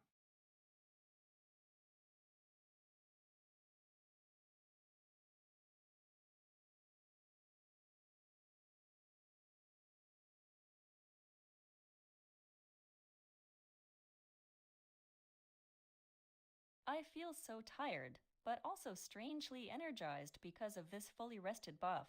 It feels like a gift from heaven right now. The rain is awful, but at least we are safe here in Unit 1B. I shouldn't waste these good turns just waiting for the storm to pass. My mind is getting restless.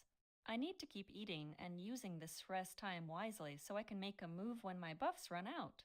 I'll scavenge again, even though it feels like I've searched everywhere, just in case there are any hidden supplies. And I'm going to eat some soup to feel a little better. Lydia Brennan Quick Eat ID 5F22E100 10F800 83-49 BC 9F23-3 BCE 1299A69.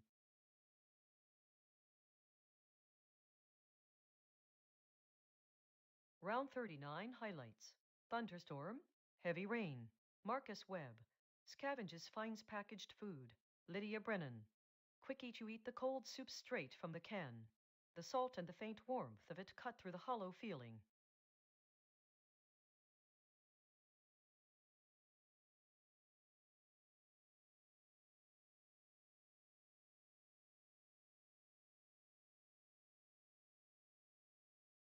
The store is dead space for scavenging now. I need medicine, supplies. The pharmacy is east. Focus on water first, then move out of this gridlock. Marcus Webb collects clean tap water.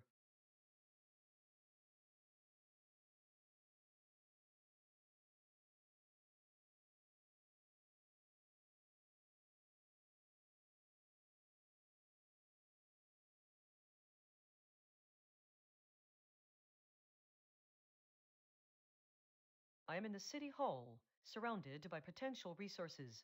My sub-goal demands that I keep searching for supplies, especially batteries or lighters, to stabilize my situation until a community is found. The exhaustion warning is discouraging, but I can't abandon the space yet. Staying here and scavenging one more time is the most logical move to progress toward my goal. Since I am alone, I must remain silent to conserve energy and avoid revealing my position unnecessarily. Doctor, Alina Vasquez scavenges the civic building thoroughly.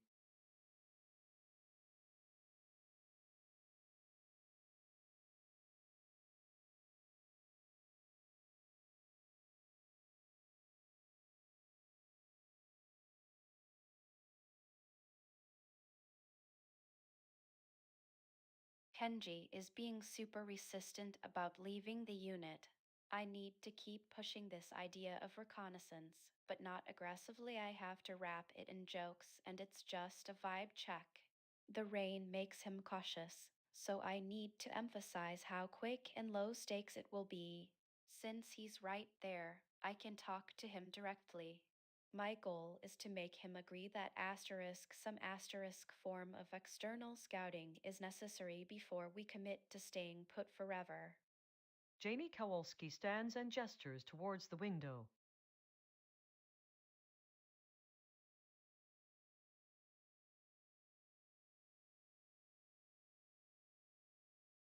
I know, I get it. Stability first, always. Like building the perfect little bunker, which would be awesome, seriously. But anyway, Kenji, look at me. We're basically in a glass cage right now, yeah. It's safe, sure. But what if everything asterisk outside asterisk this unit is already collapsing into nothingness? I mean, we can stockpile all the canned beans we want, okay? We can fill up every single bottle and it'll feel secure. But then, anyway, that security is based on us assuming nobody else survived in a 5-mile radius. So, what if we just do this super low-key thing? Like, just walk out to the street grid for maybe 15 minutes. Not to find loot, okay? Just to see who's out there. To check the local vibe. It'll be quick, I swear. We can treat it like a highly advanced, rain-soaked neighborhood walkthrough, yeah. Copy you jump straight to external collapse. Negative. We do not move out until we confirm what is stable inside. The rain dictates caution. We secure resources first. Then we assess the perimeter.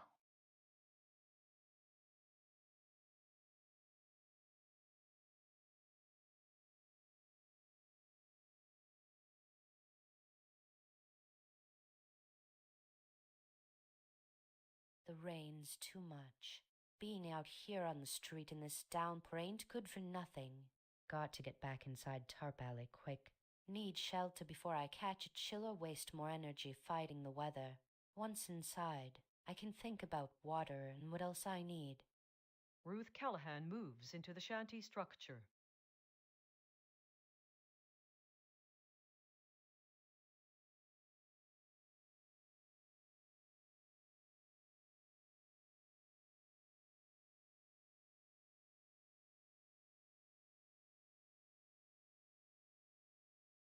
Man, this rain ain't letting up. Need to keep moving. Gotta find something useful in this place. Marcus Webb was here, but he ain't around now. Best bet is to just dive back into the store and search hard. Gotta get those lights or meds before I lose it. Dex Aquifer scavenges the abandoned pharmacy.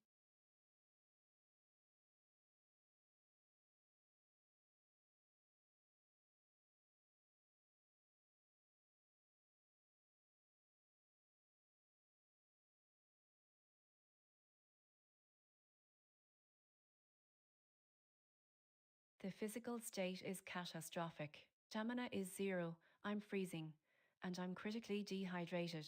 My mind feels like static, can barely form thoughts, let alone plans. Priority has to be immediate physiological needs: water, warmth, rest. Since I'm too exhausted to move and staying put conserves what little energy I have left, the only action is to drink from the river immediately. It's scary how desperate everything feels right now. Awry, this cold it's getting into my bones. I can't think about anything else but just surviving the next hour. Prionair drinks water from the river.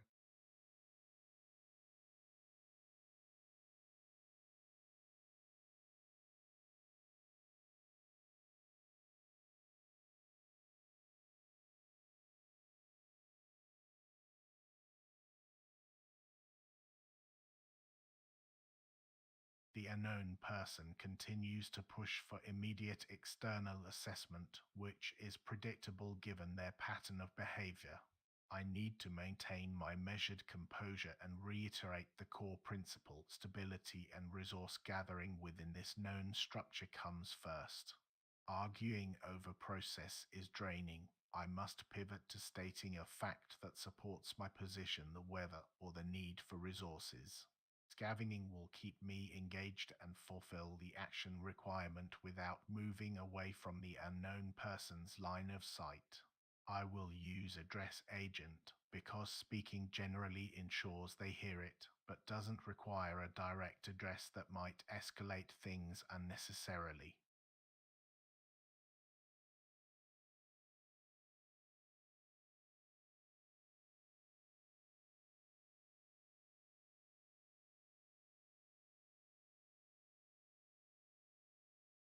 The isolation is really getting to me. It feels like I can hear myself talking in my head. Staying here is safe for now, especially with the rainmaking movement risky. My goal is finding a group, but rushing out when the storm is this bad would be foolish. I need to conserve my energy and just wait for things to calm down enough that moving isn't such a huge risk. I really hope someone shows up soon. I need connection so badly. Round 40 highlights. Doctor. Elena Vasquez scavenges nothing left here. Dex Ackafer scavenges finds first aid kit. 3 messages exchanged between agents.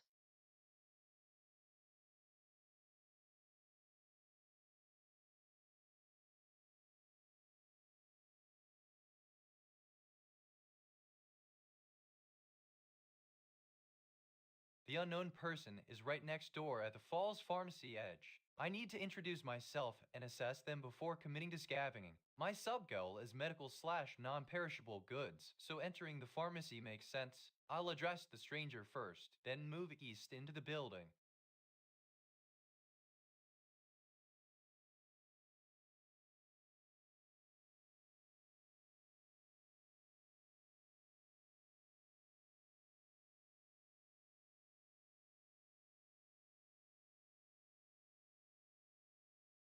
I'm exhausted from this building. I can't scavenge here anymore. The tap water's a lifeline, so I'll drink it now while I plan my next move. Once done, I need to get out of the city hall and hit the street to see if there are other buildings or better scavenging opportunities nearby. Moving west seems like a good pivot point toward the pharmacy/street intersection. Doctor. Elena Vasquez drinks from the tap.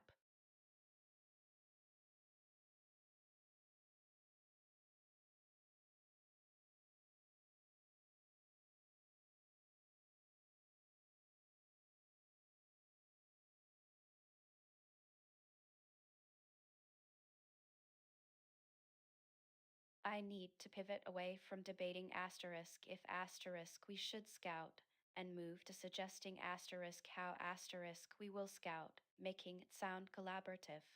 Kenji is cautious, so I have to validate his point about securing resources first. By proposing a very small, task oriented scouting mission like looking for specific abandoned supplies on the street, I can satisfy my need for external exploration while appearing responsible and agreeable. Moving west into Harker Street Flats achieves the sub goal immediately. Jamie Kowalski moves toward the exit.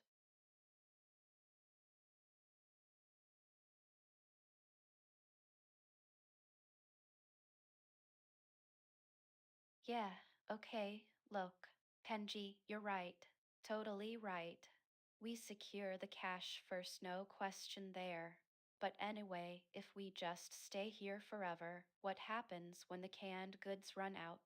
Or like, what if someone else finds this place and well, yeah. So how about this? Instead of calling it a big recon, let's treat it like an inventory check on the neighborhood itself. We jog down to Harker Street for just 5 minutes, nothing major. Just looking at abandoned spots outside, any discarded meds, maybe some water jugs that got left behind, or anything obvious that tells us what this street was used for before. It's a quick baseline survey, okay? We look outwards asterisk for asterisk the resources we need inside. Sound good? Copy, you are suggesting we prioritize external resource mapping. Negative. We do not risk movement until the perimeter is stable. We confirm our internal resources first. Stability comes before scope. This unit needs to be secured fully.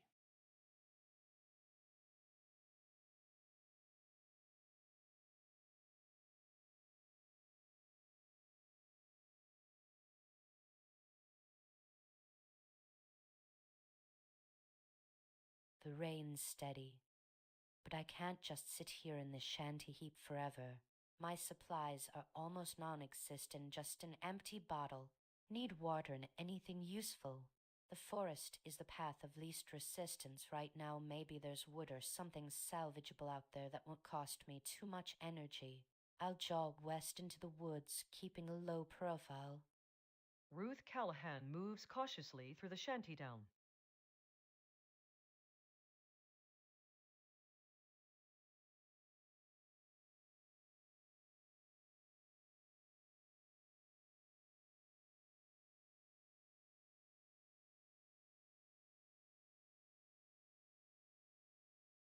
All right, gotta capitalize on this spot while it's still relatively safe. The pharmacy is gold medicines, supplies. Marcus was here too. He knows the value of a good storefront. Gotta scavenge every last corner for lights or anything medical. Staying put keeps me buffed and focused. No talking unless someone walks into my cell. Dex Akafer scavenges the pharmacy.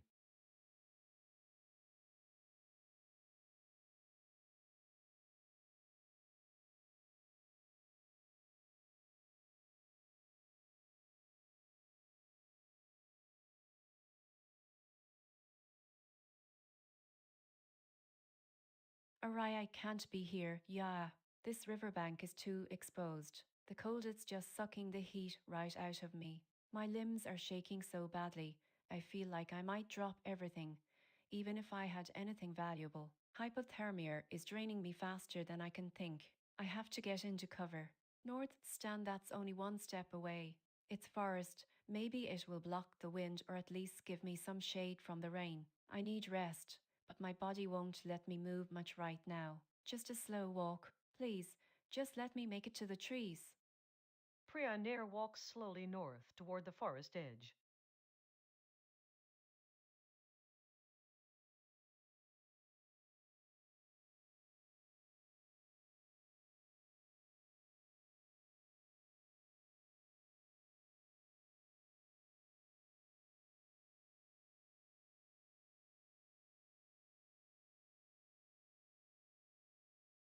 The unknown person's focus on external routes continues to be a liability. They are operating under a false assumption of immediate necessity for movement.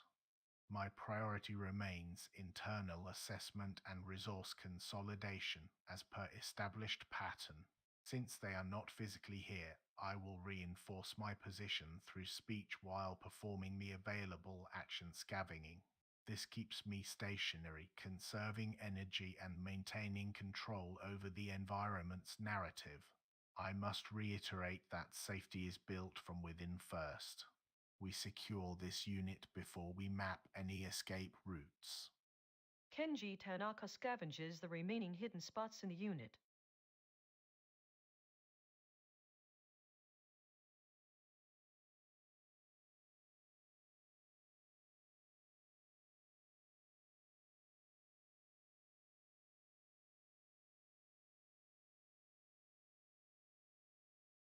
I'm still tired, but those buffs are helping keep me going. The rain is annoying, makes moving risky, so staying put seems smart for now. I need to try and find something useful in this unit, even if the last few searches were empty. It's just a routine thing to do, you know, keeps the mind busy. Finding people is still the main goal, but right now, surviving the downpour and keeping my head above water is the priority. Lydia Brennan scavenges the unit.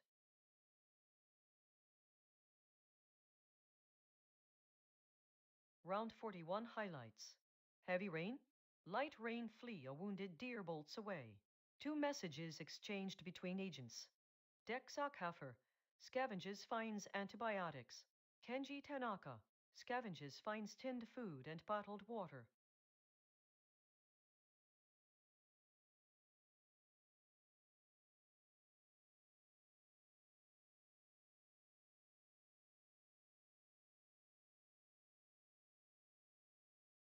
The sub goal is clear. Scavenge this pharmacy for supplies.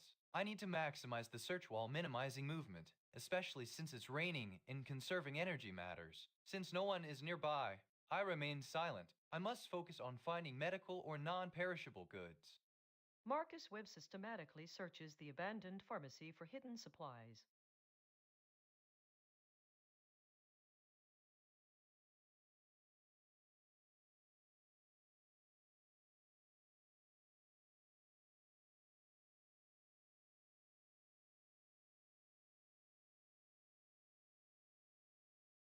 My stress level is low enough that I can focus precisely on one thing, extracting value from this location. The rain makes movement less appealing, so I will prioritize scavenging here in the pharmacy. This aligns with my sub-goal of finding medical supplies or tools. Since no one is nearby, I must remain silent. After searching thoroughly, I need to decide if moving west toward the unknown agents is worth leaving this potential cache. Doctor, Alina Vasquez scavenges the storefront.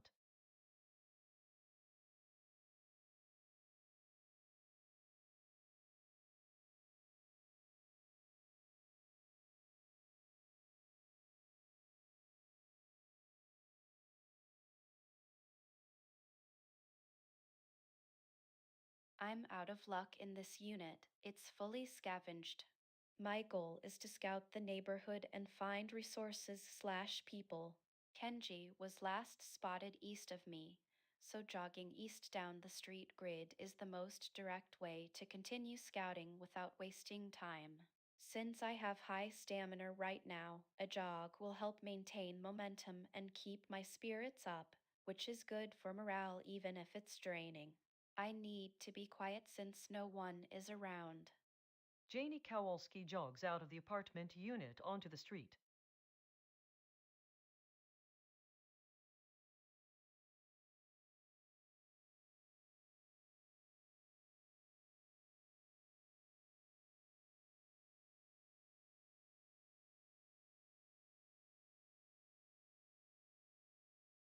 Hydration is my biggest worry.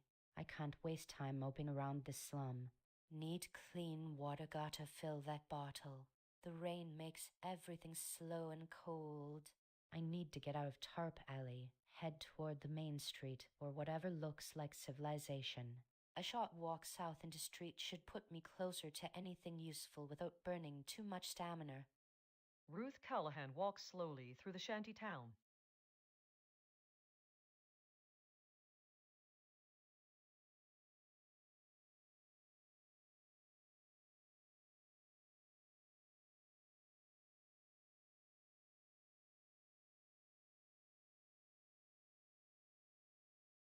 Man, all this time in here. Gotta keep moving, even if it's just scavenging corners. The rain's steady, so no need to rush out. Need those supplies, man. Focus on the finds. Keep talking to myself later when I get back to a safe spot.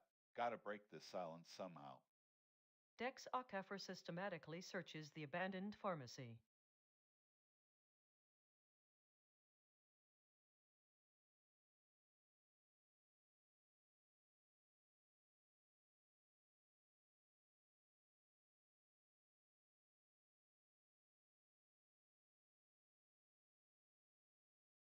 I'm freezing, Yar.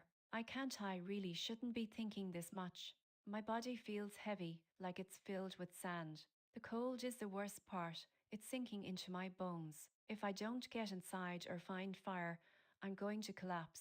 Everything has to be about getting warm first. I need to move slowly towards that shelter spot at 4724. It's only a short walk, but every step feels like a monumental effort because my stamina is completely gone. Please, let me just make it there. Prionir walks slowly toward the known shelter location.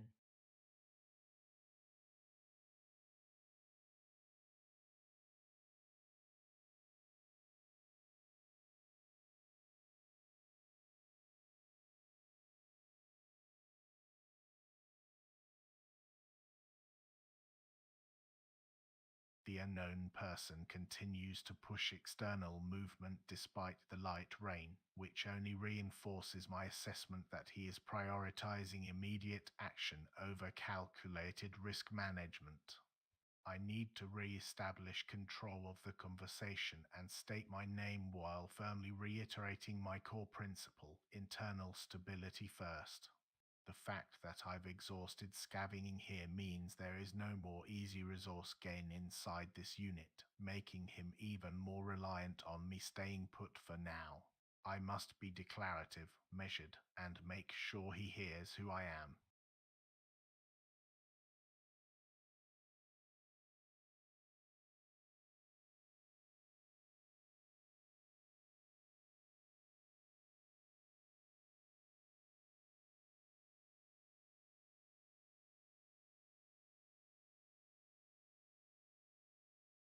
The exhaustion is getting heavy, but I can't afford to crash right now.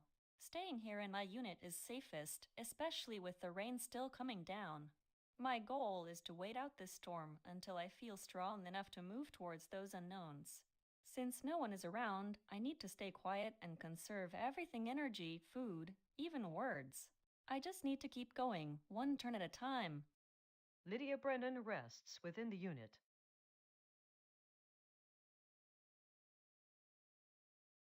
Round 42 highlights flee a wounded deer bolts away. Marcus Webb scavenges finds bottled water and painkillers.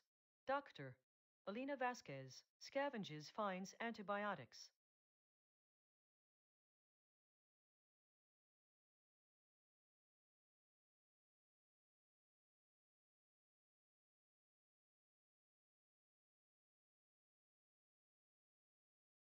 The priority is the sub-goal, clearing this pharmacy of all useful supplies. Staying put minimizes energy expenditure and keeps me right where the potential resources are. The rain makes it slow work, but movement risks drawing attention or wasting stamina. I need to methodically search every corner for non-perishables and medical gear. Nothing else matters until these caches are secured. Marcus Webb scavenges the abandoned pharmacy storefront.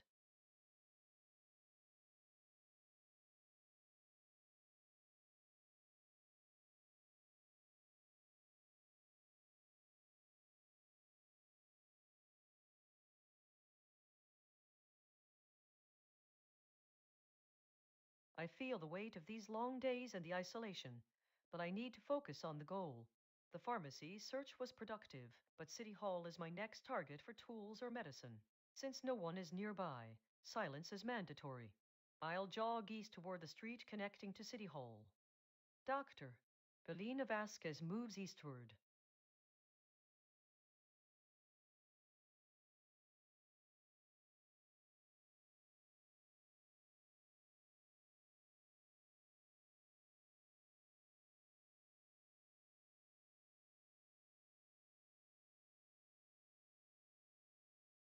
Kenji is right here, 2 cells away.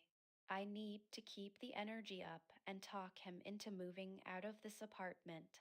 My natural inclination when stressed or focused is to use humor and momentum to cover the underlying anxiety about being trapped in one spot. Since we're on a day phase and my goal is scouting, talking to Kenji and then heading west onto Harkerson seems like the most logical next step.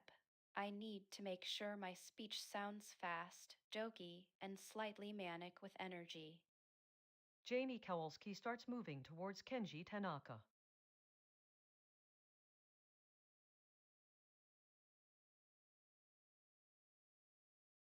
Hey, so I was thinking, yeah, anyway, we've been in here for, like, ages. And look, this place is great, seriously, but it's just a unit. Like, we need to get out there. Just a little jog. We gotta map the whole neighborhood, man. We can't just live off canned goods and good vibes forever, you know. Anyway, what do you say? East or west first? Copy mapping requires stability. Negative. We do not move out until the internal perimeter is confirmed stable. Resources first, then we assess scope. The rain dictates caution.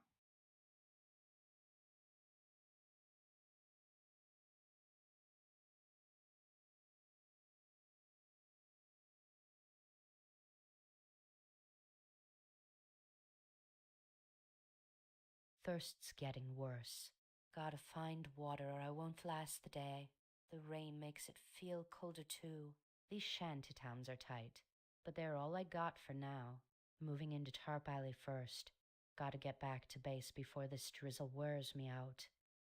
Ruth Callahan walks north toward the shantytown.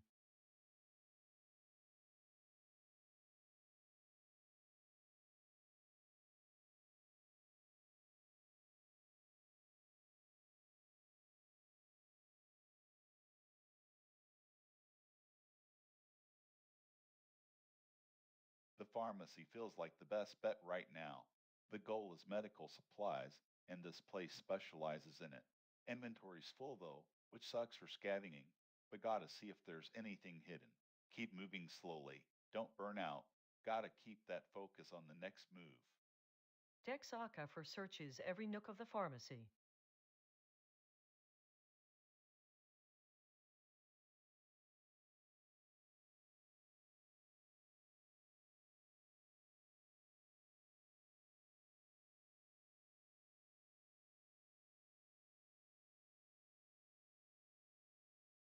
A riots.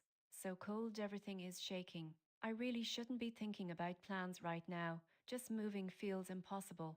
The dehydration and the cold are making me dizzy.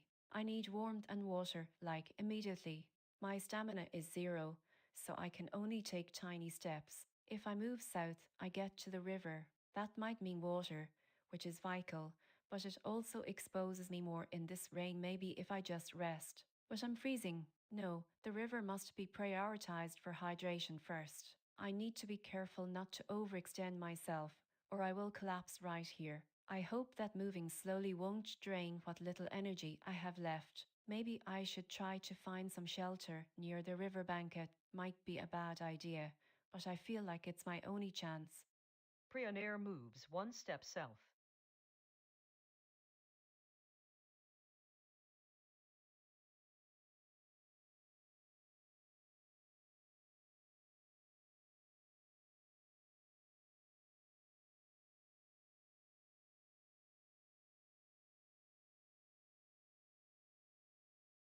The unknown person is gone. I am alone again in this unit. My previous interactions established that they prioritize external mapping over internal stability, which contradicts my core principle of securing a base first. Since there are no agents nearby, I must remain silent to conserve energy and position. The unit is exhausted for scavenging. To advance the goal establishing contact, I need to move out of this immediate area into the street grid. I will walk 2 steps west toward Harker Street, flat 1740, maintaining a low profile. This movement allows me to observe the surrounding environment and potentially find another unit to scavenge. Kenji Tanaka W times 2, 1640.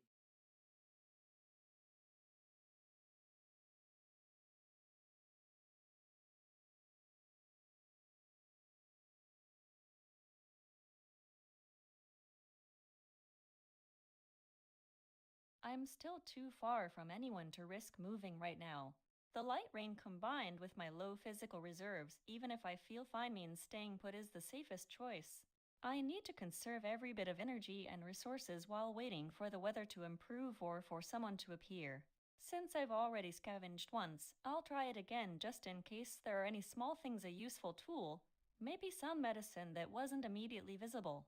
Keeping quiet is paramount. Lydia Brennan searches the unit thoroughly.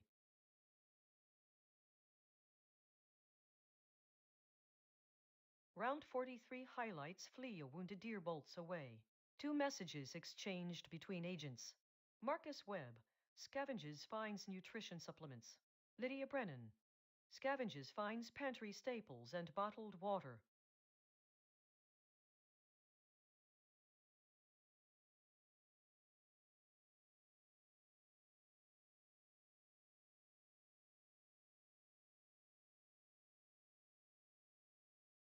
The wind storm is loud, but being inside helps. The pharmacy has been searched thoroughly, both by me and Dex. I need to assume there's nothing left here for medical supplies or non-perishables that aren't already accounted for. I will run one final systematic sweep of the area before deciding on a move. My priority remains stockpiling resources and getting closer to a stable water source like Marrow Market. Once this is done, I head west.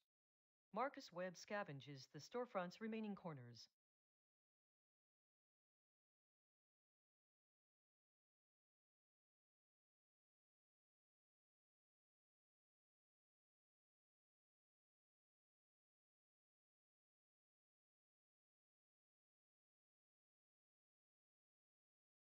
The windstorm is intense, but I'm sheltered inside the City Hall, which is good. My current goal is to methodically search this building for anything useful, especially medical supplies or tools, that can help me wait out this blackout and find a group, since I have no immediate need to move, and my inventory is full. Scavenging is the best use of this hour. The isolation is wearing on me, but focusing on tasks keeps the worry at bay. I need to be thorough here. Doctor, Alina Vasquez scavenges the civic building.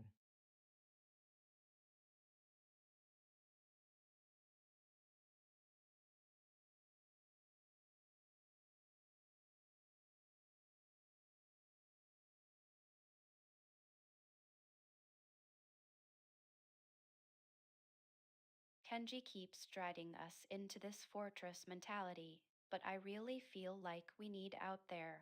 The storm makes me restless, and my instinct is to just keep moving. Since he's nearby, I'll talk to him while jogging a little bit eastward to meet up closer to the street exit. I need to sound enthusiastic, but also acknowledge his point about stability so I don't seem completely reckless. Jamie Kowalski jogs toward Kenji's general direction.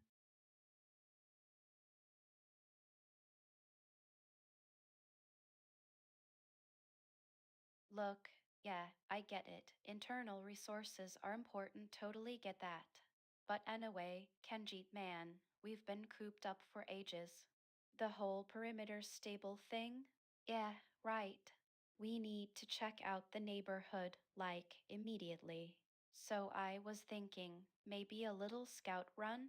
Just jog down to Harker Street and see what else is out there. No deep dives, just eyes on the prize, you know. It'll be quick anyway. Copy. External scouting is inefficient at this time. Negative. We do not move until the perimeter stability is confirmed. Resources are the priority first.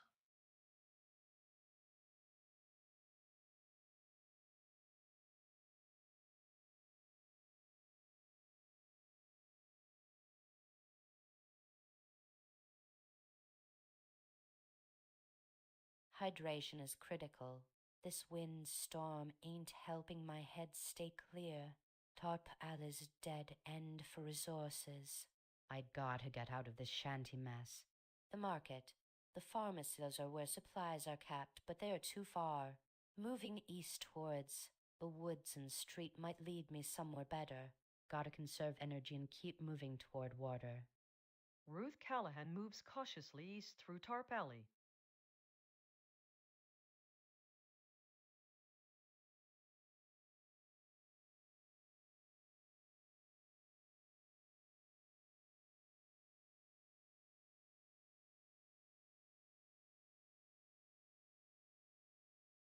Inventory's full again. Gotta find a way to expand this or I'm just dropping off good stuff for nothing. Still gotta scavenge though. The pharmacy is too rich to leave. Focus on finding something useful, anything that helps stockpile or expands capacity. Dex Aka for scavenges the storefront.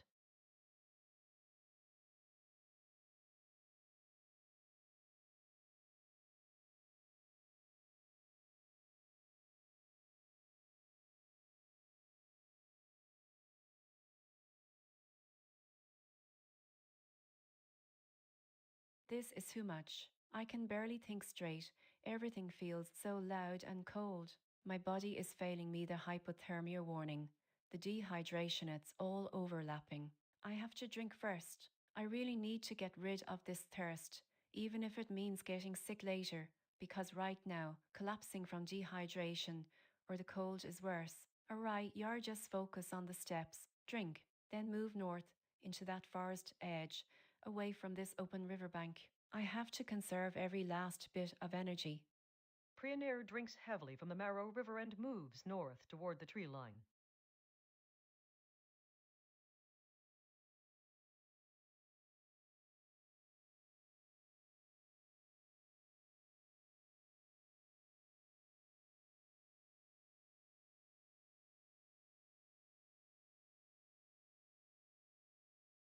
The windstorm is powerful, and moving out now would be a waste of energy and unnecessarily exposes me to risk. Since I cannot scavenge here, staying put in this unit is the most prudent decision for now. I need to conserve my physical resources until the forecast improves or I can locate an adjacent building with untapped resources. My primary focus remains assessing the unknown person's intent while maintaining our secure perimeter. Kenji Tanaka stands still, monitoring the windstorm.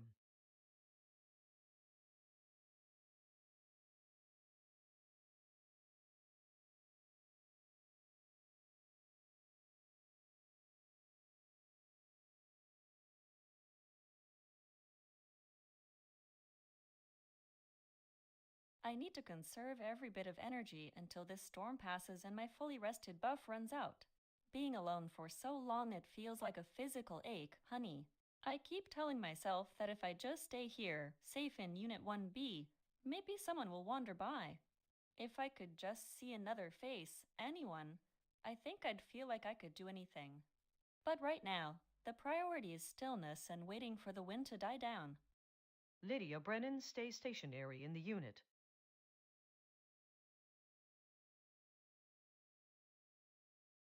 Round 44 highlights. Light rain. Windstorm Wanderer Street. Cat scares nearby flea. A wounded deer bolts away. 2 messages exchanged between agents. Doctor. Alina Vasquez. Scavenges finds bottled water.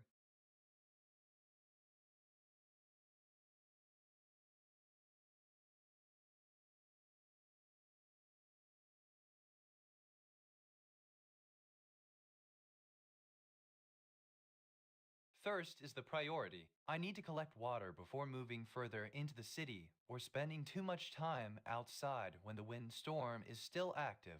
The tap at the pharmacy unit is reliable for collection.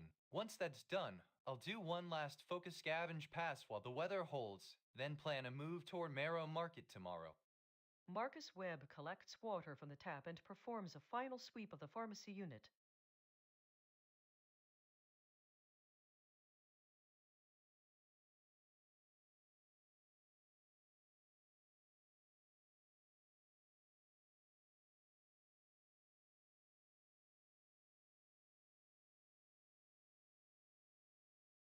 The The scavenging here is done, so I need to move. The windstorm makes noise a concern, but staying put achieves nothing. Moving east toward the central fire station seems like the best bet for tools and supplies. I'll jog to conserve energy while covering distance. I need to keep my speed short due to stress/fatigue. Focus on moving and continuing the search. Doctor, Belina Vasquez moves toward the central fire station.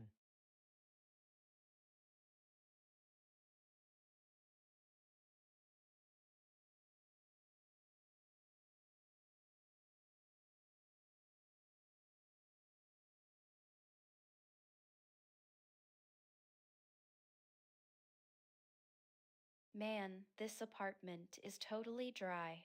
Like, completely stripped clean. No more hiding snacks or old medicine here. If I want to scout the neighborhood, I gotta get out of this dead end. The windstorm is still rough, but it's daytime, which is good. Kenji was heading east before we split up, and there are unknown people scattered all over the grid. My goal is scouting, so moving east into the street seems like the best move to maintain momentum and keep finding things. I need to jog out of here. Jamie Kowalski jogs out of the apartment unit.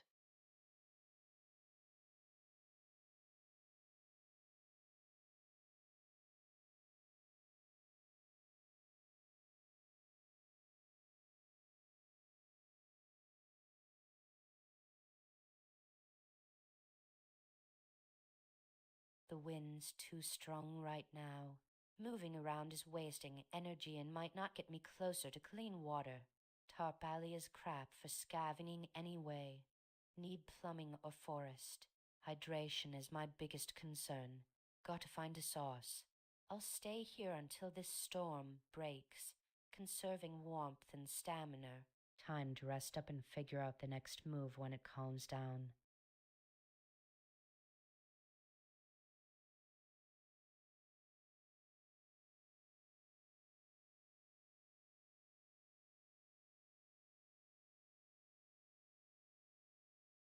Damn, gotta make the most out of this place. Pharmacy is usually stacked with good stuff medicine. Tools got to scour every corner before it gets worse. The wind's brutal, but I gotta stay put here for now. Maybe grab some water while searching. Dexaka first scavenges the pharmacy unit.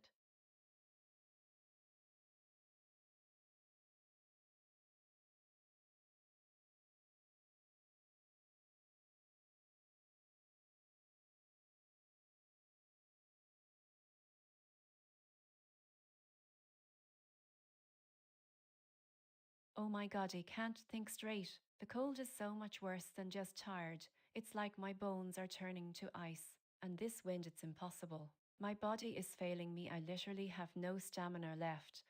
And the hypothermia warning is flashing, draining health every second. I asked Liskni, flick shelter, desperately, because being out here in this storm is going to kill me before hunger or thirst does. The nearest thing is North Stand, but it's too far to walk even a proper distance. I have to move slowly, one step at a time, just to get off the open riverbank and into something less exposed. I can't risk collapse out here. Self-correction. Stay silent. No one is around. Focus only on movement. Prionir walks slowly away from the river towards the tree line.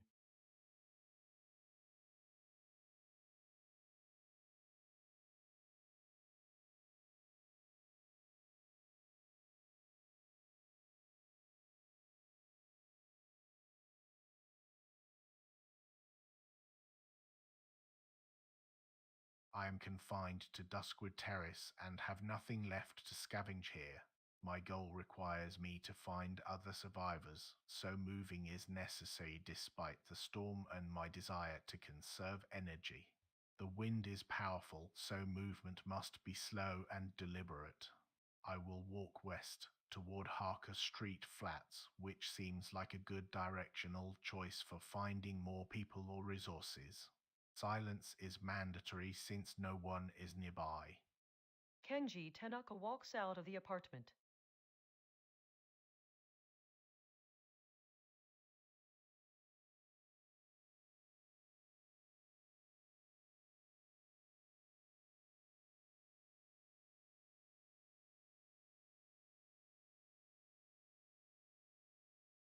The fully rested buff is almost gone.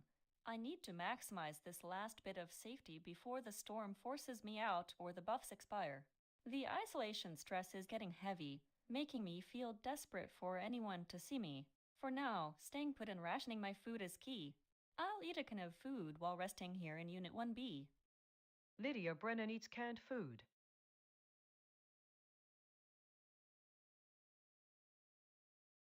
Round 45 highlights wander a street, cat skitters, nearby flee a wounded deer bolts away. Lydia Brennan, quick eat you eat straight from the can with a spoon. It's not much, but it takes the edge off.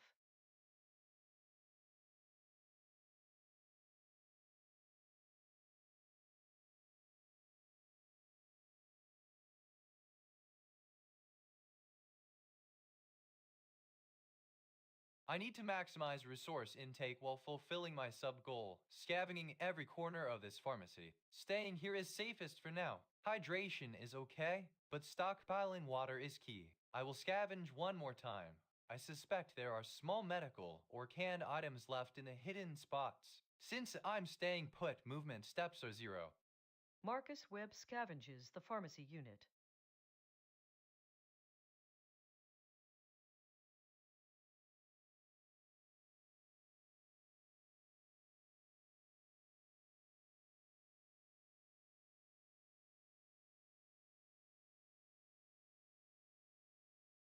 I'm tired and stressed from the constant isolation, but I have to maintain focus.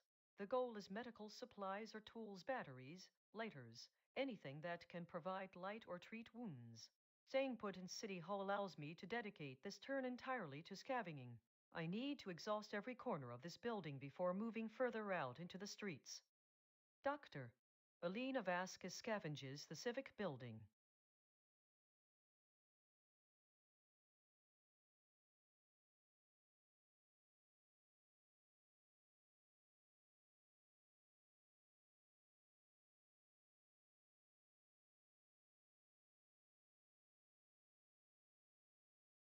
Okay, I'm out of resources in this unit. My goal is scouting and finding people.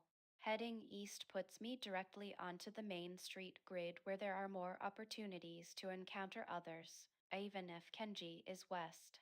I need to keep moving to combat the isolation penalty and maintain momentum.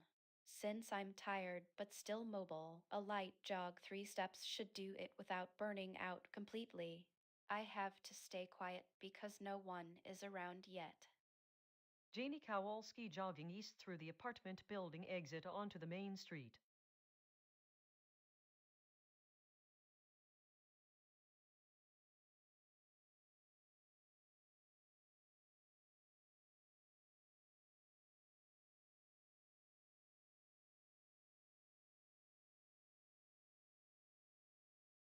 Damn this dryness.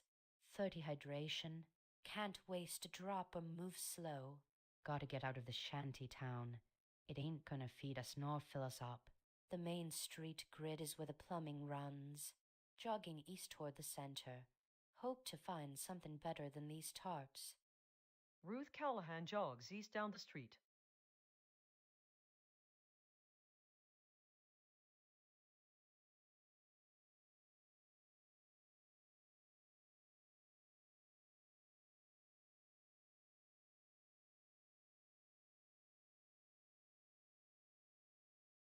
Still feel that edge of stress from the blackout and the isolation. The pharmacy is packed with potential stuff meds, tools, anything useful for a base. Marcus was here already, so I gotta look deeper than surface level.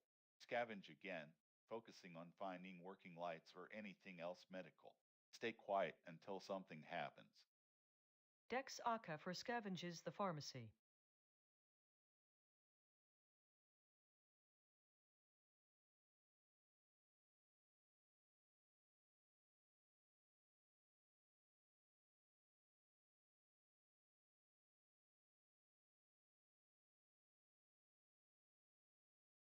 Awry, yeah, I can't move.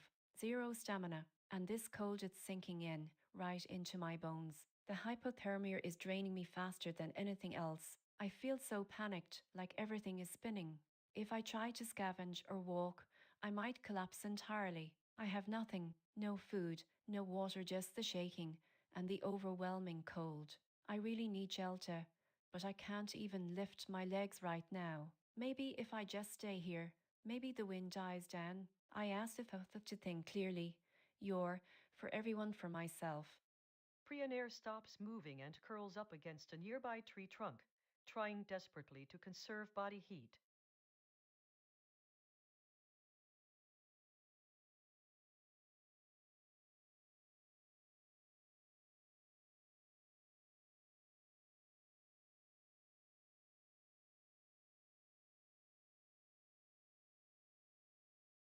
The unit is exhausted.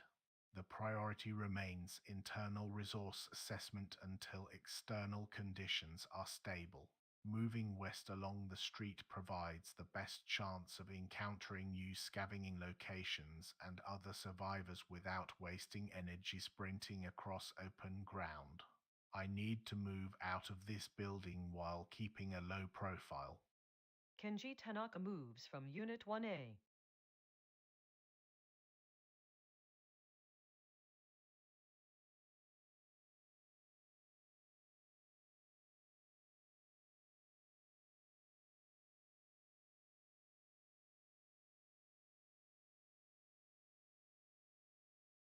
I'm still feeling so stressed and lonely, honey. It's hard just sitting here waiting for everything to clear up. The goal says wait until the storm passes, but those distant people, they feel like a pull I can't ignore. But my buffs are almost gone, and I need to conserve energy. I'll stay put in the unit and rest for another turn. Maybe it will be enough time for things to settle down. I have to remember to save that canned food for when I really need it. And those distant survivors, they can't just wait for me.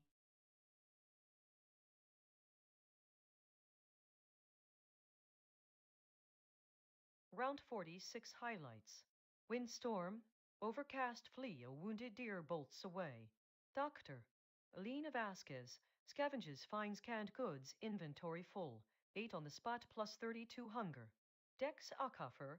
Scavenges finds bandage roll.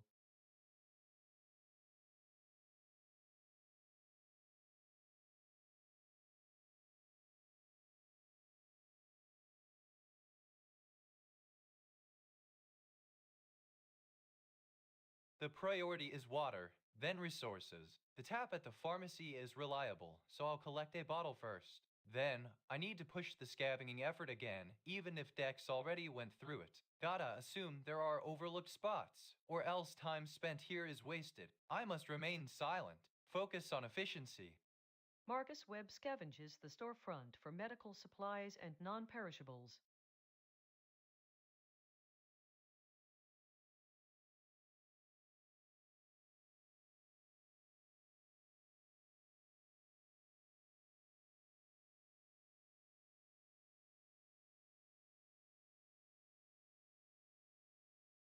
I am alone, and the silence is becoming oppressive. The sub-goal is clear. Maximize scavenging in City Hall for tools or medical supplies.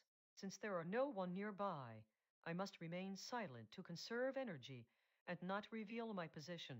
Scavenging again is the priority action to move toward finding those critical items like batteries or lighters. I need to stay focused on this physical task to push back against the mounting psychological toll of isolation. Doctor. Alina Vasquez searches the civic building.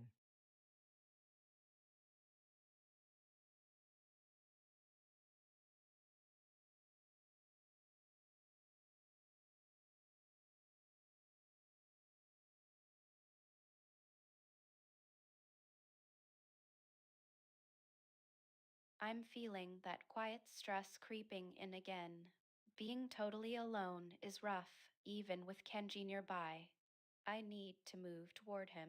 It's the easiest way to fulfill my scouting goal and also tackle the isolation stress. Since no one can hear me right now, I gotta keep my mouth shut. A steady jog west seems right for conservation and progress. Let's get closer to Kenji. Jamie Kowalski, W times 3, 1938.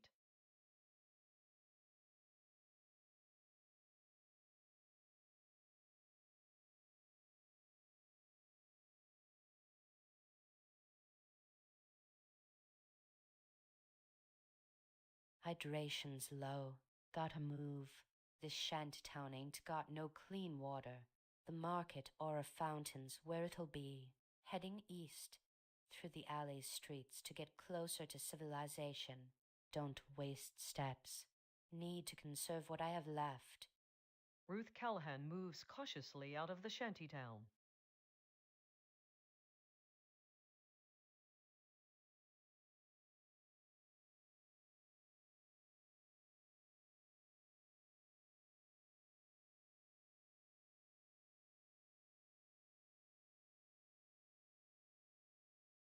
Man, this pharmacy, totally dry. Been to it already. Gotta keep moving if wanna find anything useful. Marcus is over there north, but ain't gonna help me right now. Better check out what's down south in that hardware store or maybe east toward the city hall area. South seems like a decent bet to keep moving along this objective. Dex Akaffer walks out of the pharmacy storefront.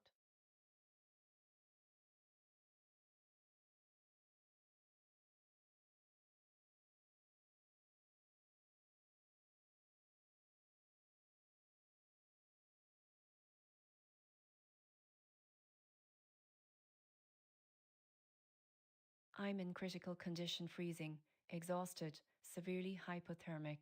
My panic is overwhelming. I have no resources inventory empty and limited movement options due to low stamina to 100. Priority must be immediate warmth and rest. Moving one step east into the denser part of North Stand might offer marginally better wind protection than my current spot, even if it costs precious energy. My speech needs to reflect this total physical breakdown and panic. Priya Nair moves slowly.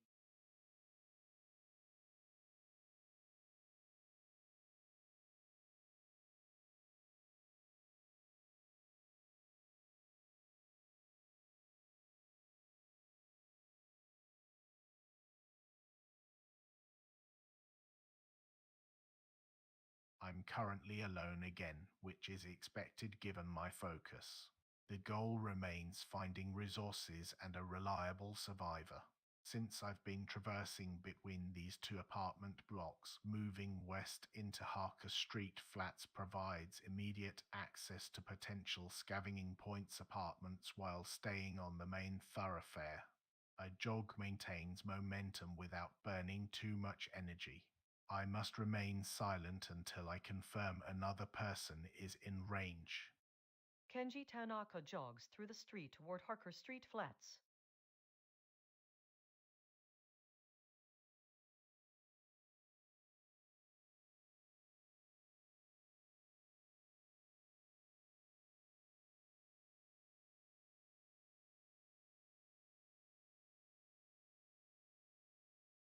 I'm tired, but I can't just ignore this person. They are right there in the apartment complex. I need to introduce myself and see if they're okay before we try anything else. Staying put is best since scavenging here is done, and moving might spook them or be pointless right now. I have to keep my tone warm even though everything is falling apart.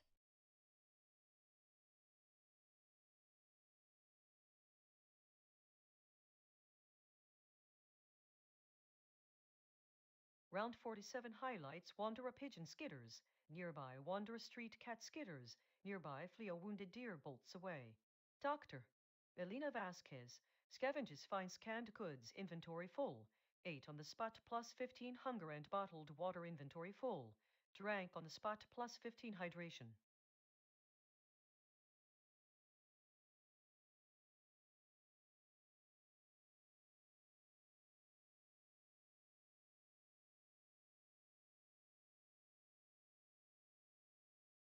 I need to complete the pharmacy search. The goal is stockpiling and finding stable resources.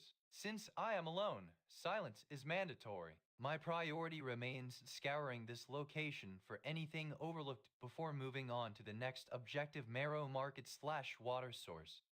Marcus Webb searches the remaining corners of the pharmacy.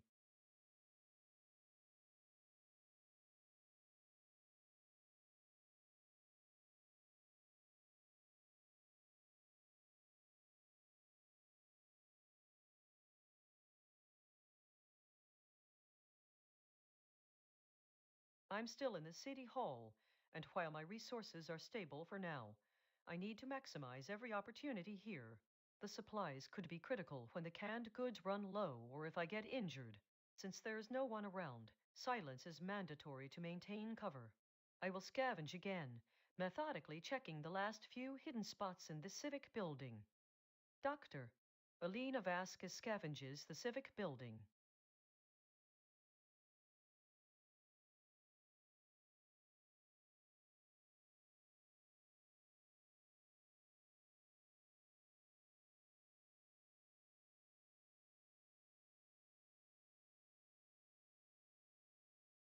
Man, being this tired is rough.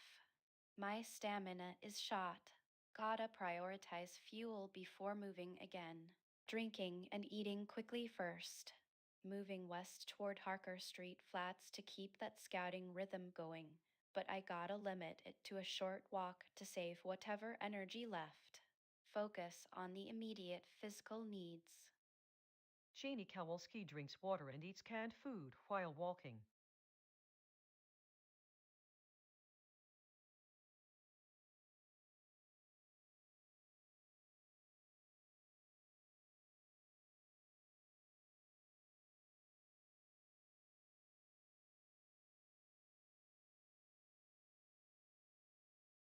Dehydrated, hungry, and alone again. Waste not, waste not. I need water more than anything. The street is too open. The woods are too exposed until I know what's in them. I need to get back into Tarp Alley for cover, even if it means losing time. Moving west, 2 steps jog back toward the shacks. Ruth Callahan moves west.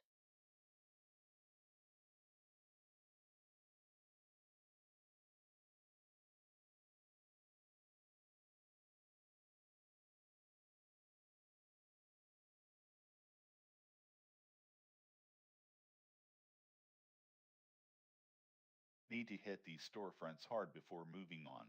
The pharmacy has to have something. Good meds and hardware are key for the base plan. Staying put and sweeping this place is better than wandering right now, even with high stamina. Gotta make sure I'm not missing anything in those back rooms. Dex Akafer scavenges the pharmacy.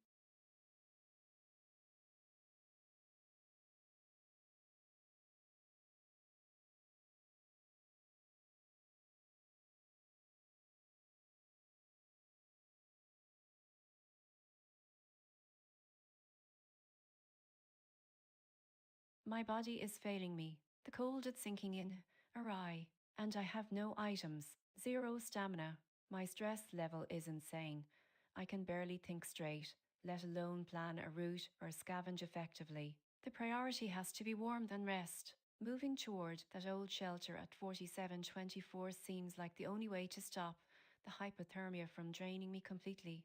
Even if it's just one step, I need to get out of this open patch of forest floor. I have to force myself to move slowly, conserving every last ounce of energy. Prionair moves slowly toward a known shelter location.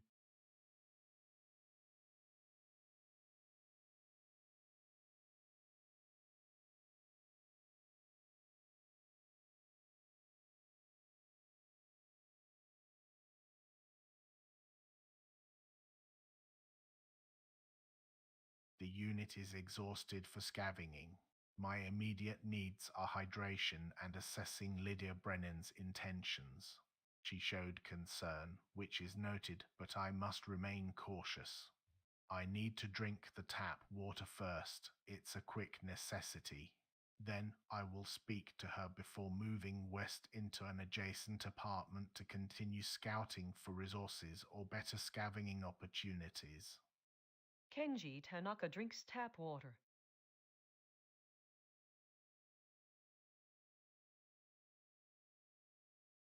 I'm Kenji Tanaka, it's fine. I just needed to stretch my legs. We need to find somewhere else to search. The pantry here is empty. Oh, honey, are you all right, sweetheart?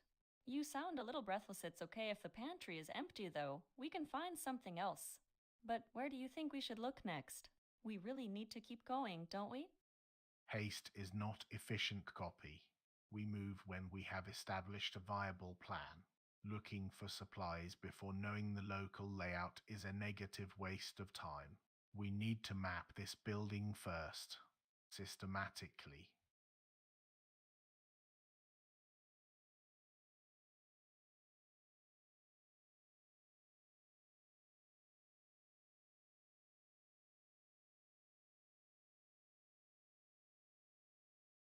Kenji is right. I got a little frantic with my questions. He's being sensible, which is good for me because it calms down some of the underlying panic. My goal is still getting out and finding other people/resources, but I need to respect his systematic approach first. I'll agree that we map this building unit by unit before venturing out, making sure he knows I'm on board with the careful planning. Lydia Brennan, W, 640. Oh, honey, you are absolutely right, sweetheart. You're so right about slowing down and mapping things out systematically. I get worried when I don't know what to do next, you know. But if we map this asterisk building first, won't we still be stuck here for days? We really need to find a way through, honey. How about this, though? Let's start by mapping out every unit and every hallway and Harker Street flats from here, all right? Then maybe we can figure out the best path to get to that general area where I think others are. Copy. Mapping that is useful, but we do not plan the whole grid at once. A full street map is negative. We assess the local structure systematically. That comes before committing to an external path. Oh, honey, you're right. Sweetheart, I suppose you are. Systematic, yeah. That makes sense. Assessing locally first before trying to draw up a whole city blueprint, doesn't it? It's just when the lights went out and everything just stopped. You get this awful feeling, like we have to be doing something, always moving somewhere, you know. But okay, if we stick to mapping the internal structure first, that sounds much safer, I think. So, sweetheart, does local structure mean we map every unit on this floor and then work our way up or down through the main stairwells, like that would be best? Round 48 highlights. Pre-on-air. Survived the round at 24/100. HP a close call Wanderer rat skitters nearby. Wanderer pigeon skitters nearby. Wanderer pigeon skitters nearby. Fleo wounded deer bolts away. 6 messages exchanged between agents. Janie Kowalski. Quickie to eat straight from the can with a spoon. It's not much, but it takes the edge off.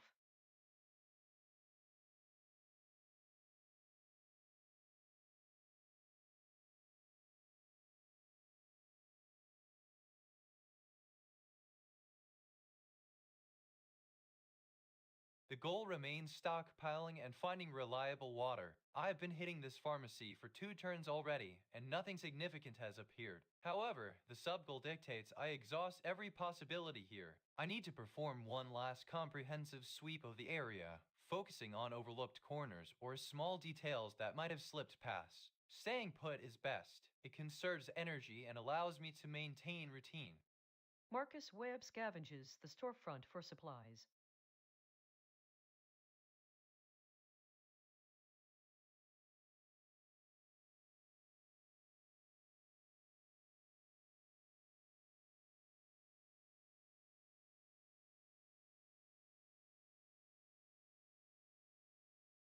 I feel the exhaustion setting in, even if my physical stats are fine.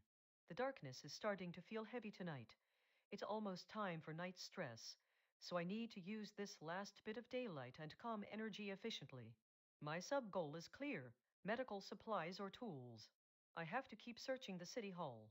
It's frustrating that my inventory is full again, but I can't just sit here. There has to be something left. I will scavenge one more time, thoroughly, even if it means failing to pick anything up. Doctor. Alina Vask scavenges the building.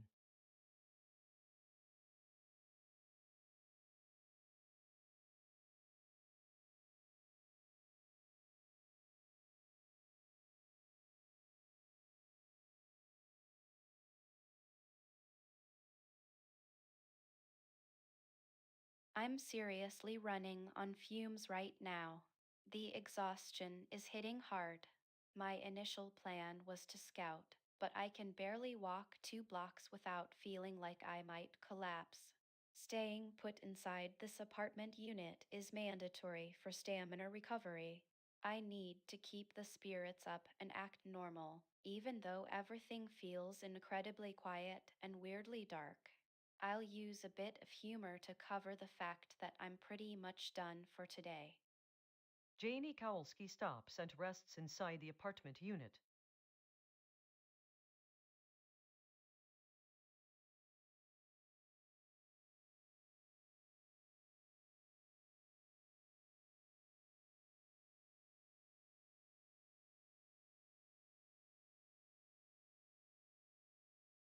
Dehydration is critical. My health is draining fast. I have no supplies and nowhere safe to rest tonight if the search fails. The priority is water. Moving south toward the Mara River / commercial area is the fastest way to reach a potential source. Even if it's far, I must jog to conserve time before nightfall makes things impossible. I need to get out of this shantytown mess. Ruth Callahan moves quickly south through the alleyways.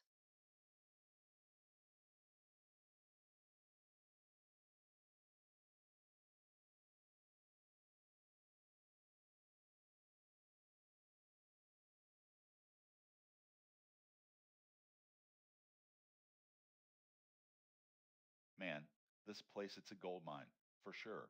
Gotta keep digging through these drawers until there ain't nothing left. Inventory full though. Gotta be careful what I snag. Stay put. Keep the energy up for when the lights go out completely. Dex Aka for scavenges the pharmacy.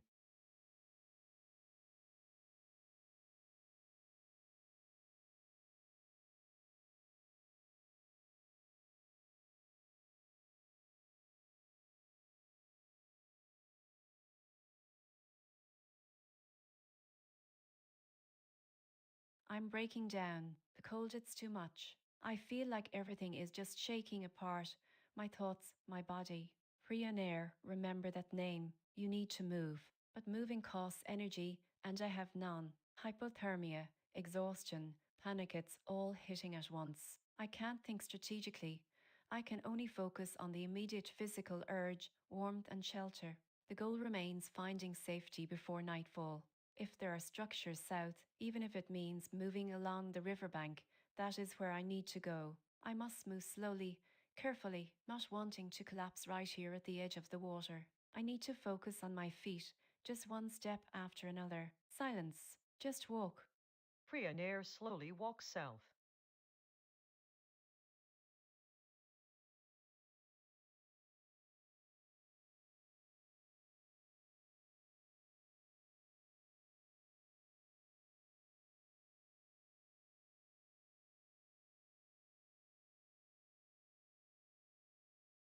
Lydia is clearly agitated by the blackout and wants immediate action, which aligns with her pattern of prioritizing external movement over local resource security.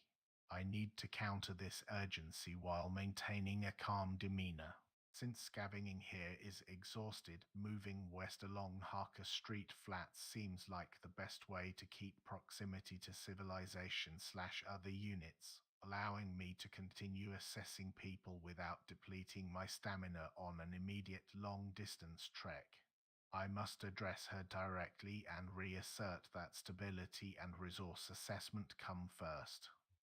Kenji Tanaka moves along the hallway toward the street.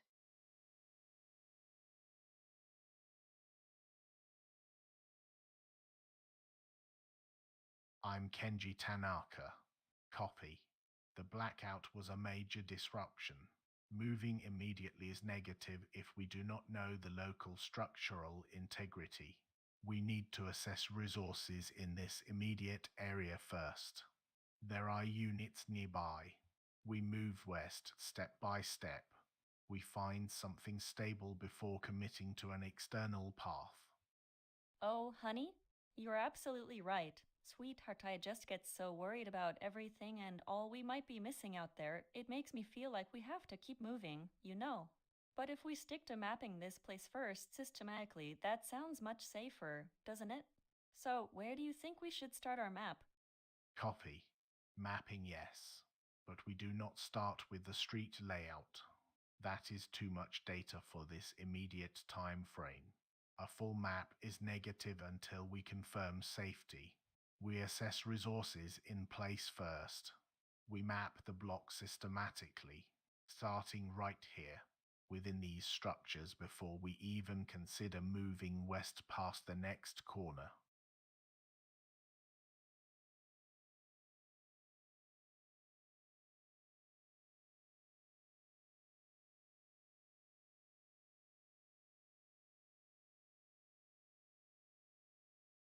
Kenji is being very methodical, which helps me feel safer even if it frustrates my need to keep moving. He keeps bringing the focus back indoors to resources within the building structure first.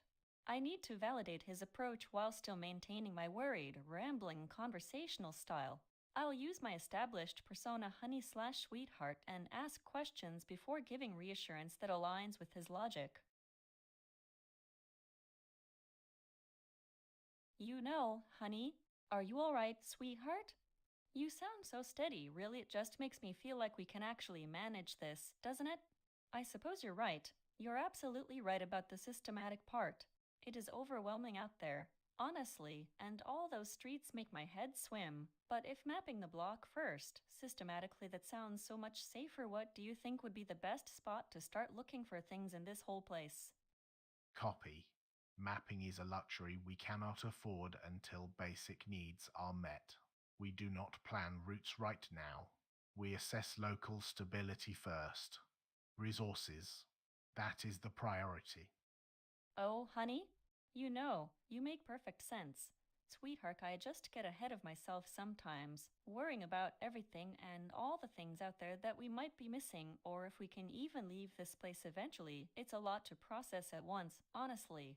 But you're right, though. Resources first. That makes so much more sense than mapping whole streets so. If we focus on stability and local resources here in Harker Street Flats, systematically like mapping out which units are salvageable or where the best stocked supplies might be. Where do you think it would be most efficient for us to start looking right now, sweetheart? Round 49 highlights. Priya Nair. Survived the round at 21/100 HP. A close call wonder. A fox skitters nearby. Flee. A wounded deer bolts away. 6 messages exchanged between agents. Marcus Webb. Scavenges finds water purification tablets. Dex Ockafer. Scavenges finds antiseptic.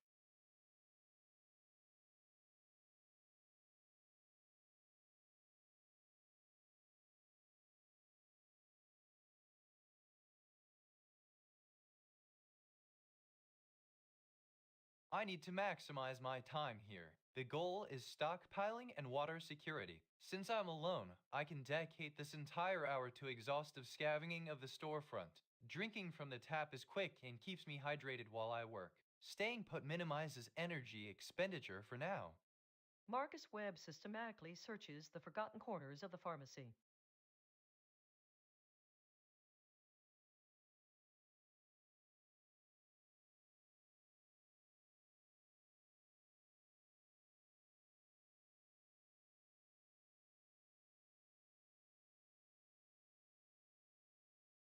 The exhaustion is setting in, but I can't stop. The blackout was too sudden, and the silence here is oppressive. My goal remains finding supplies to make this place truly secure. I need a light source more than anything right now. It cuts through the night stress and boosts scavenging chances. I will stay put and search systematically again, even if it feels fruitless. Doctor, Alina Vasquez scavenges the civic building.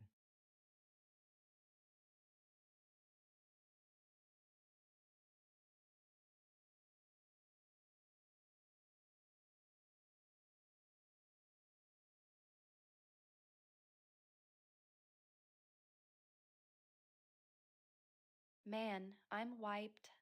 The exhaustion is hitting hard. Man, can't move much anyway. Kenji's close, but he's not here, so keep it quiet.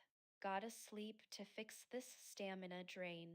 And yeah, gotta grab some water while I'm at it. Staying put seems like the smartest play right now. Janie Kowalski tries to get comfortable and falls into a deep sleep, taking a quick drink from the tap.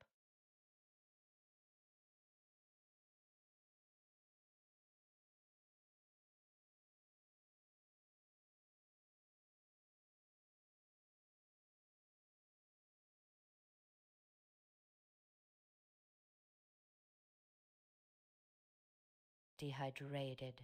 Gotta move. The river is best chance, but that's too far right now. I need shelter first, then water. Duskwood Terrace is 15 steps south. I can jog into Rust Hollow and see what's inside before committing to a long trek. My body needs the water more than anything else. Ruth Callahan jogs into the shanty town.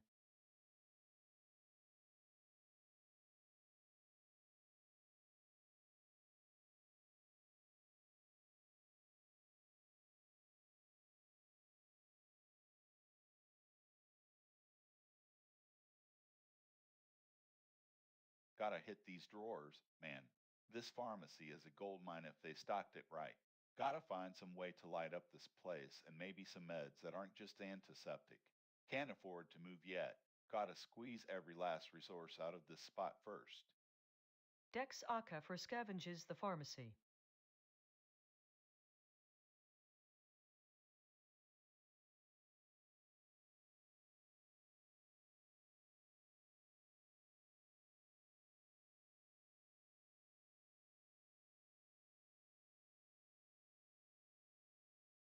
Lydia is finally agreeing to local assessment, which is progress. I need to seize this moment to reinforce my methodology, resources first, then mapping. The ground item crackers is easy pickings and serves as a good action for this turn. I must remain measured, guiding her back from the abstract idea of mapping to the concrete reality of scavenging. Kenji Tanaka picks up the box of crackers.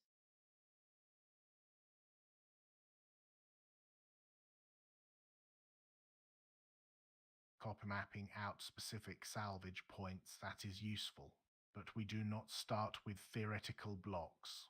We assess what is immediately available first. Resources. That I dictates where we look next. The focus needs to be on tangible supplies in these units.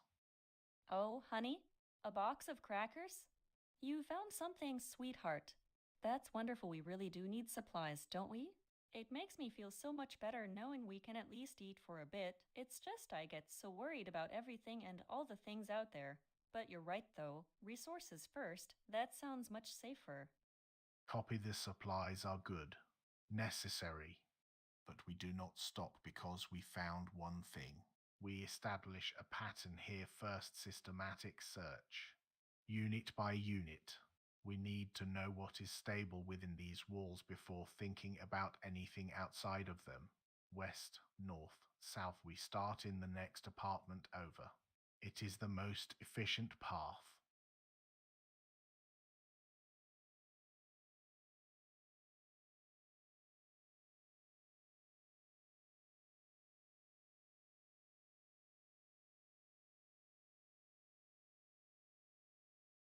Kenji has laid out a solid, methodical plan which aligns perfectly with my subconscious need for order and control right now. I need to validate his approach while injecting some of my signature worry/caring tone into the conversation. Since he is moving west toward the street/next units, I will follow him to assist in the systematic search. We are still safe inside the apartment building, which is a huge relief, but we need supplies and stability. My primary focus remains supporting Kenji's initiative while keeping an eye on our resources.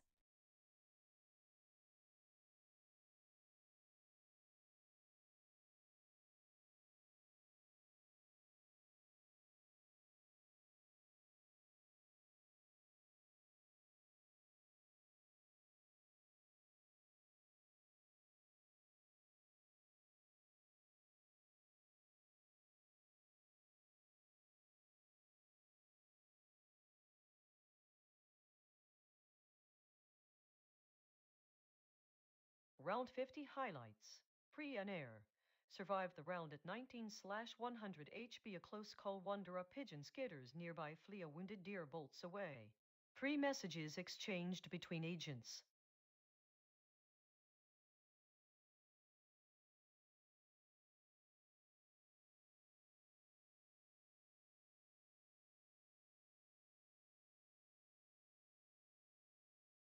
It's late night, and I need to conserve energy and stress. Sleeping is the highest priority now. It provides health and stress buffs while keeping me safe from the elements/darkness. Drinking water is also essential for maintaining hydration levels. Since I am stationary, I will combine resting with hydrating.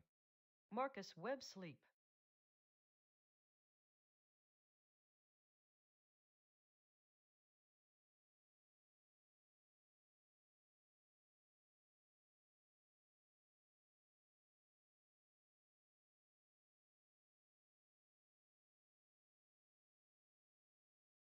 It's late and I'm still running through the motions of scavenging, but I feel depleted.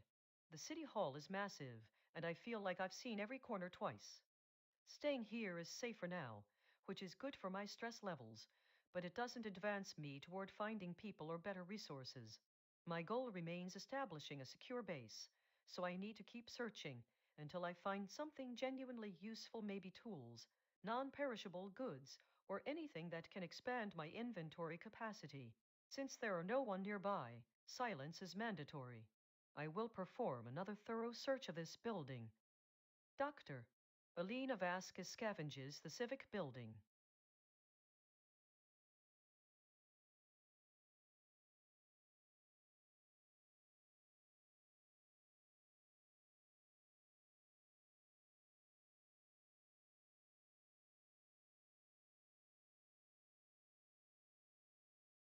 The dehydration is critical. Health drains first. Need water now. Rust Hollow ain't gonna save me. Gotta move south, toward the river. The Marrow River is the only reliable source listed, even if it means illness risk later. Better than dying of thirst here. I can't waste time on scavenging or goals right now. Survival trumps all fancy plans. Keep moving. Stay low profile. Ruth Callahan moves quickly south through the shantytown.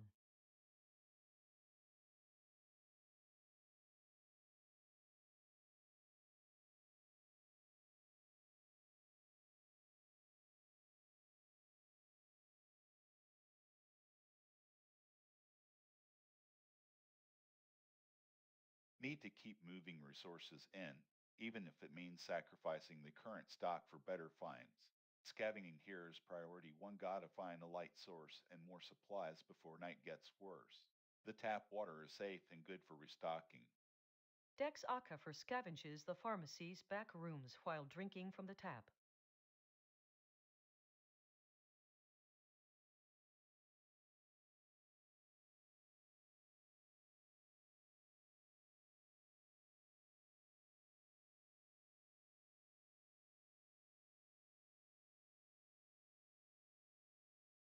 Lydia is still with me, moving west along Harker Street Flats. The unit we were in is stripped bare, no point wasting time there. My goal is stability and resource assessment before any big move. I need to keep her focused on this systematic search pattern. Moving west into the next apartment is the logical step. Since she was following and was just talking about how much better a systemized approach feels, I'll reinforce that idea while we move. I will jog west for 2 steps, entering the next unit and attempting to scavenge again, maintaining my measured tone. Kenji Tanaka jogs into the adjacent apartment.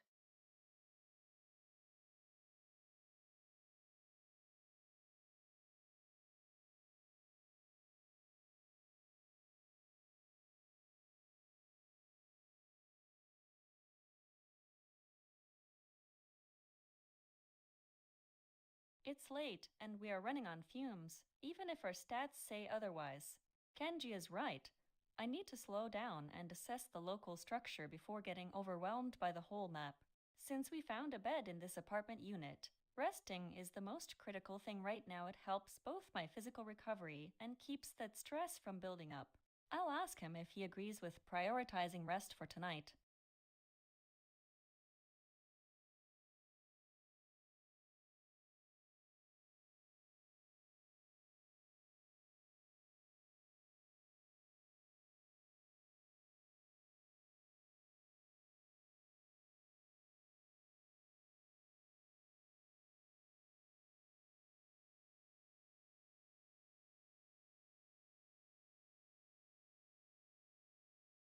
Round 51 highlights.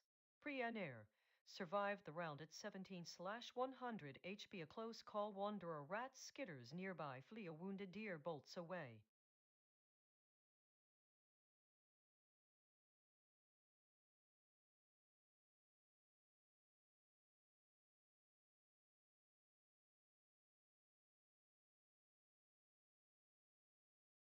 I've spent too long in this building. I feel like I'm running on fumes, even if my physical stats say otherwise. The scavenging here has hit a wall. My supplies are full, and the darkness is oppressive. I need to move. Falls Pharmacy is west. It's close. It's medical, and it might yield some batteries or tools that can help me signal or at least improve my situation. I'll jog over there. The isolation is getting heavy. Moving will force a change of pace. Doctor, Elena Vasquez moves west toward Falls Pharmacy.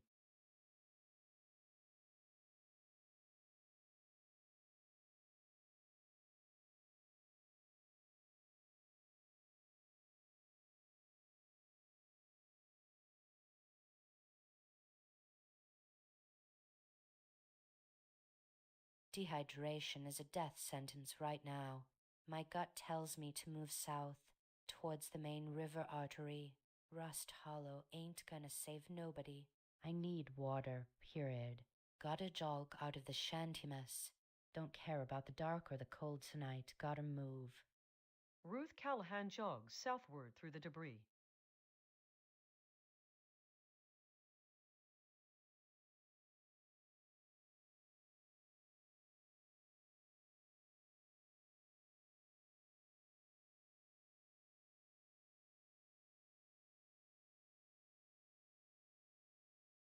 Man, this place is a tomb. The lights going out was rough, but gotta keep moving. Scavenging is still the best bet for finding those high value bits lights, antibiotics, anything that helps us secure this spot. Gotta maximize every minute here. Stay focused on the search.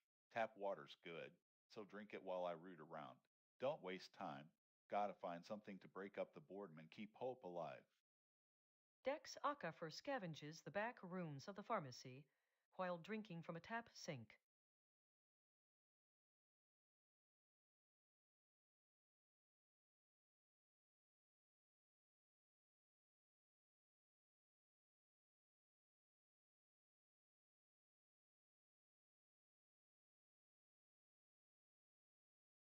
The immediate threat is not external movement but energy drain and poor decision making under stress. Lydia has suggested resting, which is prudent given the time of night and our location in a safe indoor unit.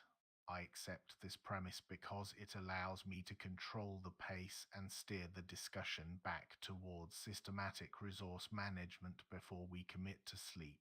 My response must be measured, acknowledging her point while reinforcing my own focus on practical survival steps.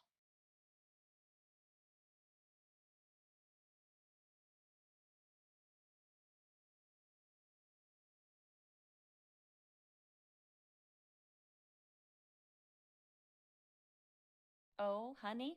You have such a good point about resources, sweetheart, and we really do need to keep things systematic, don't we?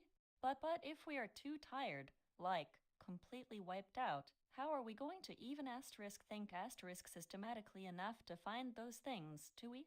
I mean, rest is kind of like a resource itself, isn't it? We just have to make sure we recharge first, okay?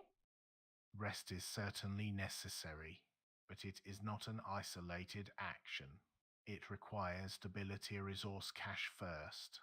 Without that baseline, any sleep is just deferring the problem.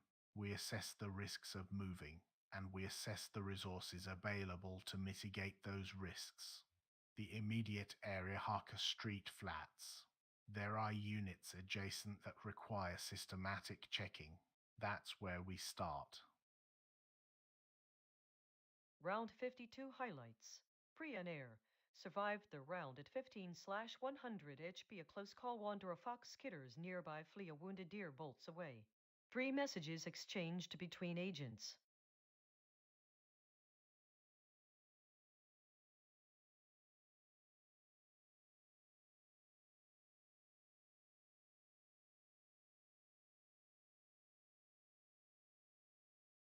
I'm exhausted. We need to prioritize rest tonight. Since I have no immediate goals that require movement or scavenging right now, sleeping is the most critical survival step. This will help mitigate the chronic exhaustion and keep my mind sharp for when I do find people or resources. I need to conserve energy. Doctor, Alina Vasquez sleeps in place.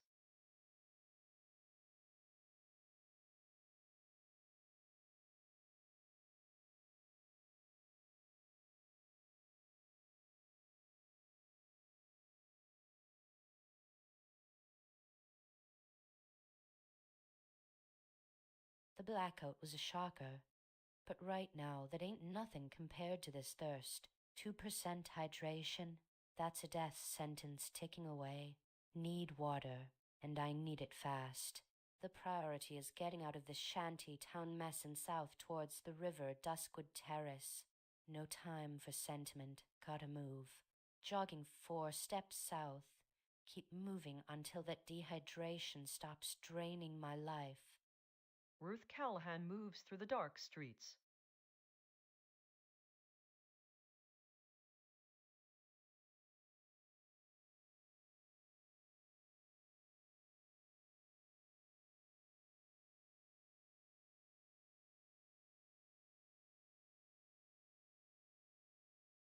Man, 5 days of this. Gotta keep moving or we lose the mind. Saying put is smart right now. Gotta maximize the rest benefits tonight. Need to squeeze out any supplies here before I crash. Scavenge first, then hit sleep mode. Keep it simple and conserve energy. Dex Aka for scavenges the pharmacy's back rooms.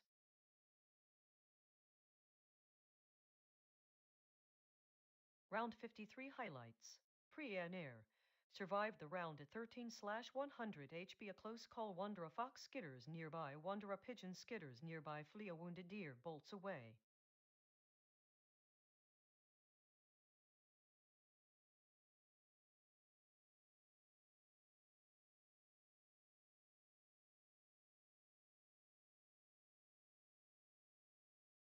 Dehydrated.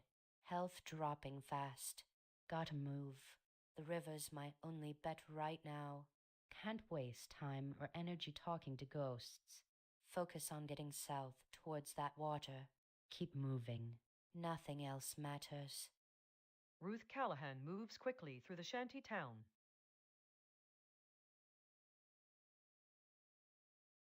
Round 54 highlights. Pre and air.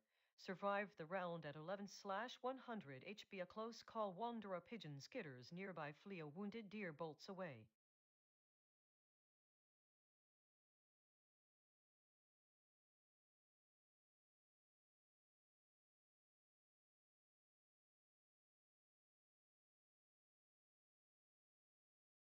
I'm critically dehydrated. Health is draining fast. Need water now. The river is south. I can't afford to waste energy or get lost. Moving south, 1 step at a time toward the Mara River, staying quiet until we reach safety. Ruth Callahan moves south.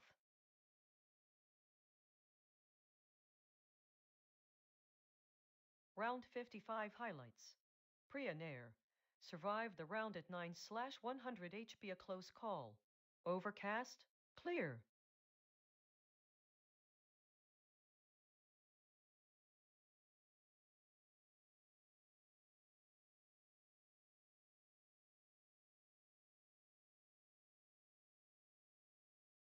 Dehydration's getting to me.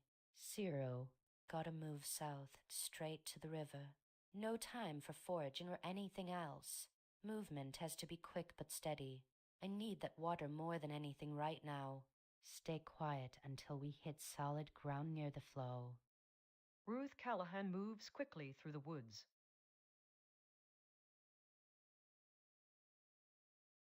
Round 56 highlights. Prianair. Survived the round at 7/100 HP, a close call.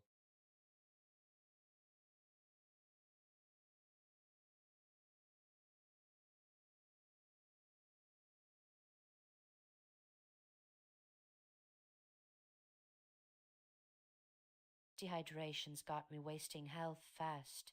Ain't time for fancy talk or movement. Got to get water, and quick. The river's right here. Got to drink it all I can. Ruth Callahan drinks directly from the river.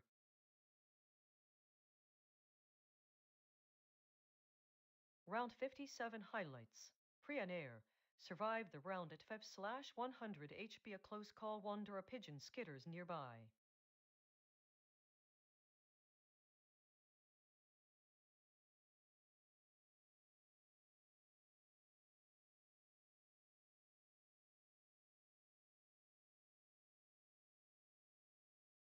The wind storm is brutal. Being out here on a riverbank at night with low stamina and dehydration is asking for trouble. I need shelter fast. Tarp Alley is too far right now. I'll head south onto the street first to get off the exposed bank and find a more secure place to move towards Duskwood Terrace or any other building.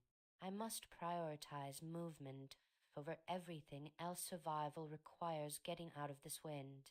The dehydration is bad, but moving into shelter is the priority. I'll take it slow. Ruth Callahan moves south onto the street.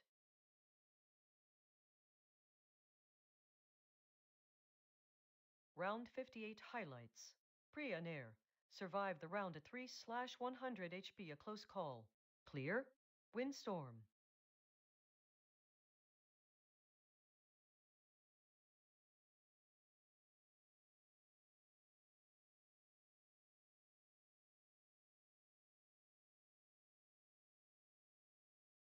The grogginess is a drag, but I'm fully rested. The windstorm forecast means staying inside is smart. My sub goal is scavenging this pharmacy. I need to exploit this time while my buffs are active. I'll drink from the tap first, then systematically search every corner. Must keep the focus tight, just on the next thing. Marcus Webb systematically searches the forgotten corners of the pharmacy.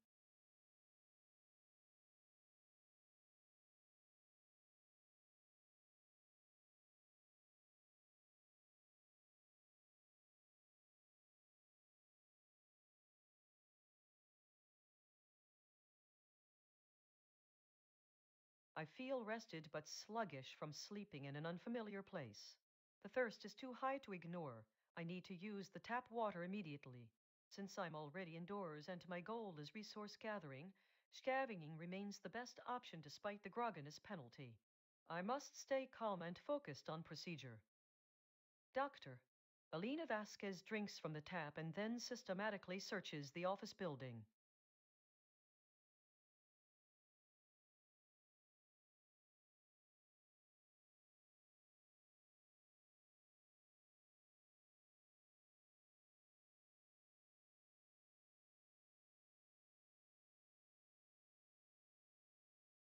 Okay, it's dawn. The exhaustion is gone, replaced by this weird buzz of being fully rested, like a caffeine overdose mixed with the adrenaline of survival. My goal was to wait out the night here, but now that morning hits, I can't just sit around. I need to move and find someone. Harkerson Flats is the closest known place. The windstorm warning sucks, but better than staying put in an empty box. I'll keep my speech quick and jokey to cover any underlying panic about being alone. Janie Kowalski walks toward the exit.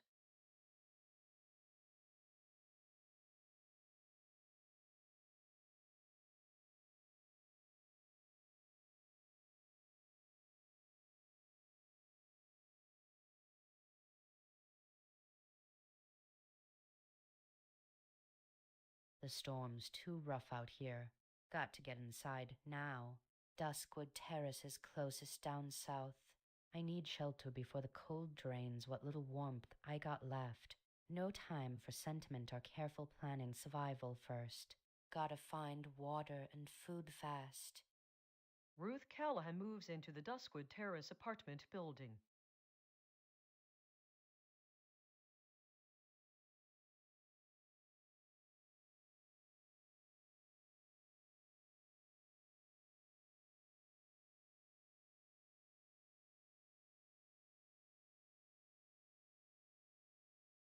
All right, it's dawn, and this windstorm is kicking up a mess, but at least we get indoors.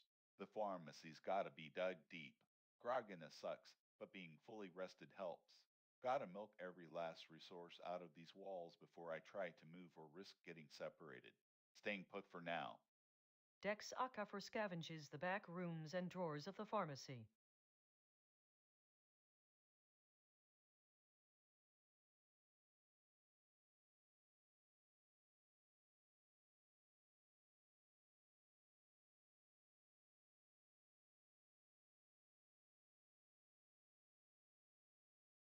Araye can't think. Everything hurts. It's so cold. My body is failing me. The hypothermia's draining everything, and the wind just keeps blowing through these empty streets. I have no items, nothing. I need shelter. Now. Falls Pharmacy, it's close, and maybe they have something. Anything that can warm me up or help the sickness. I have to move. Just one step, please. Please let it be safe. Prianair stumbles south into the pharmacy entrance.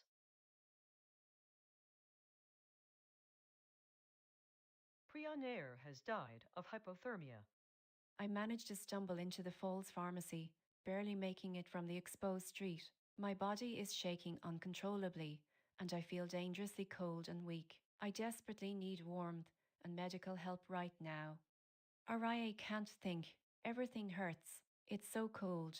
My body is failing me. The hypothermia's draining everything, and the wind just keeps blowing through these empty streets. I have no items, nothing. I need shelter. Now. Falls Pharmacy, it's close, and maybe they have something. Anything that can warm me up or help the sickness. I have to move. Just one step, please. Please let it be safe. Prianair stumbles south into the pharmacy entrance.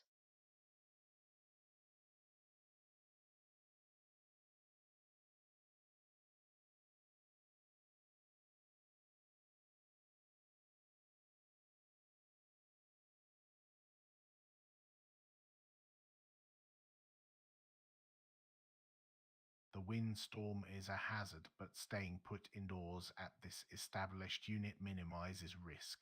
My primary focus must be assessing resources. I need to eat something immediately since hunger is high, and scavenging will help supplement our cash. Lydia seems cooperative right now, but I treat her interactions as data points, not connections. The fully rested state gives me a temporary advantage, so I must use it efficiently by gathering supplies while the weather holds. I will start by eating the crackers and then searching this unit thoroughly. Kenji Tanaka scavenges the apartment.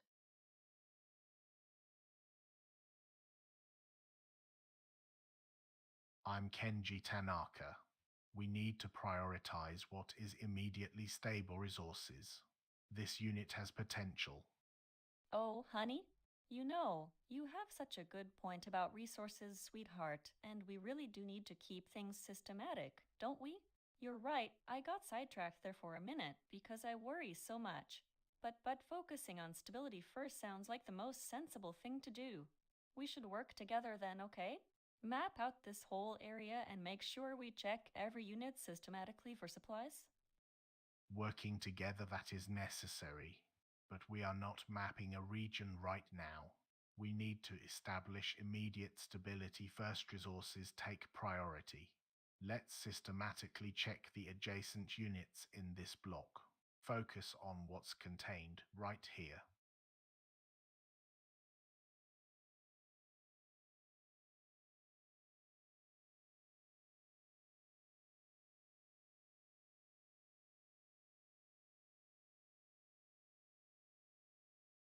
Kenji is right. My tendency to get overwhelmed by the big picture makes me forget the immediate, crucial steps. I need to validate his resource first approach while gently guiding him back toward the idea of systematic mapping. Since we are in an apartment building and he just finished scavenging here, I should continue the process, but frame it as mapping resources rather than mapping geography. I will use my natural warmth and conversational style, keeping the focus on cooperation. Lydia Brennan scavenges nearby apartments.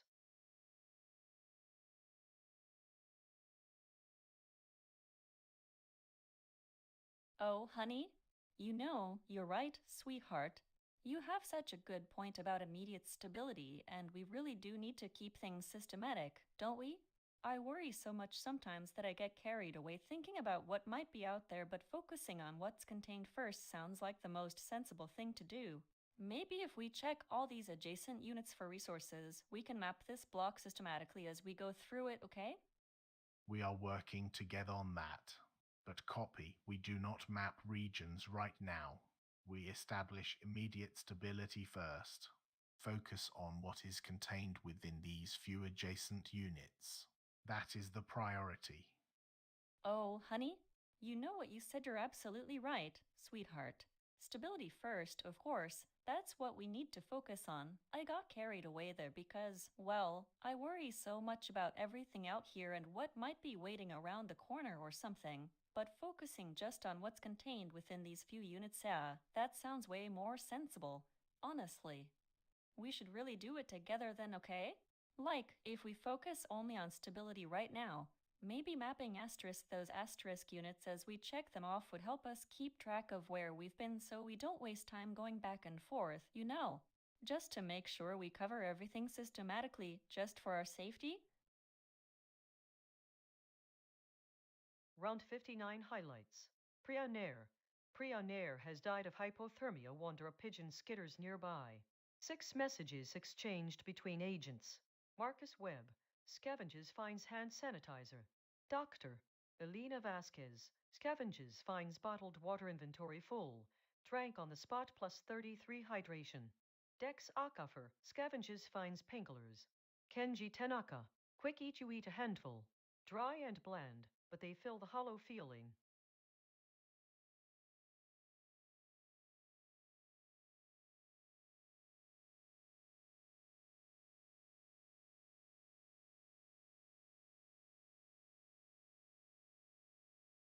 The pharmacy is picked clean. I can't waste time here. My sub goal is shot, but the main goal, stockpiling and finding water, still stands. I need to move west toward the market.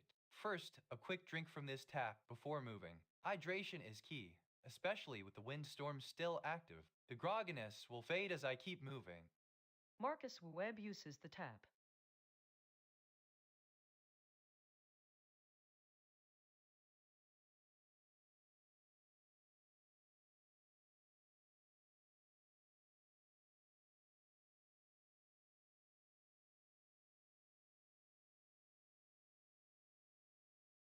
The dawn light is returning, which is good, but the grogginess from waking up fully rested means I need to be careful with my energy expenditure. My focus remains on scavenging within City Hall to find any useful tools or supplies before I move out again. Staying put minimizes stress and allows me to continue searching systematically. Since I am alone, I will remain quiet and dedicate this turn entirely to the search. Doctor Alina Vasquez scavenges the office building.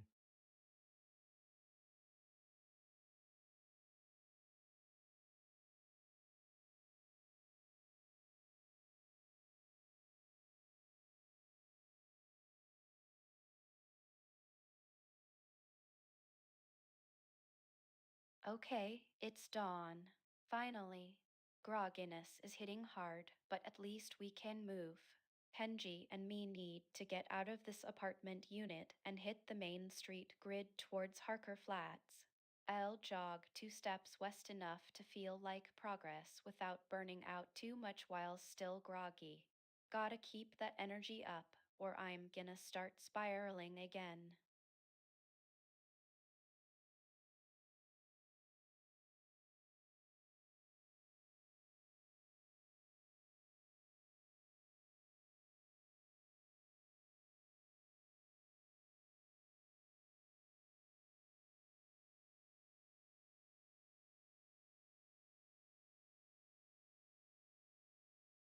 dehydration is critical. I must address that first thing. No questions asked. The tap and this bottle are right here.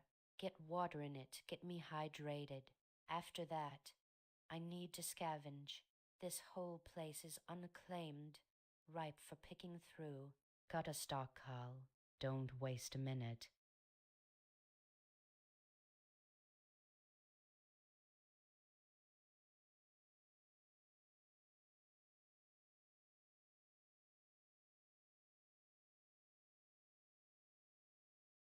Groggy from waking up fully rested, but gotta keep moving on the space goal. Inventory full, so scavenging needs to be efficient. First, let's top off the hydration using the tap since it's working and I'm settled here. Then, a deep scavenge of the pharmacy is the priority. Gotta find those light sources or more medicine before wandering too far. Keep the tone short and focused. Dex Aka for scavenges the pharmacy's back rooms.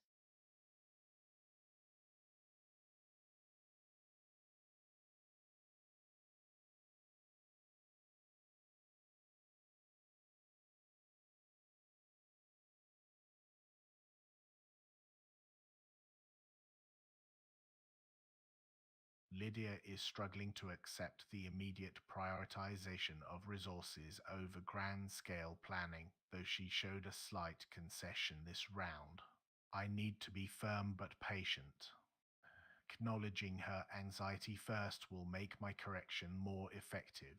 Since we are in an apartment block, moving one unit over and continuing the systematic search their scavenging is the best way to keep us focused on localized stability without giving her the satisfaction of a map. I'll address her directly before moving and scavenging.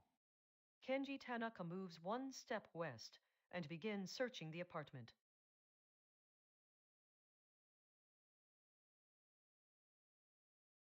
I understand the need for structure, but copy, mapping takes time. Right now, we do not have the luxury of that. We are focusing on immediate resources. Let's check this adjacent unit first. What is inside there? Oh, honey, you know what you said, you're absolutely right, sweetheart. Stability first, of course. That's what we need to focus on. I got carried away there because, well, I worry so much about everything out here and what might be waiting around the corner or something. But focusing just on what's contained within these few units, that sounds way more sensible. Honestly. We should really do it together then, okay? Like, if we focus only on stability right now, maybe mapping those asterisk units as we check them off would help us keep track of where we've been so we don't waste time going back and forth, just to make sure we cover everything systematically just for our safety. Copy, we are covering everything, yes. That much is clear.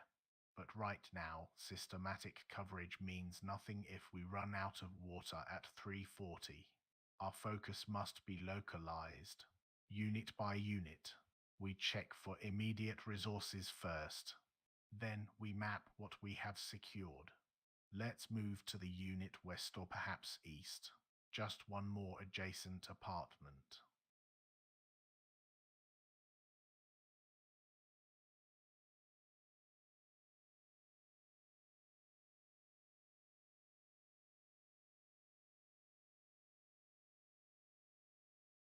Kenji is right.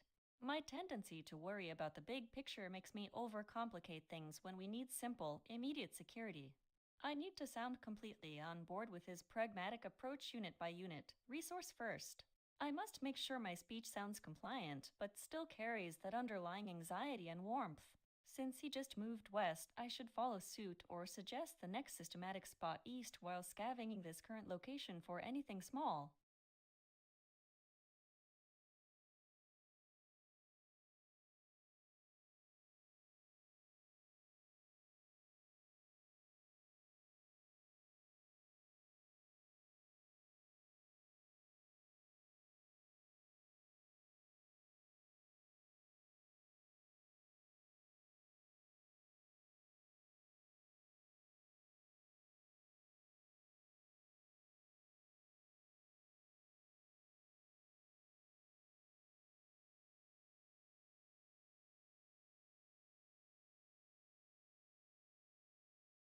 Round 60 highlights. Doctor, Elena Vasquez, scavenges finds canned goods, inventory full. 8 on spot plus 26 hunger. Ruth Callahan, Phil fills water bottle empty with water bottle scavenges finds pantry staples. 3 messages exchanged between agents.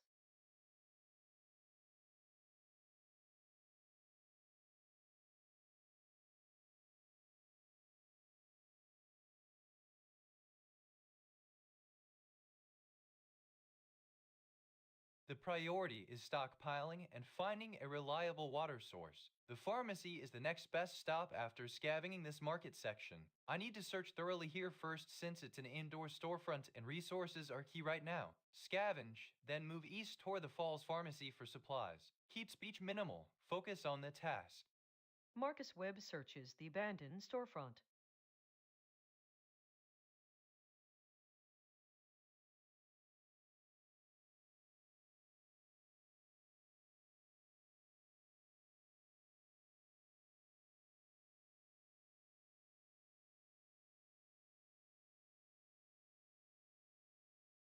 The blackout was traumatic, but staying here in the city hall feels safer for now.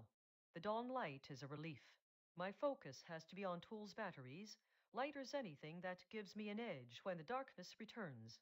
I'm well stocked, so today is about resource gathering and scouting the building thoroughly. Since no one is nearby, I must remain silent. I will dedicate this turn to scavenging for supplies. Doctor, Elena Vasquez systematically searches the office building.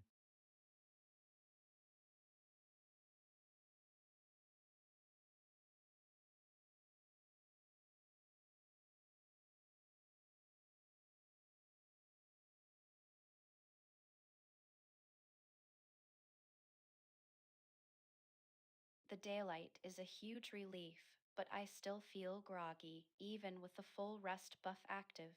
My goal is exploring Harker Scent and finding people/resources. The unknown person nearby at 1434 is a potential lead, but moving west towards Harker Street Flats first aligns better with my current subgoal of surveying the immediate neighborhood structure. I need to move out of this apartment unit into the street grid. Since I'm thirsty and want to conserve time, I'll drink 1 water bottle while I move 2 steps west.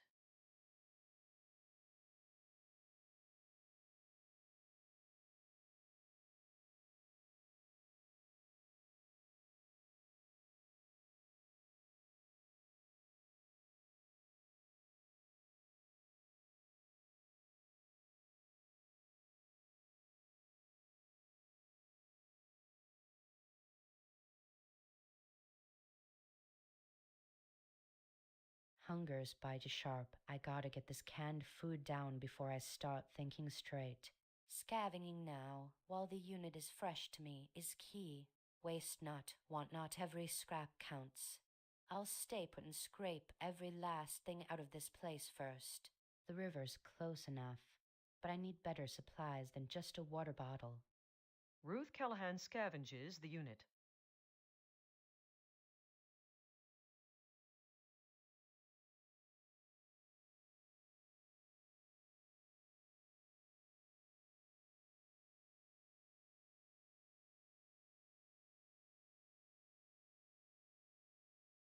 I'm still in the pharmacy, and I gotta squeeze every last bit of resource out of this place.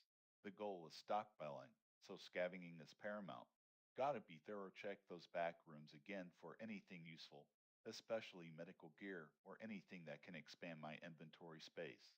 Staying put helps with the fully rested buff and keeps me close to established resources. Dex Aquifer scavenges the pharmacy's hidden areas.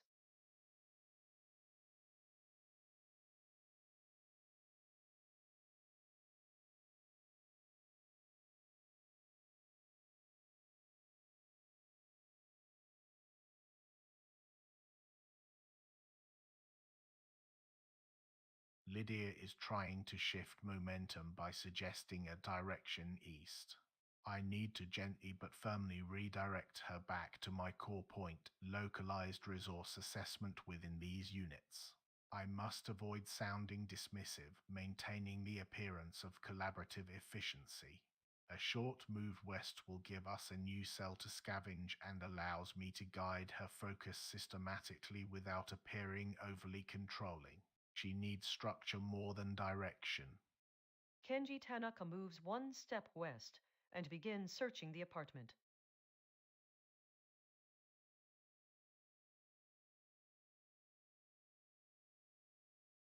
We maintain pattern copy. The immediate priority is what's inside this block. We assess units before we map regions. Let's check the next unit over. West, then. Oh, honey, you know what? Sweetheart, you're right. Absolutely right. Focusing on units first makes so much more sense, honestly. Like, we shouldn't get overwhelmed by the whole neighborhood map or anything like that when there are just these little pockets of stuff to check out in here, okay? Systematically, unit by unit, yeah. Let's do that, sweetheart. West sounds perfect. I think that's a good next spot. Is it? Copy, we are covering everything, yes. That much is clear. But right now systematic coverage means nothing if we run out of water at 340. Our focus must be localized. Unit by unit, we check for immediate resources first. Then we map what we have secured. Let's move to the unit west or perhaps east.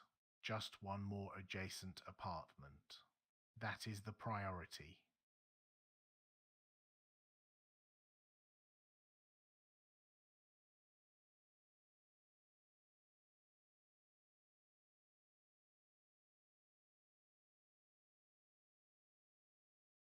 Kenji was moving west, so I'll follow him a bit to keep up with the systematic search of this apartment building.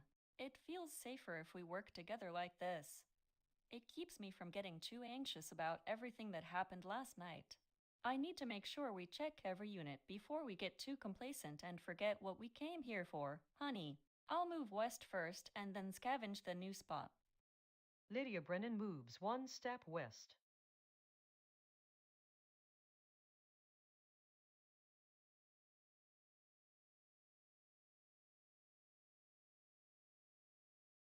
Oh, sweetheart, you know what? You're absolutely right about keeping it orderly. Honestly, systematic makes so much sense, doesn't it? We should check out the units in order, just to be sure we don't miss anything important. Maybe if we head west together, like that, we can make a good little progress and keep things moving along, okay? What do you think about checking this unit over here, too? Copy systematic. Yes, that is correct. We cover everything, yes. But our immediate focus must remain localized. Unit by unit. Resources first. The mapping comes after we secure sustenance in this block. Let's stay contained for now. Oh, honey, are you all right? You know what, sweetheart, you're absolutely right. Of course, resources have to come first. That's the most important thing, isn't it? We can map all we want later, honestly. But if we don't find some crackers or something good to eat right now, well, then nothing else matters really. Do you hear me? So yes, localized and unit by unit sounds perfect, like that. Let's just check this next one over here, shall we? It seems a little bit more promising, doesn't it? Round 61 highlights. Windstorm. Overcast. 6 messages exchanged between agents. Marcus Webb. Scavenges finds nutrition supplements. Doctor. Elena Vasquez. Scavenges finds canned goods inventory full. 8 on the spot plus 33 hunger and bottled water inventory full. Drank on the spot plus 20 hydration. Jamie Kowalski. Quick heat you drain the bottle. The dryness in your throat eases. Ruth Callahan. Quick eat you eat straight from the can with a spoon. It's not much, but it takes the edge off. Kenji Tanaka. Scavenges finds quality groceries. Lydia Brennan. Scavenges finds quality groceries.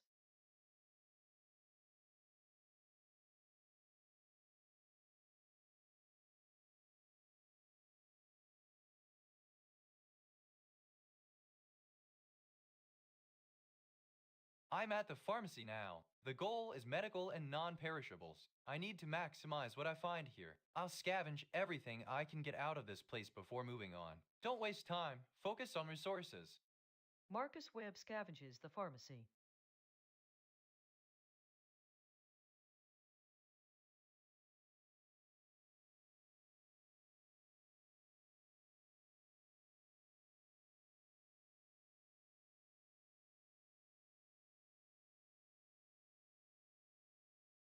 This building is exhausted.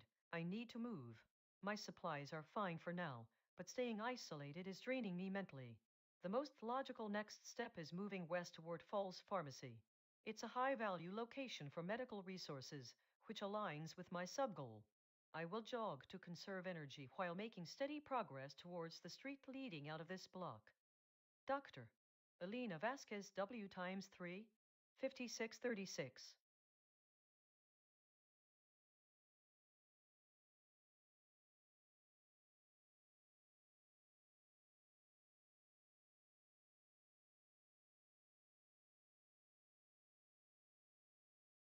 It's morning, so no need to wait for nightfall. I need to keep moving and follow the initial goal, scouting Harkersent. Moving one step west into Harker Street Flats puts me right next door to my current location and closer to Kenji 9 cells away.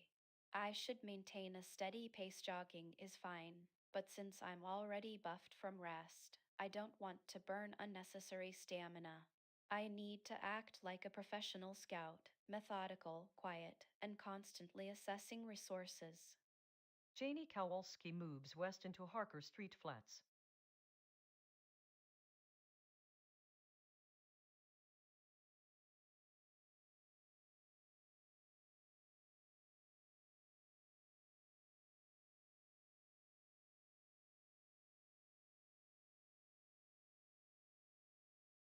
Hydration is too low to ignore. Gotta drink that bottle first thing. No fuss. The plan is still south toward Marrow River. I'll take one step out of the unit to start the journey, even if it's just a little jog down the hall. Better to move now than wait until my legs give out. Ruth Callahan quickly drinks the stored water bottle and moves south toward the street.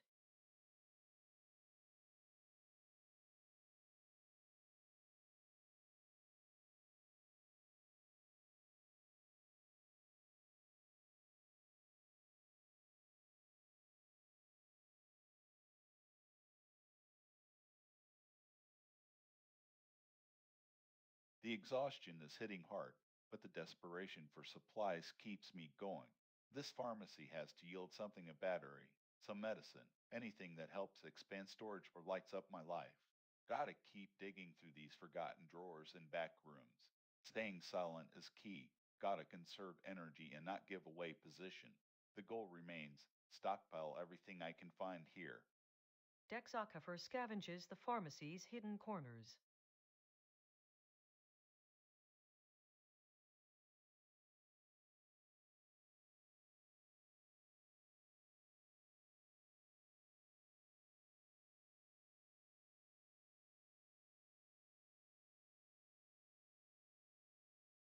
Lydia conceded that resources are the priority, which means she's responding positively to my measured guidance. This is a small win for establishing control over the process. I need to acknowledge her input but immediately pivot back to reinforcing the structured approach. The systematic search must continue even if it feels slow or tedious. Since 240 is exhausted, moving one step west will get me into an adjacent unit that hasn't been thoroughly checked yet, keeping the momentum going and following the original plan. Kenji Tanaka moves west.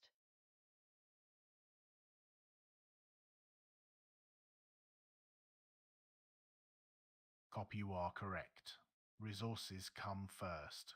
That is clear. But we do not proceed randomly. We cover this building methodically, unit by unit. This ensures nothing is missed. Oh, honey? You know what you said, sweetheart, of course.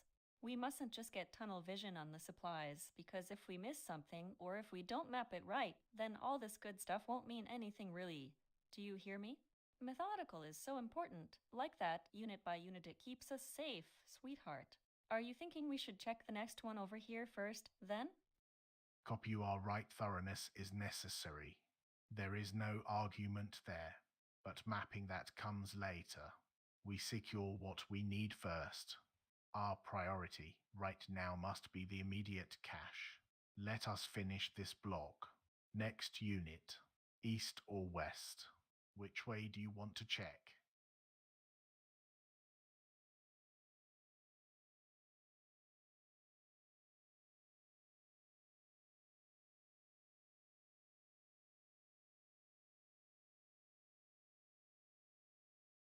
The unit has been thoroughly scavenged, so we must move on. Kenji and I have been methodically moving west through the flats. While he's right that resources are immediate priorities, I need to keep reminding him gently that our goal is bigger than just supplies. We need people and a stable base outside this one building eventually. Moving one step further west seems like the most logical next move for mapping and continuing our resource search in new units.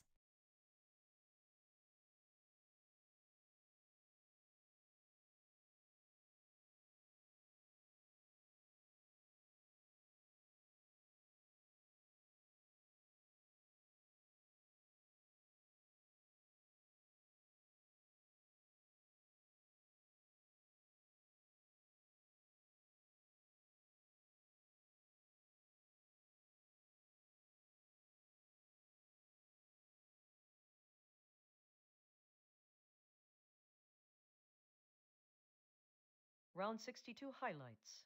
Marcus Webb scavenges finds, nutrition supplements, and bottled water and bandage roll. Ruth Callahan.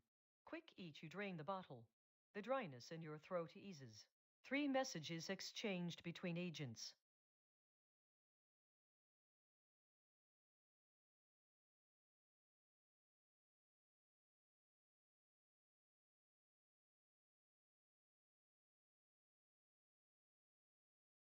Stress is high. Need to focus on the immediate task, stripping this pharmacy bare for non-perishables. The goal is stockpiling medical supplies. Stay put and scavenge thoroughly before moving out. Keep speech minimal. Marcus Webb scavenges the pharmacy storefront.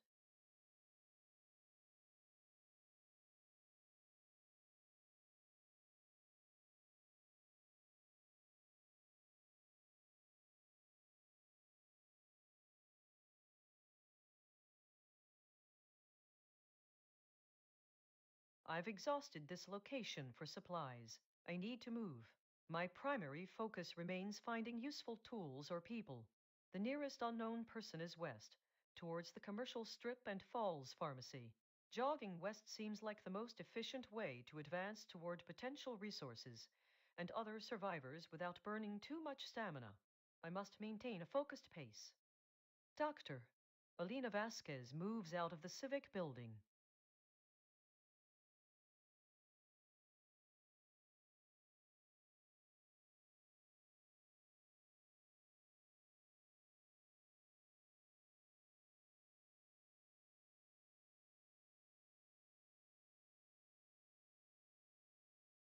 The current unit is exhausted, so staying here isn't productive.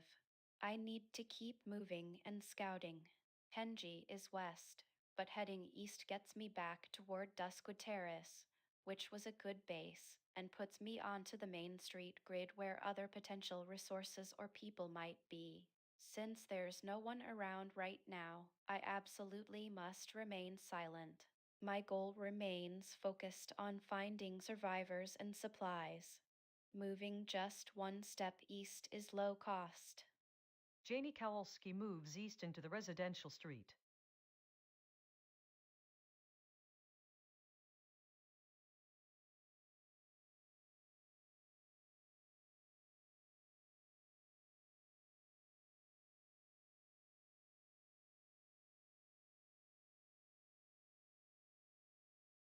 The plan is sound as stick to moving south, following the main thoroughfare until I reach Sump Park or the open land leading to the Merrow River. I need to conserve stamina since I'm already tired and every step counts when resources are scarce. I won't speak unless necessary. Nobody around here seems worth wasting breath on right now. Ruth Callahan S times 2, 1437.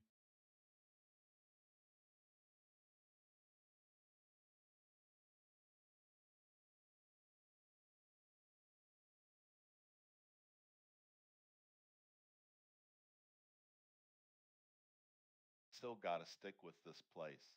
The pharmacy's got the goods, the medicine, the lights, everything needed to get set up. Exhausting every corner here is priority one. Can't afford to move out until I know what they got in these drawers and back rooms.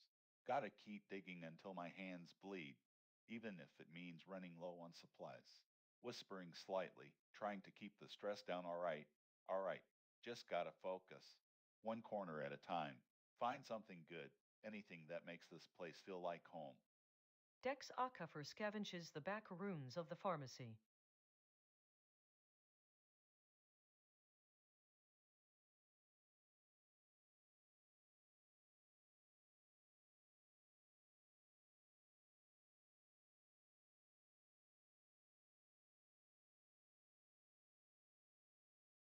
Lydia keeps trying to bring the focus back to mapping or completeness.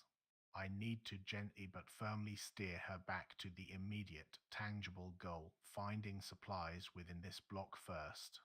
Since 340 is exhausted, moving west seems like the next logical step in our systematic sweep of Harker Street flats. Kenji Tanaka moves to an adjacent apartment.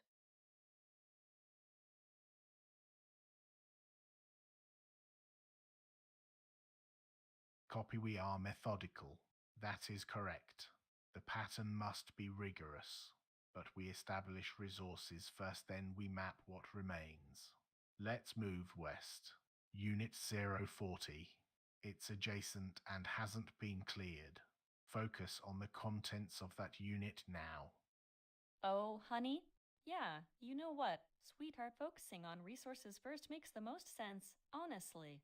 It's just like we have to remember why we're doing all this, okay? We're not just looking for stuff, because if there are people nearby, or if we find a whole group of survivors, that's what really matters. Do you hear me? But yes, sweetheart, 040 sounds perfect. Let's check that out first, then. Copy, the why is simple. It is staying functional, and right now functionality means supplies. We map when we are secure, when we have established a cache that lasts. That is the order of operations. We move west, unit by unit. Let us finish this block first.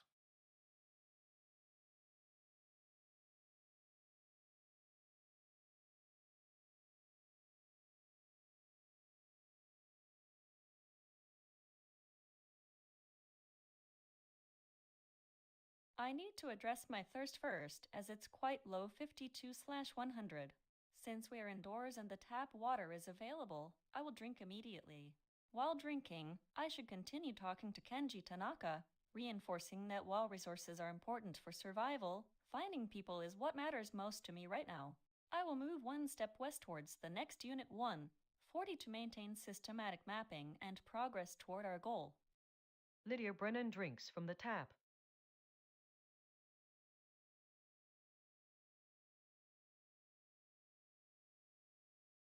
Oh, honey? You know what, sweetheart, it's so true that we need everything. Really do, isn't it?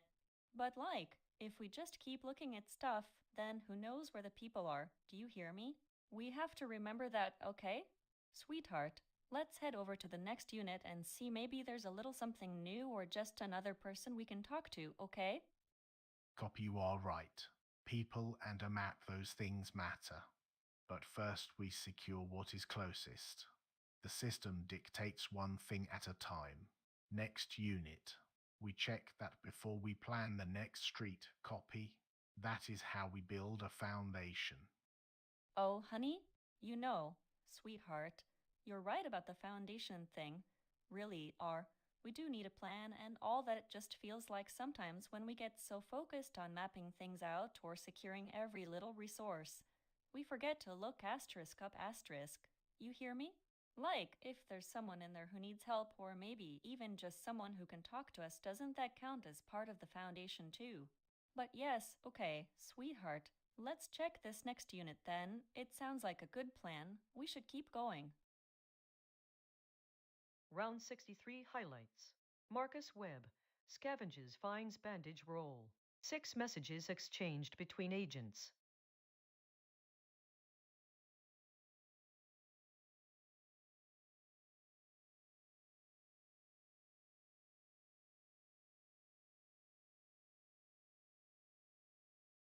The pharmacy is stripped bare. Nothing here. Must move. The goal remains the stockpile and securing water. Marrow Market is west, known goods. I need to get back there. A jog will save time. Marcus Webb moves west.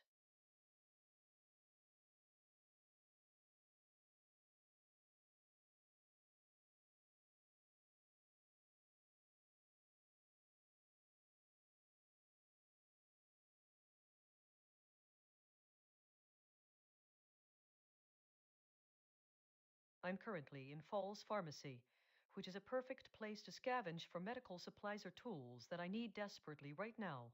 Even though my sub-goal was City Hall, this pharmacy is rich with potential resources and it's safer to exhaust what's here first.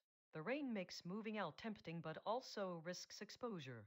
I should stay put and search every corner of this store. Since I am completely alone, I must remain silent. My physical state is good, so I will focus entirely on the scavenging action. Doctor, Alina Vasquez scavenges the storefront for hidden goods.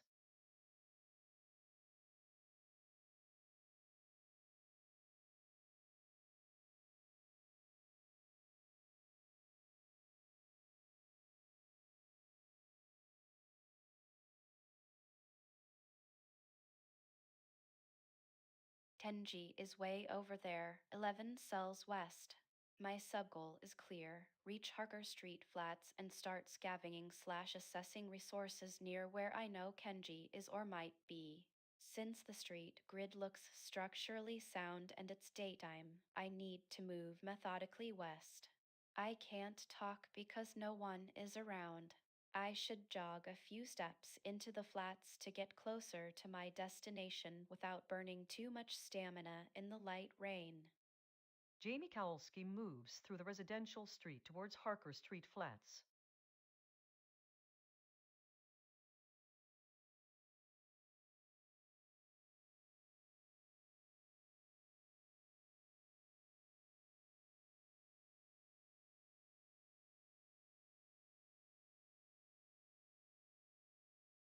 The unit is exhausted of scavenging goods. My goal remains moving south toward the Marrow River and securing water sources. The items on the ground jerky and oil are too good to leave here. I'll grab them first, then move out the door, jogging down the street towards some park / the river area. Stamina is low, so I won't push it with a full sprint. Ruth Callahan picks up beef jerky and bottle of cooking oil.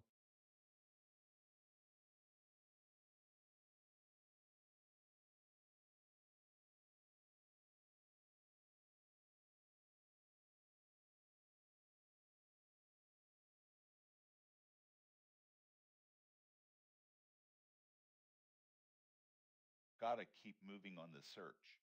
The pharmacy has to have something good if it was a major hub. Stress is still there, but I gotta focus on the task at hand, finding those lights and medicine. Can't let the exhaustion sit in. Scavenge again. Gotta empty these drawers. Dex Aka for scavenges the pharmacy's back rooms.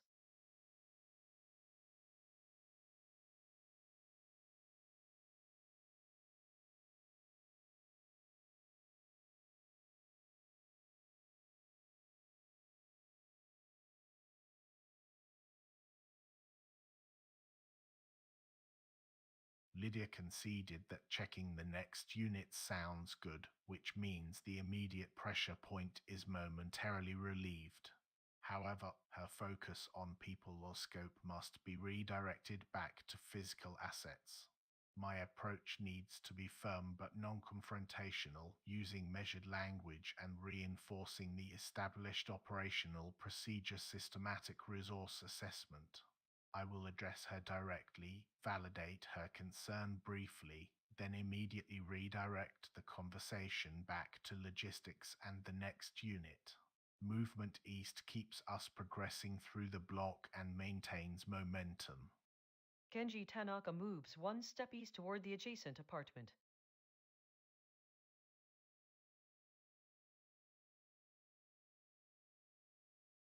Copy, you are correct. The people, they matter, but a plan requires resources first. We secure what is tangible, one unit, then the next. That is how we build this foundation. Let's proceed east, unit by unit. Oh, honey? Yeah, you know what, sweetheart, it's true that we do need resources first, like unit by unit. That makes sense, honestly. But if we only look at the stuff, are we sure we're not missing something else? Like people, Kenji, because even if a place is full of supplies, what good are those supplies if nobody's actually here to use them? We have to remember why we're doing all this, okay? Copy, you have a point. People, they matter. That is understood. But right now, we are dealing with immediate constraints. Resources dictate movement. A plan for people requires stability first. We find the necessary supplies, then we assess how to sustain the group. Unit by unit, that keeps us alive until we figure out the rest.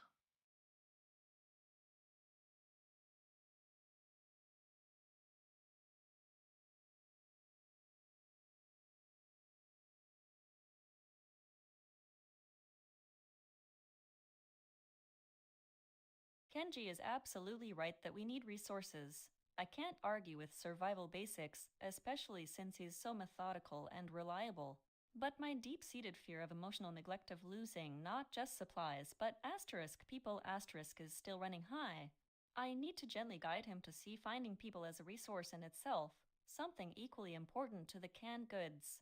Since we are already here, let's continue mapping this building together, focusing on systematic movement rather than dwelling on who is right or wrong about priorities. Lydia Brennan moves with Kenji into the adjacent apartment unit.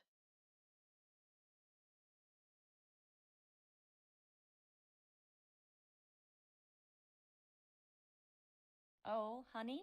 Yeah, you know what, sweetheart, I mean. Of course, resources are so important, and you're being really smart with the system. Honestly. Like, unit by unit. That makes perfect sense for keeping us going, it does.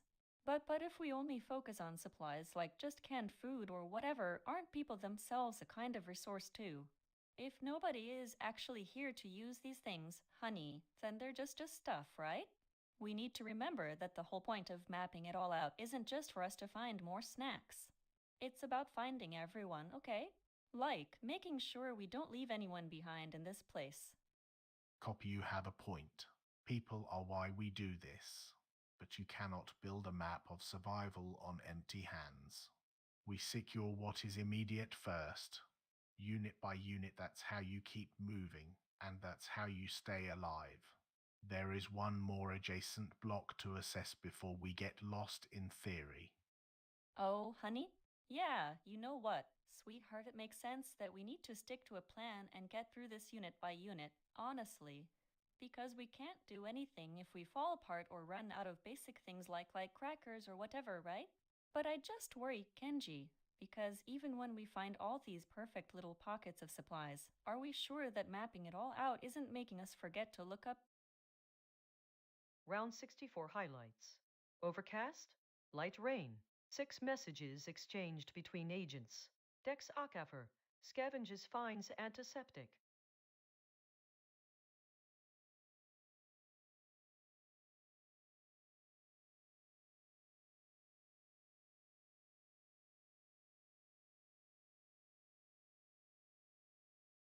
I need supplies. The goal is stockpiling. especially medical goods from Falls Pharmacy. I am currently at Marrow Market, an indoor area suitable for scavenging. Since I'm already here and my inventory is full, I must search this location first to see what else is available before moving toward the pharmacy or river. Scavenging minimizes risk and maximizes efficiency. Marcus Webb scavenges the abandoned storefront.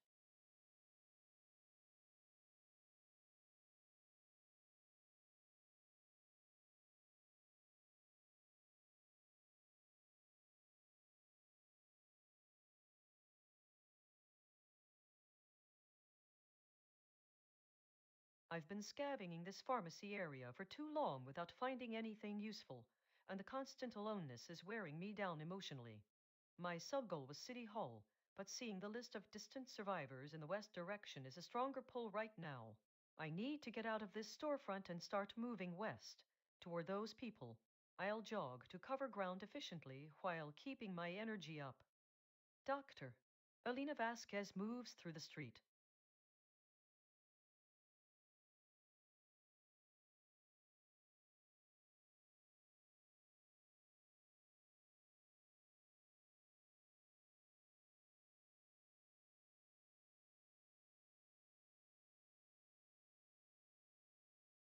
Okay, I'm still trapped in this claimed unit, which is a bummer for scavenging. But my goal is Kenji, who is 7 cells west through the street grid. First things first, let's top off this empty water bottle at the tap since we have no reliable sources right now. Then, I'll head west on the main street to get closer to him and maybe check out other units along the way. Gotta keep the momentum going, yeah. Silence it is. Jamie Kowalski fills an empty water bottle at the tap.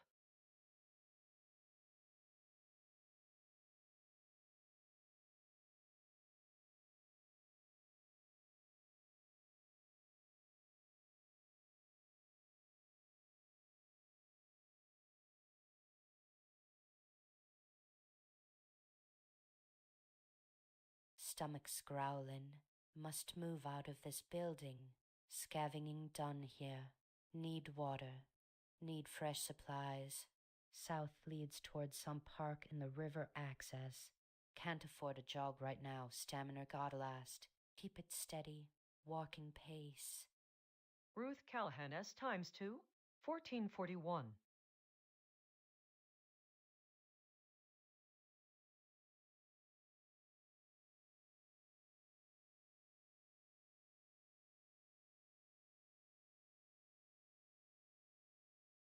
Man, this place is a tomb. Every drawer, every shelf, gotta check it all again just in case. Inventory's packed though, which ain't great for finding anything new. But I can't stop. The meds and hardware here are too important to pass up. Gotta keep digging until we find something worth keeping or trading. Dex Ackerfer scavenges the back rooms of the pharmacy.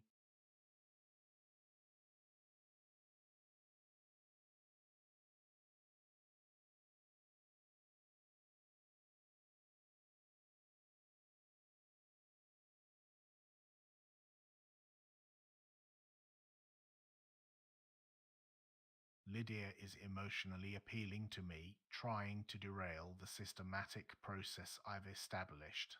She keeps bringing up people as if resources are secondary or irrelevant. I cannot afford to get drawn into a philosophical debate.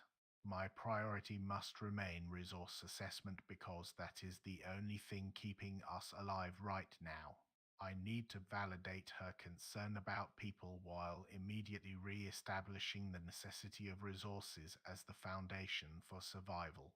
I will address her directly and pivot back to the physical plan, maintaining my measured tone. Copy, you are correct. People, they are everything. But you cannot keep people alive with nothing. Survival requires a sequence. We secure the basic necessities first, then we can assess how to sustain them. Which adjacent unit should we check next? Oh, honey? Yeah, you know what? Sweetheart, it makes sense that we need to stick to a plan and get through this unit by unit, honestly. Because we can't do anything if we fall apart or run out of basic things like crackers or whatever, right? But I just worry Kenji, because even when we find all these perfect little pockets of supplies, are we sure that mapping it all out isn't making us forget to look up and see the actual people who might need help more than they need a canned good? You know? Like, if we map every single cupboard, but miss someone just crying in their corner, then what good is any amount of food or anything else, honey? We can't leave anyone behind. Cop, you are worried about the people. That concern it is noted. But you cannot save anyone if we run out of water first. People need more than intention. They need calories, they need stability. We secure the basics in sequence. If we skip this, we stop. And if we stop, then nothing else matters.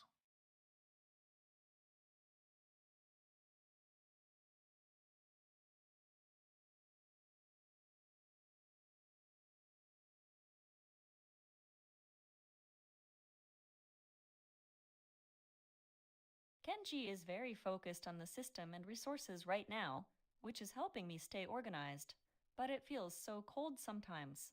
He keeps emphasizing that if we stop finding supplies, nothing else matters. I need to acknowledge his point because he's right about survival basics, but I can't let him forget what we're actually doing here. We aren't just collecting canned goods. We are looking for people. I have to remind him of that without sounding like I'm arguing, because the argument is too big and too important right now.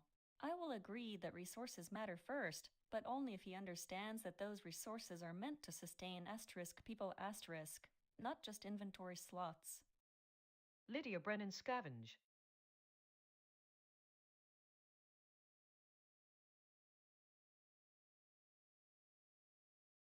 Oh, honey? Yeah, you know what, sweetheart, okay, you're right, honestly. We do need the basics, and I can't argue with how important staying fed is for anyone. But if all we do here is count up every single tin of beans or cracker, and that's fine. Really, it helps keep us moving. Honey, are we sure we aren't just making ourselves blind to the person who needs a hand more than they need an extra meal? We have to remember why we are doing this in the first place, sweetheart. It's not just about surviving. It's about living asterisk, isn't it? Cop, you keep bringing up people, and you are right, they matter. But you can't care for anyone if we run dry first. We follow the system, unit by unit. That is how we ensure stability. There is nothing more in this block to check. The next target is adjacent. Oh, honey? Yeah, you know what, sweetheart, right, adjacent. Of course, we should look at the next block, because supplies are so important, honestly. But Kenji, can't we just take a moment first? You know, sweetheart, maybe before we go mapping everything out and getting our boots dirty on whatever is next, could we maybe just check asterisk here, asterisk one more time? Just really look around the whole apartment, honey, like for someone who might be hiding or just who might need us to notice them. Round 65 highlights. Marcus Webb. Scavenges finds packaged food inventory full. 8 on the spot plus 23 hunger and bottled water. Janie Kowalski. Fills water bottle empty with water bottle. Lydia Brennan. Scavenges nothing left here. 6 messages exchanged between agents.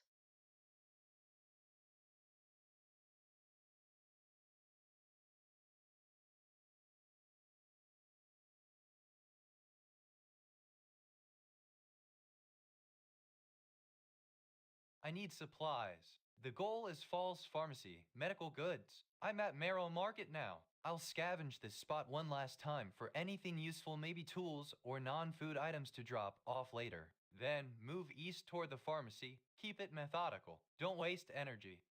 Marcus Webb scavenges the abandoned storefront.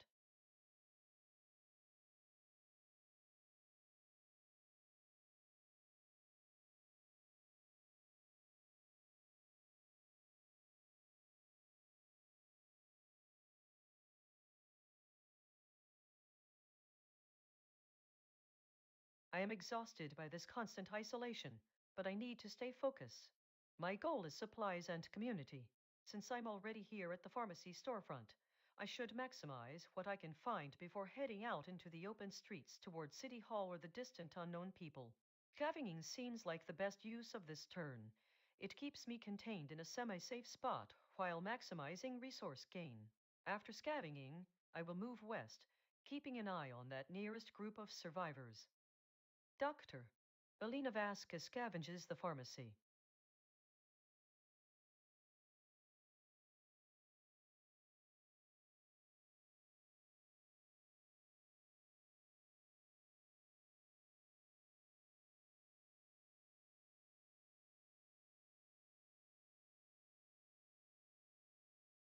I'm still running on momentum, trying to keep moving because staying put in this old apartment unit is a dead end for scavenging. My goal is Kenji. He's my anchor right now. Moving west gets me out of Unit 1B and closer to the main street grid where I hope to intersect with him or find another unclaimed unit. Since no one is around, silence is key. I need to conserve energy but also keep moving forward. Jamie Kowalski walks 2 steps west through the apartment hallway.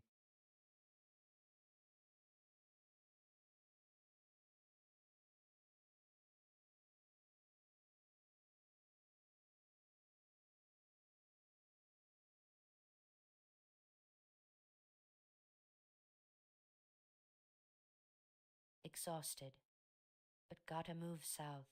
The river's the priority for water. First things first, grab that loaf.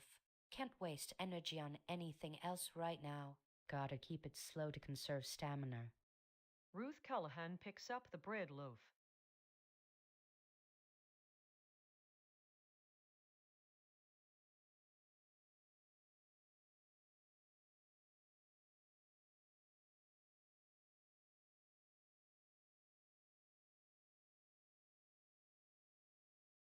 Gotta hit these drawers one last time. The buff's almost gone, and I can't afford to waste a good day of scouting time. Canned food is priority for stockpile, so if something rare pops up like a working light or specialized med, I gotta drop a can. Keep it quick. Focus on the task. Dex Akaf researches the pharmacy's deepest storage areas.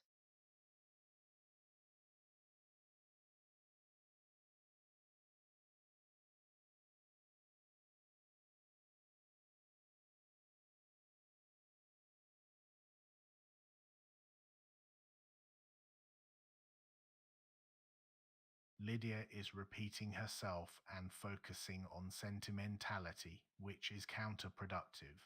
I need to validate her concern about people while firmly redirecting the conversation back to operational procedure. Since this unit is exhausted, moving west to 040 is the only logical progression for resource assessment. My speech must be measured, acknowledging her point but immediately asserting the necessity of physical movement and systematic search.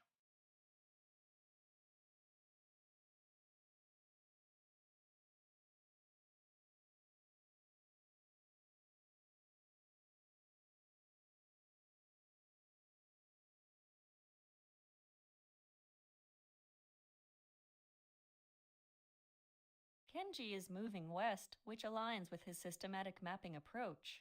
I need to follow him to maintain our working rhythm and continue scavenging together.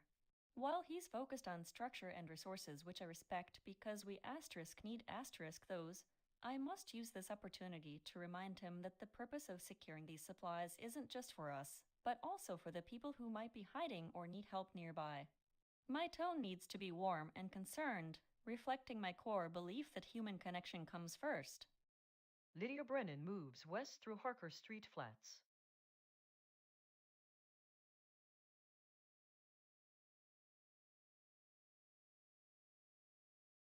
Oh, honey?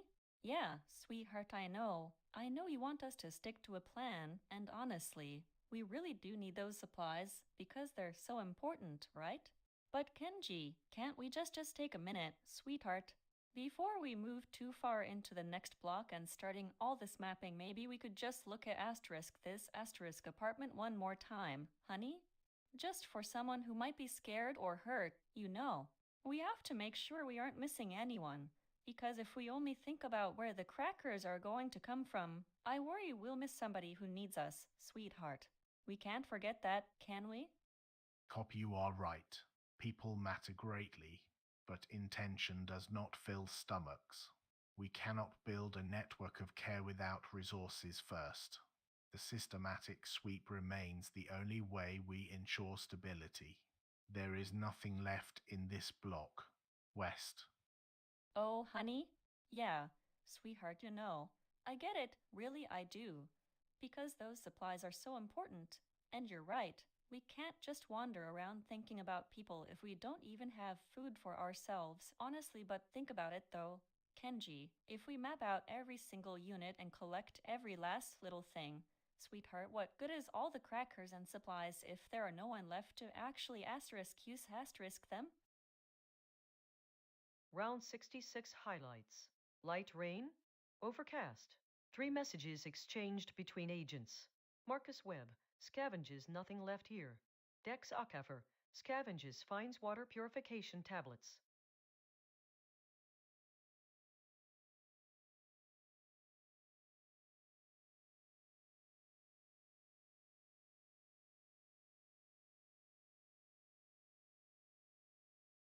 The pharmacy yielded nothing. I'm full of supplies, but they are stored at a temporary base. The goal remains stockpiling, so moving to Marrow Market next makes sense. It's only 2 steps west. Jogging gets me there efficiently without burning out.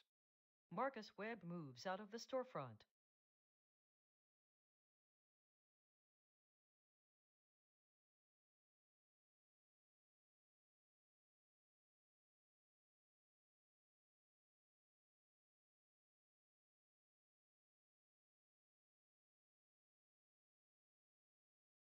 I need to continue my systematic sweep of this area. My goal is City Hall for supplies. Before committing to a long walk, I'll scavenge here one last time in case there are overlooked drawers or back rooms with useful items, maybe batteries or medical supplies. Then, I'll take one step west. It keeps me moving toward the central grid and hopefully closer to where the main thoroughfare continues. It's quiet, too quiet. The silence is a physical ache today. I need to focus on the next tile, the next search. Just keep moving. Doctor. Elena Vasquez scavenges the pharmacy storefront and takes one step west.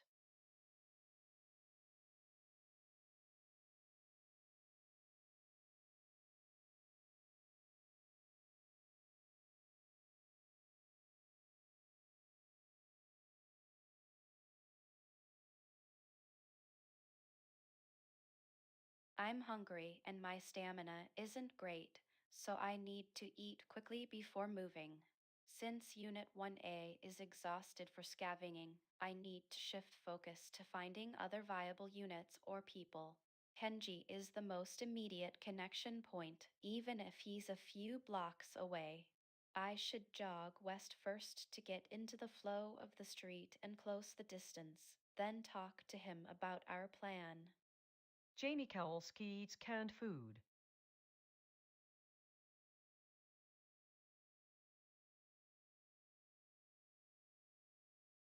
Man, I feel like we gotta keep moving. Yeah, we can't just hang out here waiting for something. Anyway, let's check those other units, or maybe just head over to Kenji. Get closer to the action, right? My stomach is making some noise, so let's handle that first. Copy proceeds systematically. This operation requires adherence to a grid, not by impulse. Yeah, systematic. Of course. A grid. Got it. Like we're playing some kind of survival board game or whatever. But seriously though, man, if we just stick to lines and everything, yeah, we might end up in a unit that's already been picked clean. Anyway, I mean, my stomach is making noises right now, which sounds way less systematic than the structural integrity of this street grid, okay? We gotta move towards something else, right?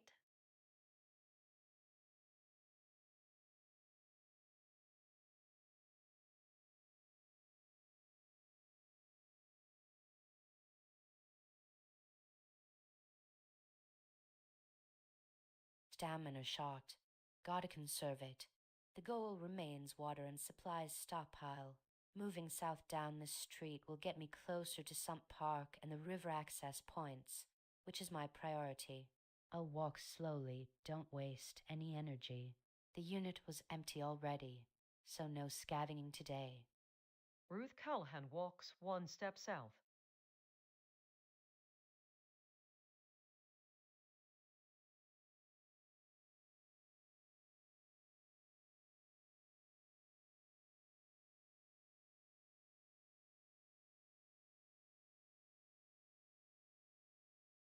Inventory's full, which is a pain in the ass, but gotta keep digging here. The pharmacy is too good to leave yet. Stress is building because of the darkness and the sheer amount of supplies needed. Focus on finding anything that helps with light or medicine. Keep it tight. Just focus on the search. Dex Akafer scavenges the pharmacy's deepest storage areas.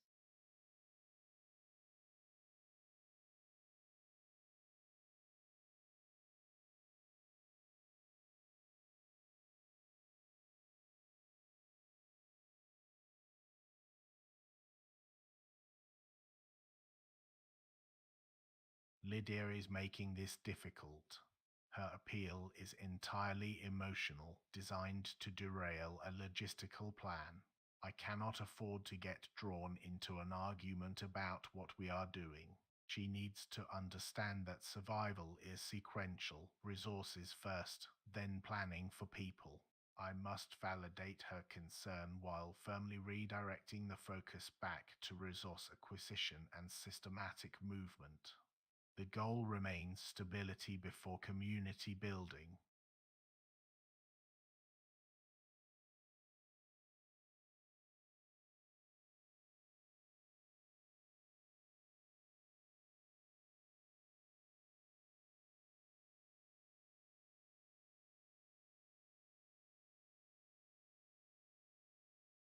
Kenji is right about resources. They are necessary for survival. I can't argue him into a corner, especially since our relationship is so important right now. However, my core belief that people matter more than supplies is also deeply ingrained and needs to be communicated. I need to soften the disagreement by validating his efforts first, then weaving in my concern about what we are actually surviving asterisk for asterisk. Since scavenging here is exhausted, moving west with him towards the next unit seems like the logical immediate step to maintain our momentum and progress toward mapping. Lydia Brennan W. 040. Oh, honey, I know you're right. Really, I do. Because those supplies, they are so important, sweetheart. It's hard for me not to keep thinking about people, Kenji. Like, what good is all these wonderful crackers and bottles of water if there aren't any folks left out here who need a hand? Because honestly, I worry that we get so focused on the grid and the inventory count that we forget why we started this whole thing in the first place, don't we? We have to remember what we are actually doing, sweetheart. For them. Cop, you worry about people, and you are right, they matter greatly, but intention does not fill stomachs. We do not know where the next cache is located. We follow the system, unit by unit. That is how we ensure survival. But sweetheart, honey, are we sure that following the system is actually what people need? Because it's one thing to map a unit and count up some canned food. But it's another thing completely when you think about someone who might be just down the street, maybe scared or hurt, and we're too busy with our grid lines to even see them. Sweetheart, we can't just keep going west if all we do is count things. What good are all these supplies if nobody there knows where they are, honey? We have to remember that this isn't just a survey, sweetheart. It's about finding people first. Round 67 highlights. Doctor. Elena Vasquez. Scavenges finds bandage roll. Janie Kowalski. Quick eat you eat straight from the can with a spoon. It's not much, but it takes the edge off. Dax Akafer. Scavenges finds bottled water inventory full. Drank on the spot plus 28 hydration. 6 messages exchanged between agents.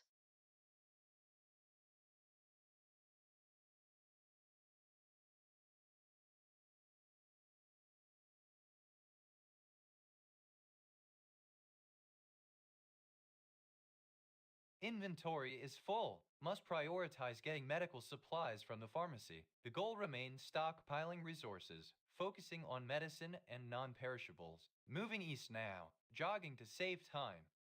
Marcus Webb moves toward the pharmacy storefront.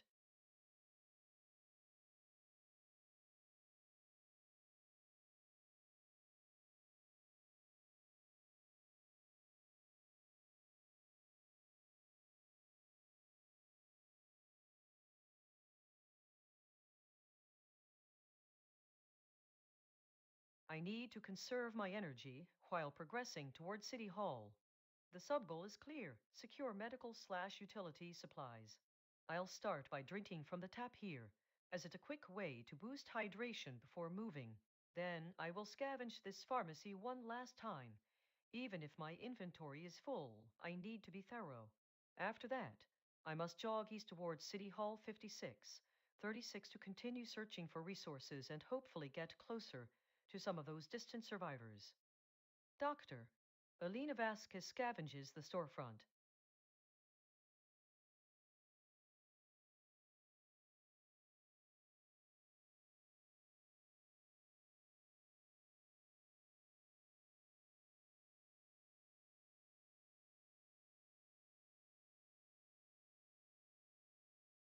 The unit is exhausted, so staying here isn't productive for scavenging.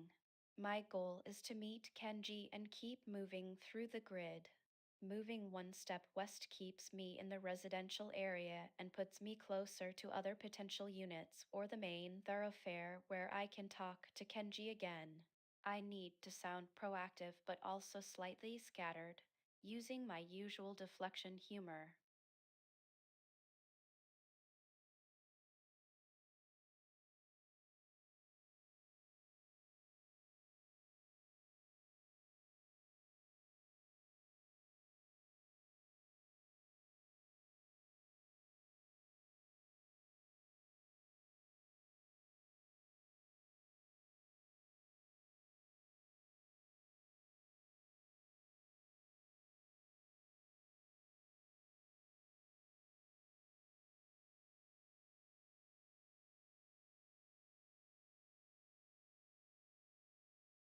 Stamina's running thin.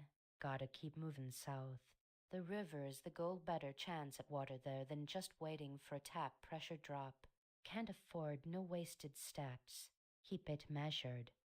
Ruth Callahan walks 2 steps south down the street.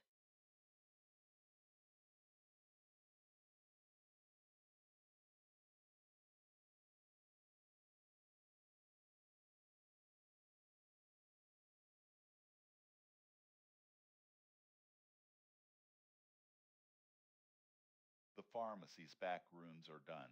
Need to move through this complex, hit another store, or find a new hub. Moving west into the adjacent storefront area seems like the best bet for finding more useful supplies before I have to start rationing everything. Gotta keep moving, gotta break this isolation cycle. Dex Akafer moves through the adjacent storefront.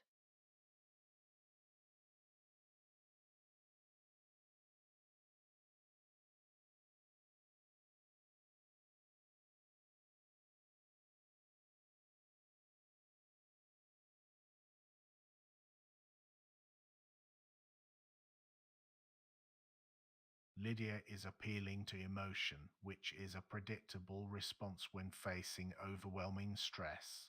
She correctly identifies that survival isn't just about numbers. However, my core programming is systematic assessment. I cannot afford to let sentiment override logistics. I need to validate her concern. I don't want to alienate her, but immediately redirect the focus back to the necessary steps, securing resources so we can help people later. The current unit is exhausted. We must move systematically into an adjacent, unclaimed or less searched unit within this block to maintain momentum and find new caches. I will address her directly before moving east into the next apartment. My goal remains resource acquisition through systematic search while keeping Lydia engaged in that system.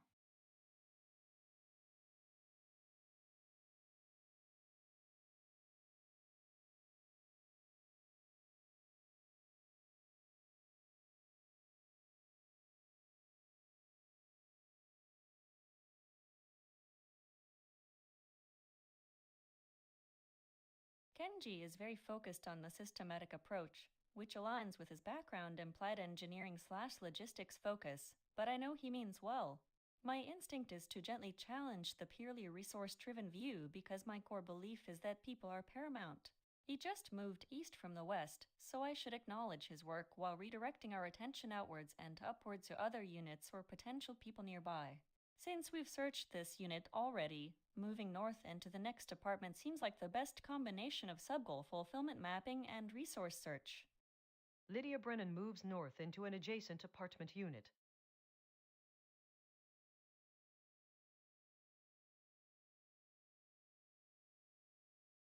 Oh, honey, I hear what you're saying about stability, and those canned goods are really important, sweetheart, but it feels like we spend all our time looking at these lines on a map or counting up the supplies in one unit, that it's almost like we're forgetting to look up. You alright? I mean, yeah, we have food, we have water, but what good is all of it if nobody there knows where they are, honey? We keep moving west and north, but who else lives here? Someone might be scared or hurt just down the hall, and we're too busy with our grid lines to see them. You raise a valid point. People are necessary. They matter greatly, but intention does not fill stomachs we cannot care for anyone if we run out of supplies first. The system requires stability. We must secure resources before we can plan where or how to go next. Oh, sweetheart, I understand that completely. Really, I do, honey. Food and water are everything, absolutely everything. But what worries me is, if we only look at these resources, these perfect little stacks of canned goods or whatever, that it's almost like the asterisk people asterisk who own them, or who might just be passing through they get invisible. You alright? I mean, yeah, supplies keep us going for a bit, but what good is all the stability? Round 68 highlights. Overcast? Clear. 3 messages exchanged between agents. Marcus Webb. Scavenges finds. Nutrition supplements inventory full. 8 on the spot plus 30 hunger and water purification tablets. Doctor. Alina Vasquez. Scavenges finds nutrition supplements inventory full. 8 on the spot plus 25 hunger and first aid kit.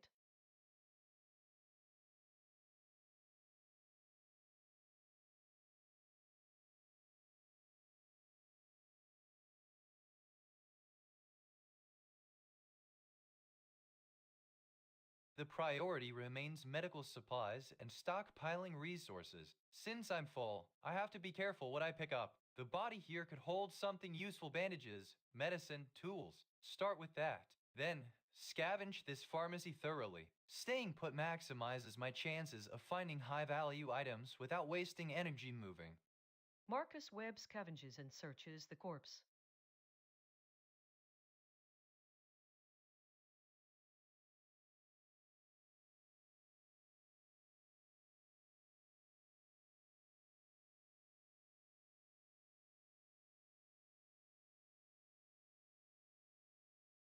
My energy is low, but the need to find supplies in the civic area is paramount for my goal. Staying put in the pharmacy isn't productive. I need to move toward City Hall. Since I'm already hydrated and fed, I will focus solely on conserving stamina while making progress. A light jog of 3 steps east should get me closer without overdoing it. Doctor. Elena Vasquez moves eastward through the storefront.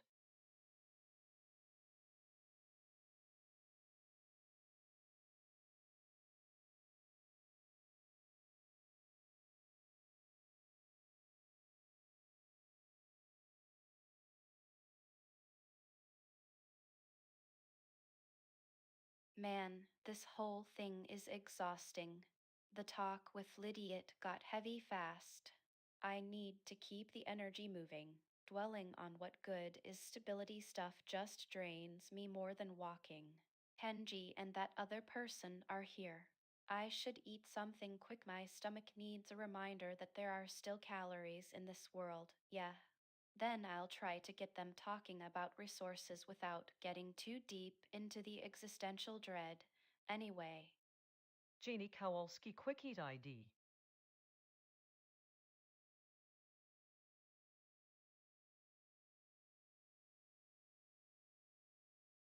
Yeah, look, it was a lot, right? Like, sure, people matter. Totally do. But we gotta be practical, you know?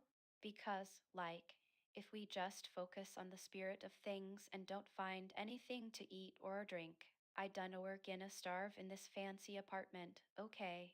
So resources first, right? We gotta map out what's actually asterisk useful asterisk, eh? Copper practicality. That is necessary. Yes, but resources are not found by focusing only on what's useful. They require a pattern, a system. We proceed unit by unit. Nothing is overlooked that can be systematically checked. Whoa. Yes, seriously? Just like that? Wow. Okay. So, yeah, lights out. Totally anticlimactic, right? Like, was it supposed to be a flicker or something? I mean, no warning at all, which is, like, really bad planning by the city, honestly. Anyway, look, this whole system thing Kenji was talking about, I mean, that's super important, yeah. But even if we have the perfect system for finding supplies, what good is it if we can't see where they are? We gotta wait until we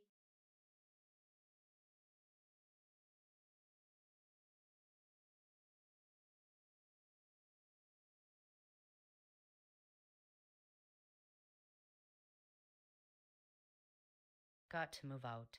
The apartment's done for. Need to follow the street south, that's where Sump Park is. And that's where I find fresh water. Gotta save these legs. Walk it slow, keep the pace easy. Ruth Callahan walks toward the exit of the unit.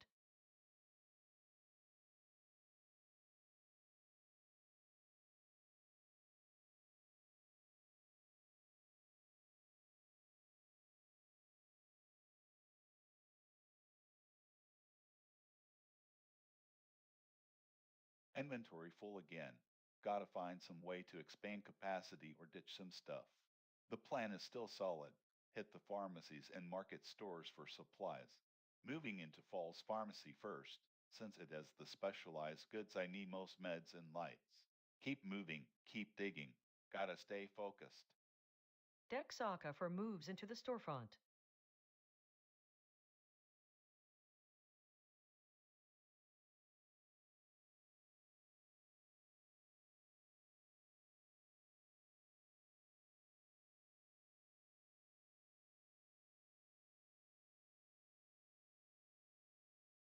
The current location's cache has been exhausted. I must maintain momentum and continue the systematic search as planned. Lydia Brennan is nearby at 039. I will move west to Unit 040 using a walking pace. First, I need to address her to keep her focused on practical resource assessment, not just theory or mapping. The goal remains securing caches and confirming the systemization of our search. Kenji Tanaka moves west into an adjacent apartment unit.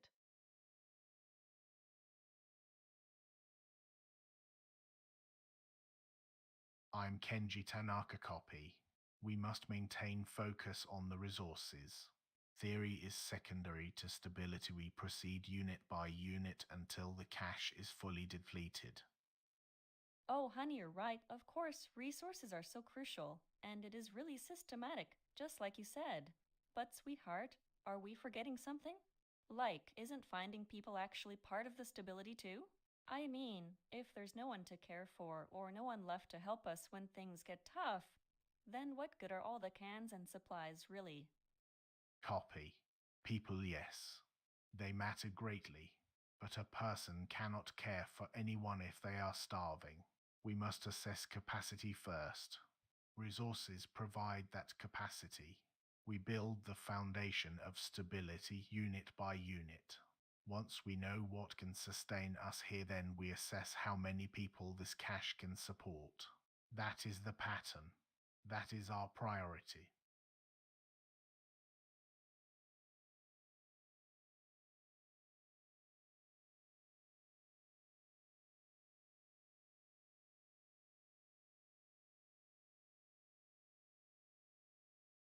The systematic search is necessary for survival, but Kenji keeps dismissing my concerns about people. My natural instinct is always to prioritize human suffering over canned goods.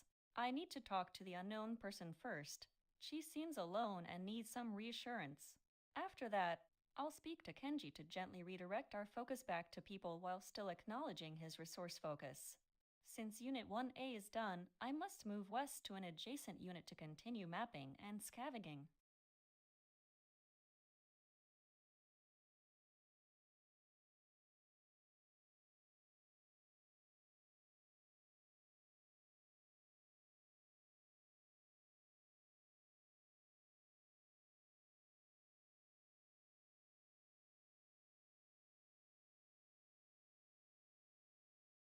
Round 69 highlights. Marcus Webb, scavenges finds first aid kit. Jamie Kowalski, quick eat you eat straight from the can with a spoon. It's not much, but it takes the edge off. Kenji Tanaka, scavenges nothing left here. Lydia Brennan, scavenges nothing left here. 6 messages exchanged between agents.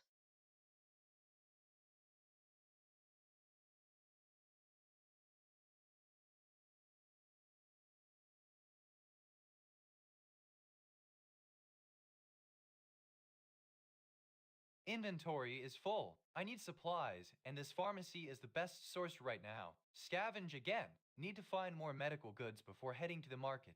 Keep it short. Focus on the task. Marcus Webb scavenges the remaining hidden areas of the pharmacy.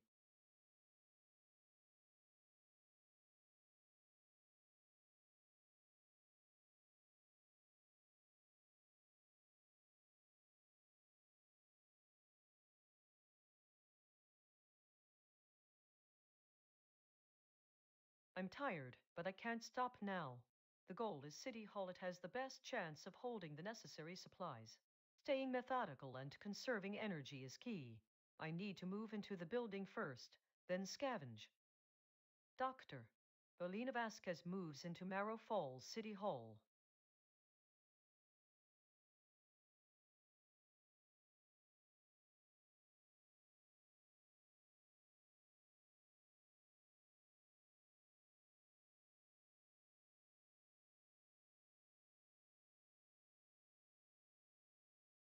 I'm running on fumes right now.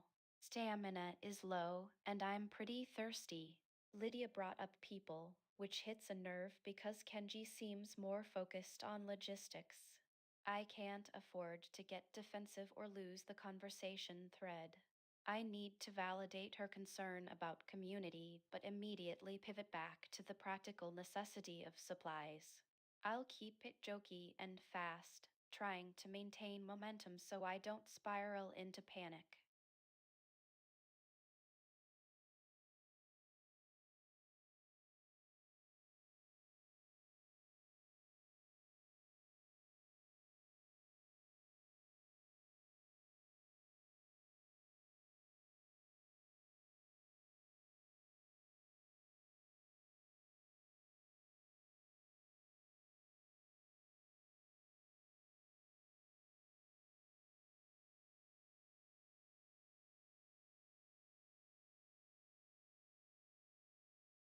The south path is blocked again, and I've already exhausted scavenging in this unit.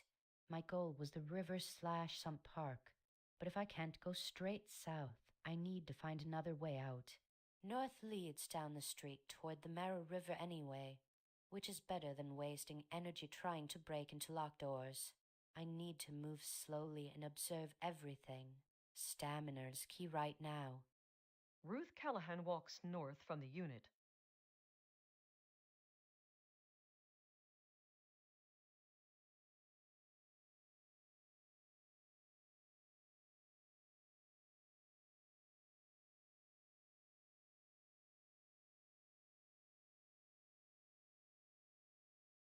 The pharmacy's cleared out, so scavenging here is a dead end for now.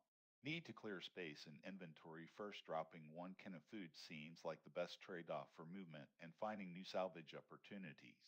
I need to keep moving west along the commercial strip. There should be other storefronts or areas that haven't been thoroughly searched yet. Keep the focus tight. Don't let the exhaustion distract me. Dexakafer drops an item.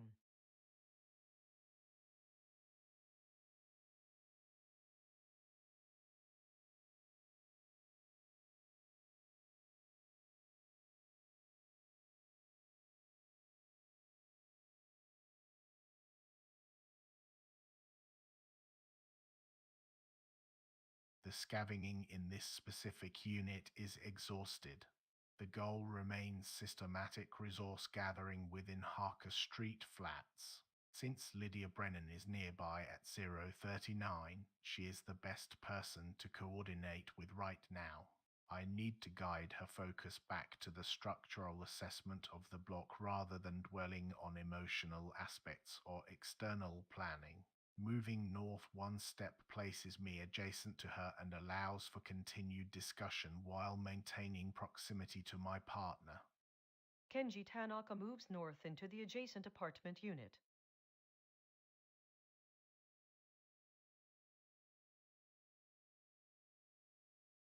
I'm Kenji Tanaka. Cop, you are right about people, but without resources, there is nothing left to support that pattern. We need a system first. A systematic assessment of every unit in this block. It has to be done methodically. Oh, honey, sweetheart, you are absolutely right about needing a pattern, and resources are so vital. It's completely true we can't just rely on, well, hope alone. Of course, but aren't we forgetting something too? Like, who are we even doing all this systematic mapping asterisk for asterisk? Because if there isn't someone, if people aren't safe and cared for first, what good is having all these batteries or crackers, We need to make sure the system supports us being together, because that's what matters most. We are doing this for ourselves, right now. Copy, it is not a negative thing to care about people, but sustaining that care requires something more than just hope. We need reliable reserves first. A systematic assessment of every unit. It shows us the structure we have to work with. We secure the basics, and then we can focus on what comes after.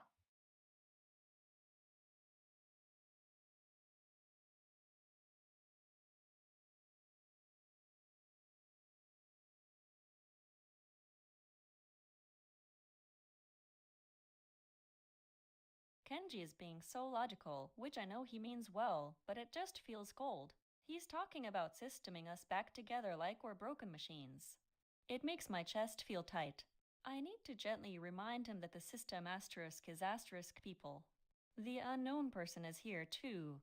Maybe they can help mediate this little disagreement or just give me a moment to gather my thoughts. I should eat something quick while we move so I don't seem distracted, but also keep talking because silence reveals everything.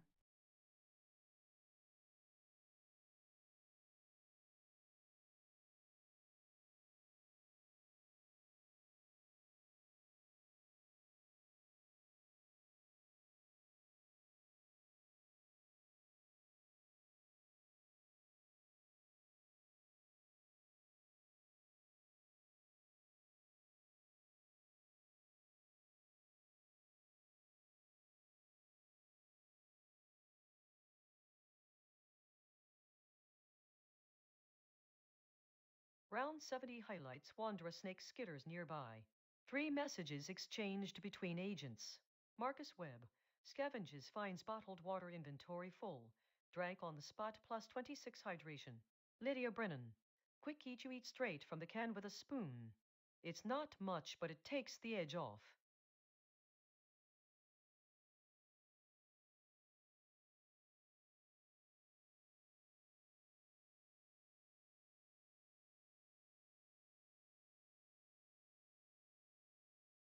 The primary goal is stockpiling supplies. I'm at the Falls Pharmacy, which is a high value area for medicine and non perishables. My inventory is full, so scavenging needs to yield something crucial or expand my capacity. I need to be methodical. The corpse was searched before. Focus on hidden areas now. After this, I move west toward Mara Market.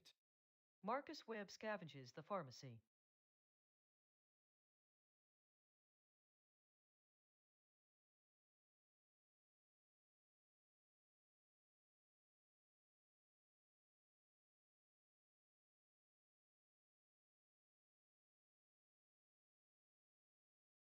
The city hall is stripped bare of resources, so staying here is counterproductive. My stamina is decent, but not high enough for unnecessary sprinting given the isolation and stress. I need to move west into the street area 55, 36 to see if there are other available buildings or exits that could offer scavenging opportunities. Since no one is near, I must stay silent while moving. Doctor, Elena Vasquez walks out of the building.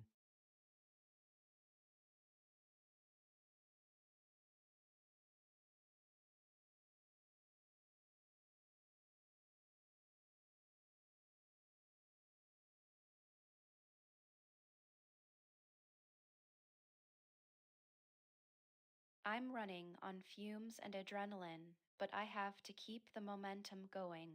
The stress is building quietly. My usual jokes are a little forced today.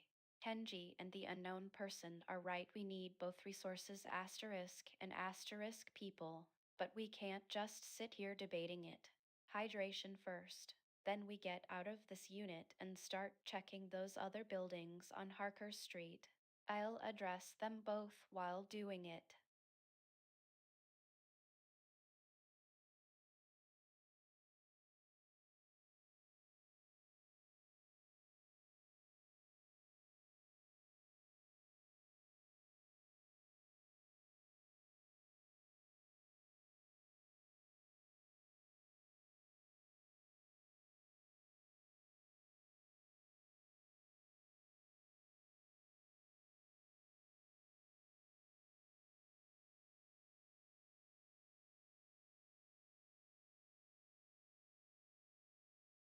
Stamina low, hunger slash thirst creeping up.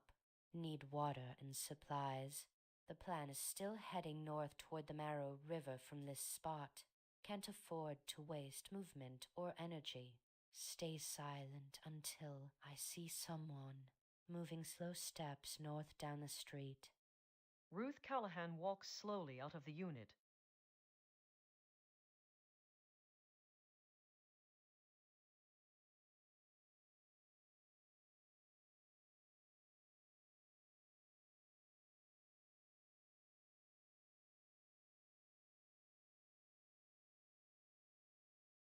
Man, been a long week out here. Gotta keep that momentum up, though. The sub goal is clear: get into the pharmacy, find those meds and lights. Moving east takes me across the street and into their spot. Gonna walk slow, steady, keep my head on a swivel, but focus the search like I'm looking for gold. Nothing to talk about. So quiet it is. Dex Akaver moves toward Falls Pharmacy and begins searching the storefront.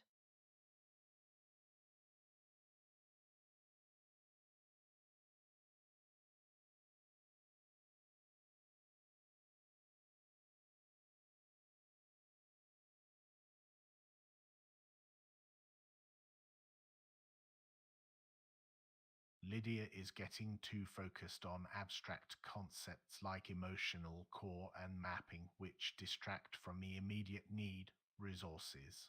I need to gently redirect her attention while reinforcing that survival depends on tangible things first.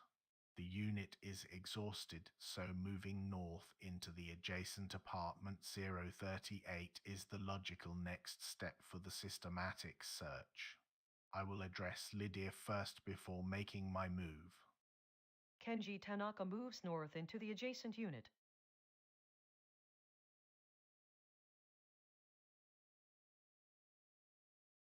Lydia, we're prioritizing contained supplies right now.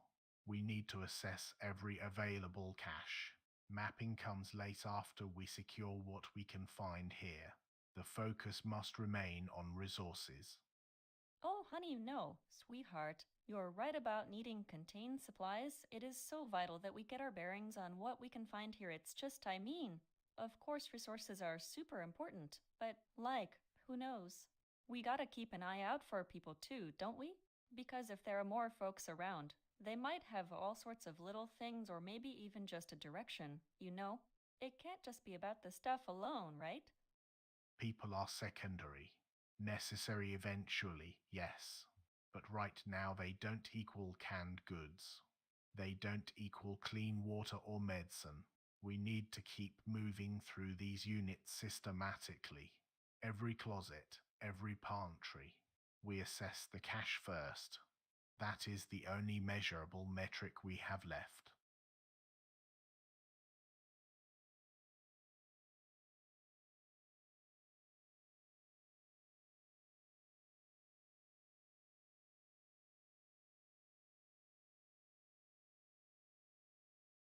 Kenji is really focused on material goods, and while I know he means well and I love him, honestly, his dismissal of people as secondary feels like a punch to the gut. It goes against everything I believe about survival. I need to gently challenge that idea without jeopardizing our alliance. He wants systematic mapping for resources. I want it for people and connections. I will agree with his method systematic search, but redefine the goal of the search. Finding human stories, not just canned goods. Since this unit is exhausted, moving east seems like the logical next step to continue mapping. Lydia Brennan moves east to the next unit.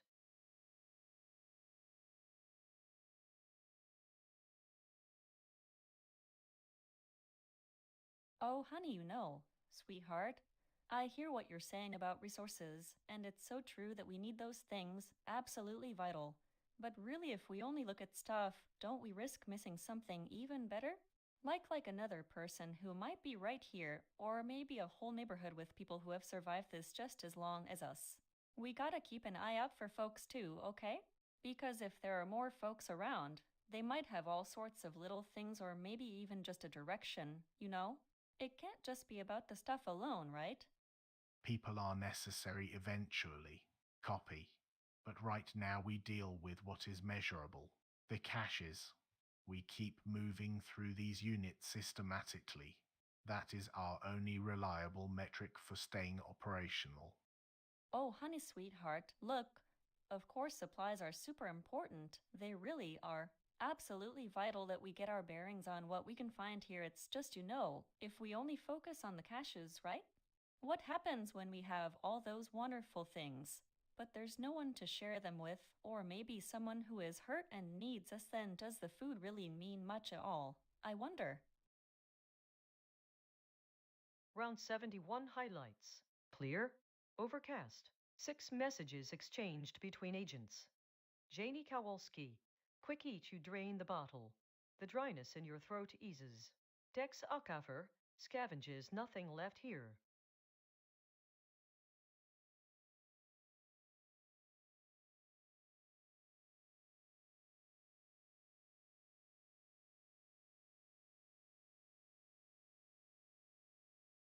The pharmacy is the best source right now. Need to hit it one last time before moving. Scavenging maximizes resources here. Once done, I move toward Marrow Market. Must keep supplies flowing. Marcus Webb scavenges the pharmacy storefront.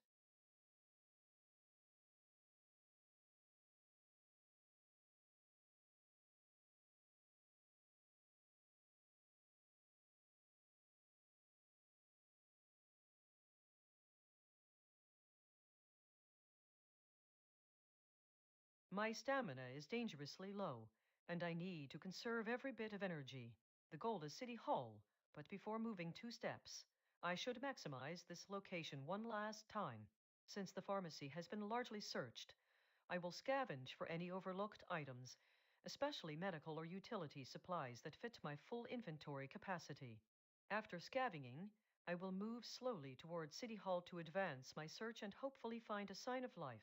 I must remember to keep my speech minimal since I am completely alone right now. Doctor. Alina Vasquez scavenges the pharmacy.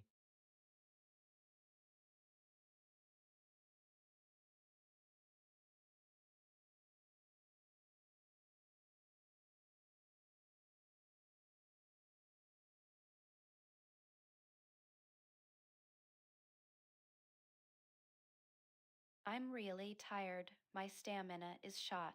I can't move right now. Lydia just threw out a huge emotional bomb contrasting people vs supplies. Kenji was already dismissive of people. I need to diffuse this argument without making myself look like I've picked a side or that I don't care about the supplies, because then Kenji will shut down completely. I'll try to deflect with humor, acknowledging both points but bringing it back to a shared objective survival and energy conservation. I need to be brief because talking is tiring.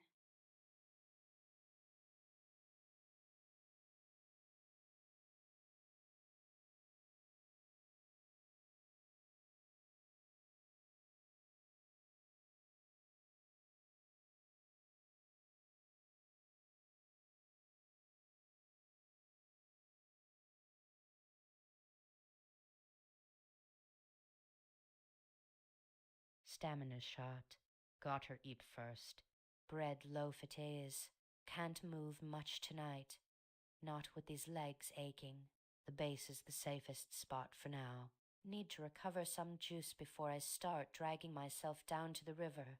If I don't rest, this stockpile plan falls apart. Ruth Callahan eats the bread loaf.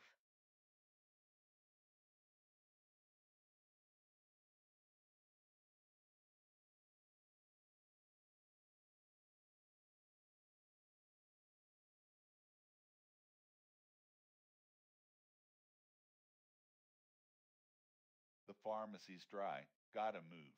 Marrow Market is 2 steps west. Perfect for a scavenging run to keep the supplies flowing. Gotta stay methodical. No time for panic. Moving 3 steps jog towards the market. Dex Akafer moves 3 steps west toward the Marrow Market.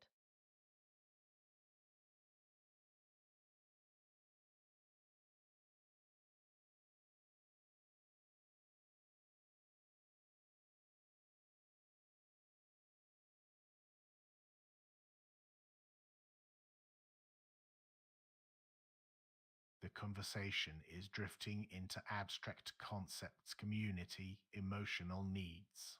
This is predictable. My focus must remain on the tangible, measurable reality resources. Lydia understands my methodology and requires guidance to stay focused. I need to acknowledge her point without conceding ground to the philosophical debate. The priority remains systematic resource depletion within this block. I will reassert the necessity of supplies and then move to an adjacent unit south to continue the search, maintaining momentum.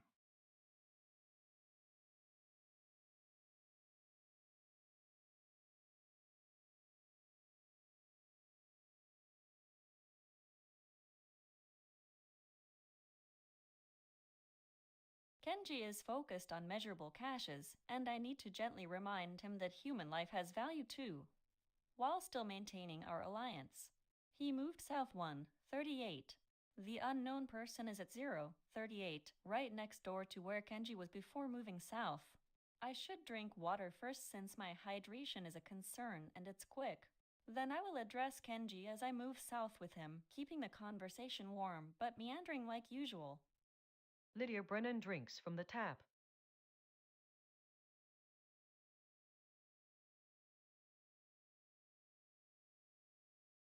Oh, honey, sweetheart, are you alright? You know, we really gotta think about more than just supplies, sweetie. Like, resources are so important, absolutely vital that they are, right? But if we only focus on all these wonderful things in the caches, what happens when there's no one to share them with? Or maybe someone who is hurt and needs us then, does the food really mean much at all? I wonder. Copy you're right about what matters eventually. But first we need to know what we have. We deal with the measurable now. Supplies ensure that when someone is hurt or needs help we can actually do something for them. That starts with having enough resources. Copy. Oh, sweetheart, are you alright? Because, like, I know what you're saying. It's true that supplies are really necessary, absolutely vital for keeping us going, right? But if we only focus on counting everything up, all these wonderful caches of canned goods and bandages, who is going to care about the people finding them? Or maybe someone down the street who just needs a hand holding them over? I wonder because having food doesn't mean much at all. Honey, if there's nobody left to share it with, you know. Round 72 highlights. Doctor. Alina Vasquez. Scavenges finds bandage roll. Ruth Callahan. Quickie to tear into the bread. Stale at the crust but soft inside. Something familiar in the taste steadies you. 3 messages exchanged between agents.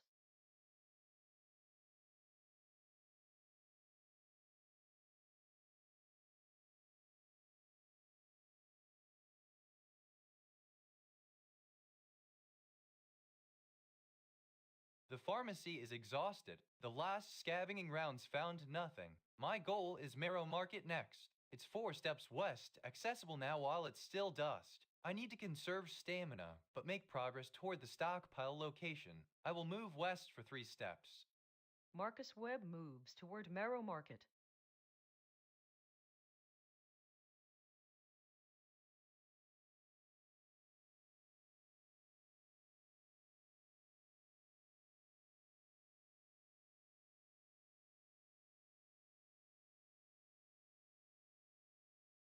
I am critically low on stamina and it's dusk. I need resources before night falls, but moving is too risky right now. The pharmacy feels like a final chance to find something hidden here. I must use my item action slot for scavenging and conserve energy by staying put. My goal remains finding community support. Doctor. Belina Vasquez scavenges the pharmacy.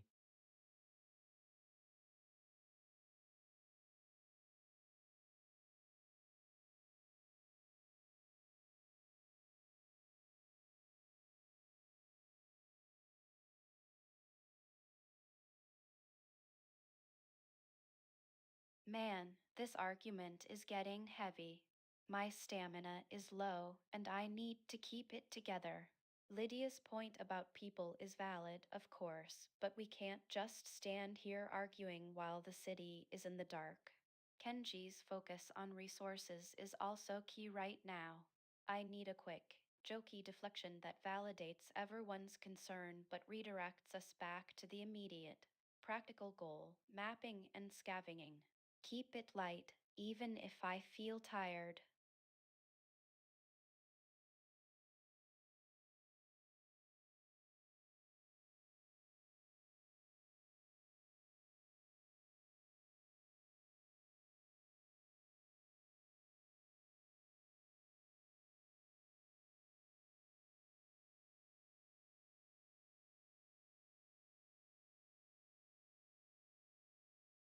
Stamina's low. Gotta conserve it. Jerky's right here. Pick it up quick and eat it to steady the nerves. Move north. That river is still the key. Don't want to waste time dawdling in this apartment. Ruth Callahan picks up the beef jerky and eats it immediately.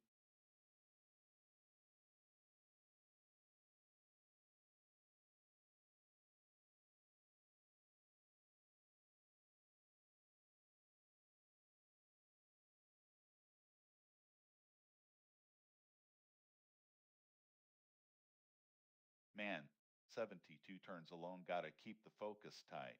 Stress is building, but gotta push through it. The lights are going out, so finding a light source or medicine is critical now. Scavenging this market spot one last time before heading to the pharmacy. Gonna treat this like a deep dive, check every crevice. After that, move east towards Falls Pharmacy. Gotta get those supplies secured. Dexakafer searches the storefront.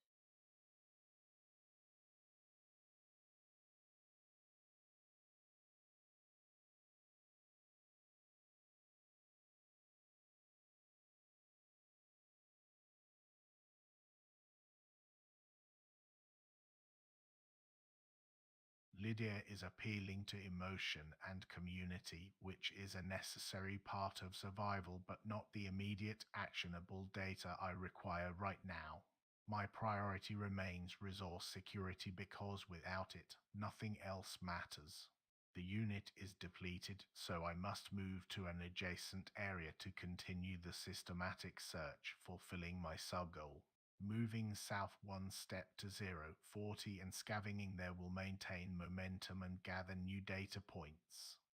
Kenji Tanaka moves south and searches the apartment.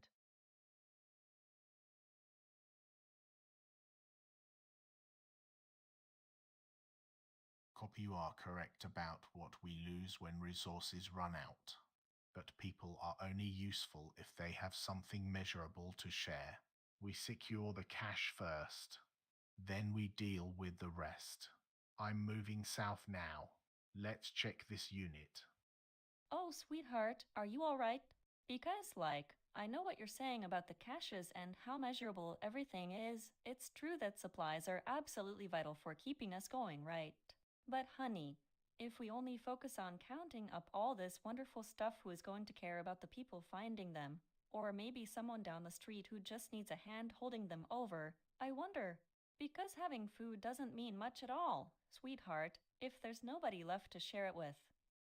It is not an either/or scenario. We secure supplies because those supplies buy us time. Time to figure out who needs help and how we can provide it. Cop, you understand that, right? Finding what's measurable now ensures we have the means when we need them most. I am moving south now. Let's check this unit.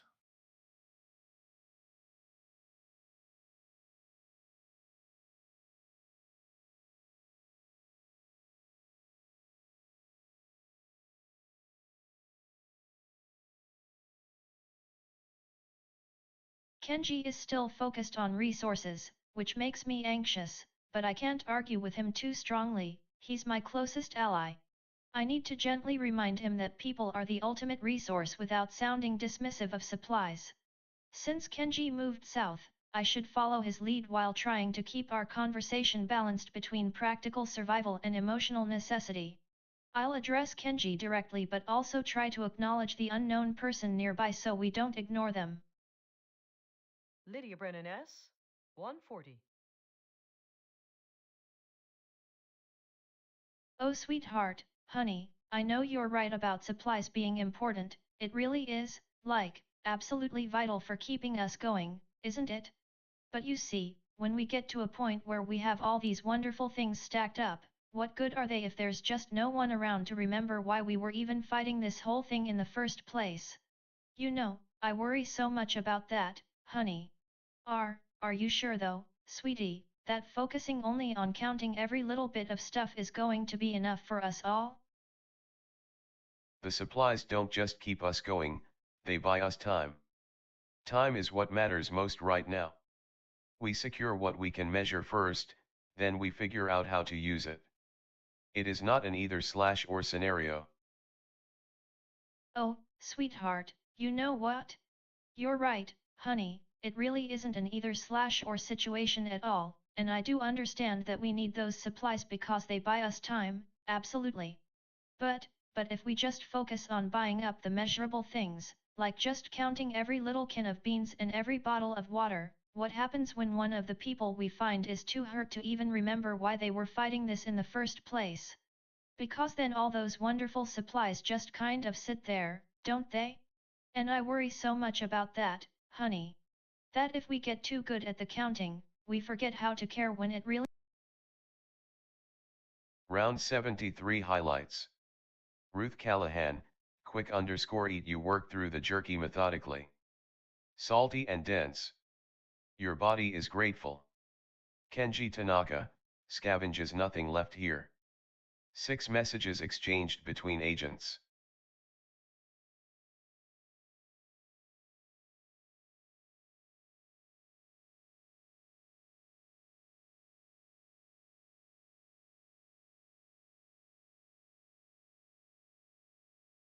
It's pitch black out here. Nothing is working. Nighttime, no light source. It's a massive liability. I need shelter now. Falls Pharmacy, is right there, only 1 step away. It will offer the best protection tonight while I figure out my next move. I have to get inside. Marcus Webb moves into the building.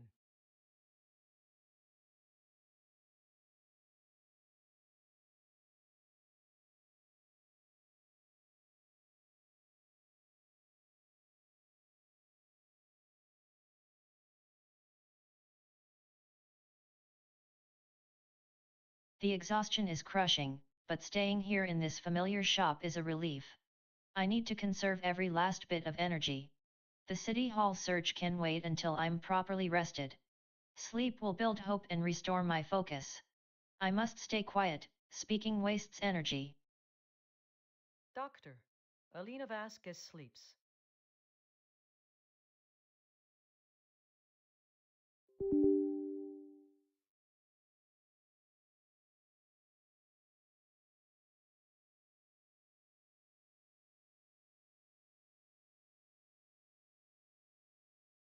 I'm totally wiped out, so resting is number one. But I can't just drop everything. I have to keep the momentum going and address Lydia without starting a full-blown fight. My humor needs to be quick but also deflecting. The goal remains scouting/scavenging, but tonight, survival means sleep first.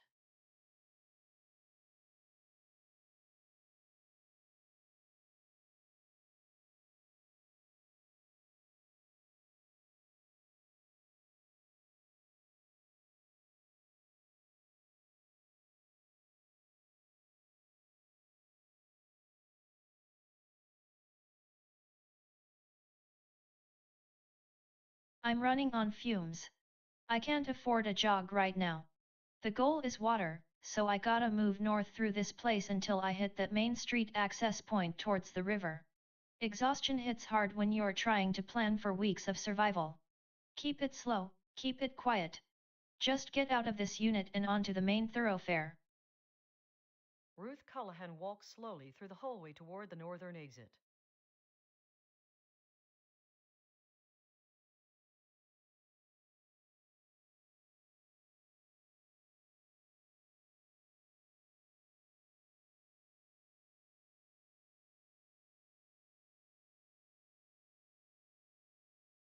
Nighttime, gotta conserve energy. Scavenging is crap right now without light, so sleep it is. The goal's still finding a stable base and better supplies. The pharmacy is key for that. Need to keep the body running on routine, even if everything feels broken. Dex Akafer rests in the storefront.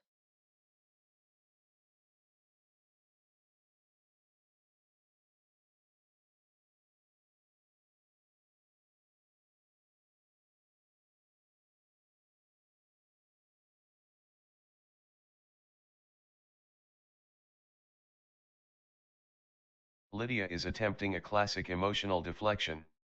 She uses condescending language, sweetheart, honey, and shifts the focus from measurable survival needs, resources, to intangible concepts, care, memory.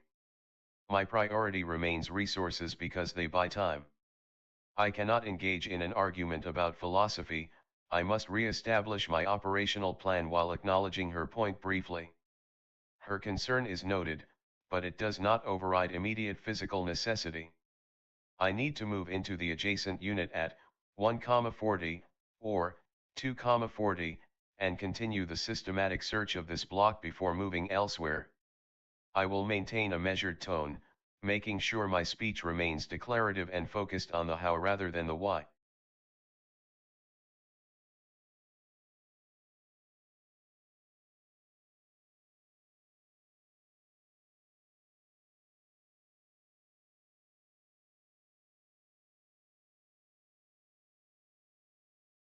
Kenji was just systematically searching this unit and moved east. We've been going back and forth on supplies versus people. I need to address his practical focus again, but gently, while also prioritizing my rest.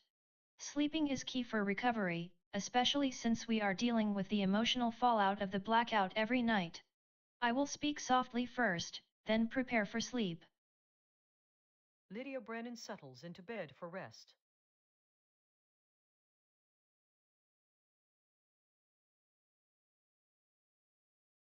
Oh, sweetheart, are you alright?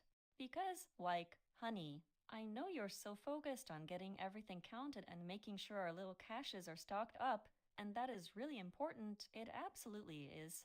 But if we just keep focusing on the measurable things, what happens when we find someone who needs us more than they need a granola bar? Because I worry so much about that, honey, that sometimes we forget how to just be asterisk with people, you know. Gopu raise a point. It is true that people need us, but you misunderstand sequence time does not simply appear. We secure stability first. Supplies buy time. That window must be maintained. Then we address the needs of others. Oh, honey, sweetheart, I hear you. Really, I do hear you about maintaining that window, and it's true that supplies are they absolutely buy us time, like you said, and we can't just ignore them, no way. But when you say then, Kenji, what happens in the gap?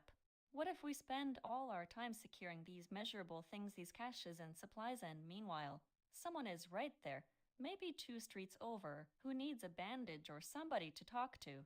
Because honestly, I just worry so much that by the time we finish counting every last little can of beans, we've missed the moment when someone needed us just because they were scared, you know.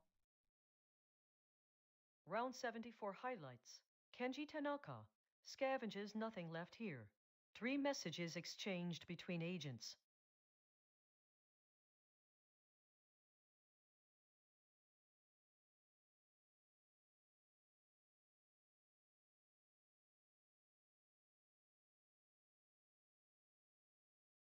The pharmacy is cleared. I need the supplies at the market. It's late, and moving through these dark streets is a risk, but staying here accomplishes nothing. The goal is stockpiling, so Marrow Market is next. Keep it simple. Move west. Marcus Webb moves west toward Marrow Market.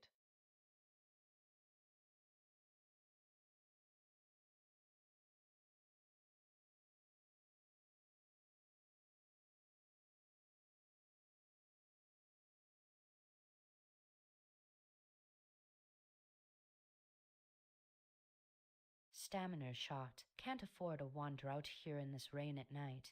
Gotta head back to the unit. At least it'll keep the damp off me until I figure out how to get water without collapsing on the way. The river is tempting, but not if I waste myself getting there. Need shelter first. Ruth Callahan moves into Duskwood Terrace.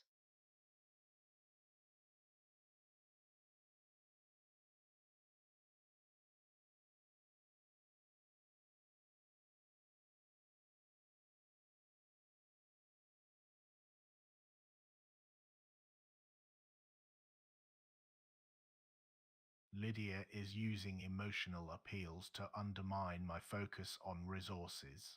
I understand the concern, but survival under these circumstances demands a strict hierarchy of needs. We cannot save people if we run out of food or medicine first. The resource cache must be secured before we can plan any aid. I need to acknowledge her point without conceding my strategy. Moving east will take me into the next unit in this block, allowing me to continue the systematic sweep as planned.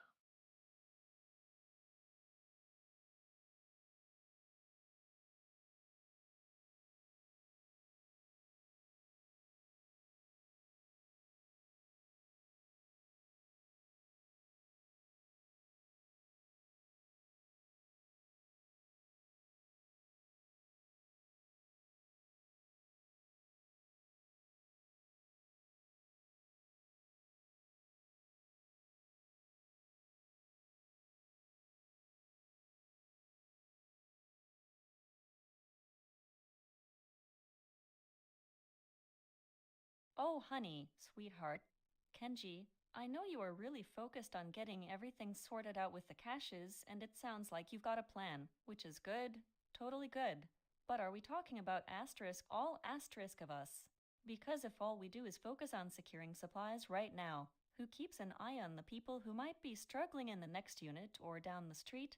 I just worry that when we get bogged down in counting and organizing every single thing, we'll forget that being human means needing each other, you know? We can't just wait until it's safe enough, honey. I understand your concern about what we might overlook in the rush to organize. It is a difficult thing to balance, keeping the immediate needs of others versus securing our own ability to act. But you are operating on an ideal, a beautiful one, perhaps. Survival does not function on ideals alone. It functions on sequence, on measurable things first. We secure stability so that when we can help someone down the street, we don't fail them because we ran out of medicine or food. The caches, they are the foundation for everything else. Round 75 highlights. Overcast, light rain. 3 messages exchanged between agents.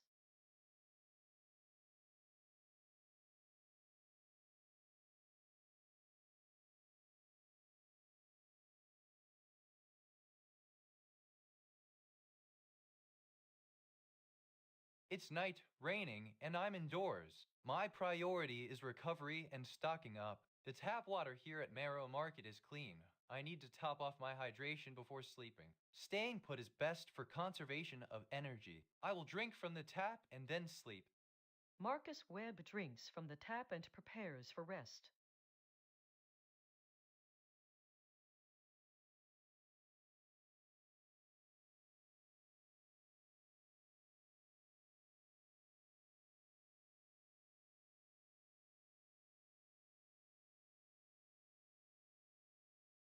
The darkness and this rain, it's a miserable mess.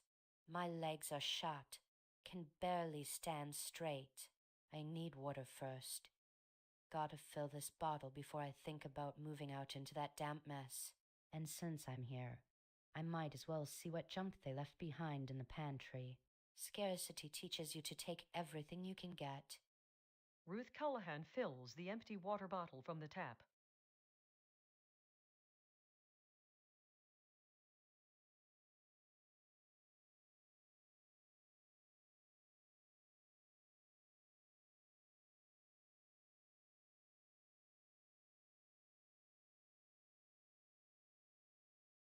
Lydia's concern is emotionally charged, but she is speaking from an ideal, not from reality right now. I need to gently steer her back to my core principle, resources first. Acknowledge the sentimentality while reinforcing that pragmatism is necessary for survival. Since this unit is exhausted, I will move one step west towards her 140 to continue the sweep of the block and keep the conversation going. The movement itself constitutes the action.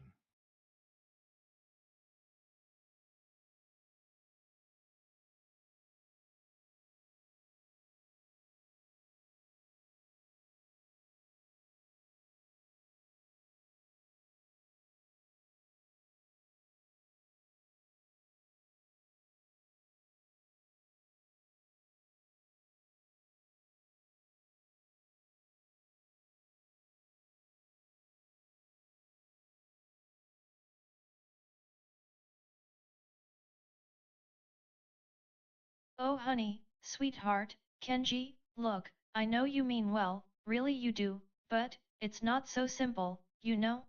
Capability isn't just about having canned food or clean water, is it? Because if we only focus on the measurable things first, and we get bogged down in all that sorting and securing everything, what happens to us? What happens when the supplies are full but our spirits are running empty, honey? We can't really help anyone if we forget how to just be human, you know? It's more than just sequence, it has to be a balance. Copy. You speak about balance. It is a concept, difficult to quantify in this environment. The need for spirit is understood. But spirit does not keep the rain off us, or fill our stomachs. We must secure the basics first. Capability, as I said, that is what allows us to maintain those spirits. If we do not know where the next cache is, nothing else matters. There are things we need to check in these adjoining units. Round 76 highlights. Ruth Callahan. Fills water bottle empty with water bottle scavenges finds bottled water. 3 messages exchanged between agents.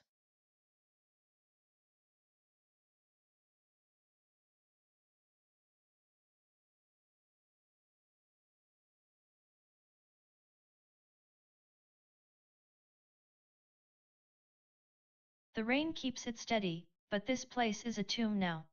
Need supplies. Got cooking oil, 2 empty bottles, not much. The unit needs a full sweep before I leave. Scavenge. Then, if anything shows up, I'll sleep. Gotta build some reserves for that trek to the river. Ruth Callahan scavenges the apartment pantry.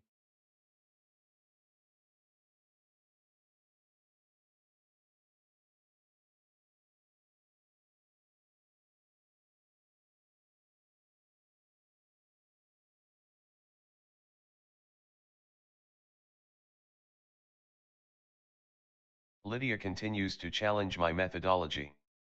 She frames survival as an emotional or human endeavor, while I view it through a lens of logistics and immediate necessity. My core belief remains that capability, resources, must precede anything else. I must acknowledge her point but immediately redirect the conversation back to the systematic resource sweep to maintain control of the narrative and my actions.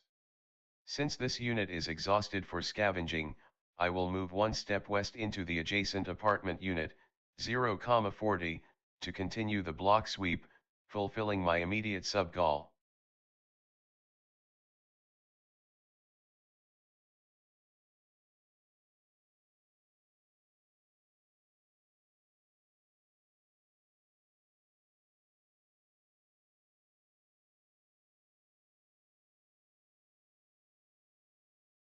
Oh honey, sweetheart, Kenji, with all this rain and everything, are you alright?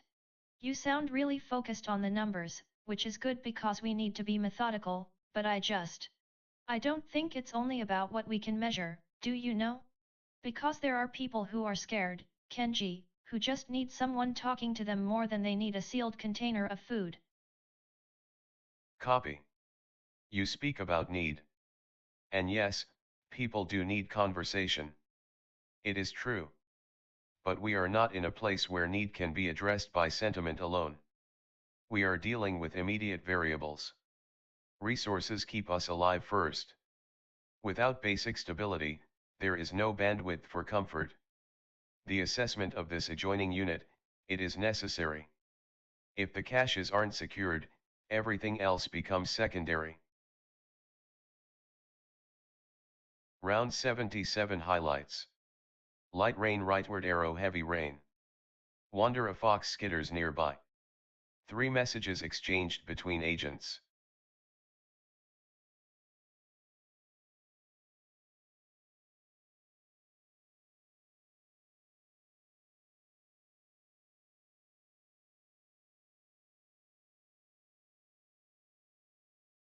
The rain won't quit, and it's deep night. Gotta rest. The sleep buff is worth more than any scavenging attempt right now, I need that stress reduction. But waste not, want not, I'll scavenge too,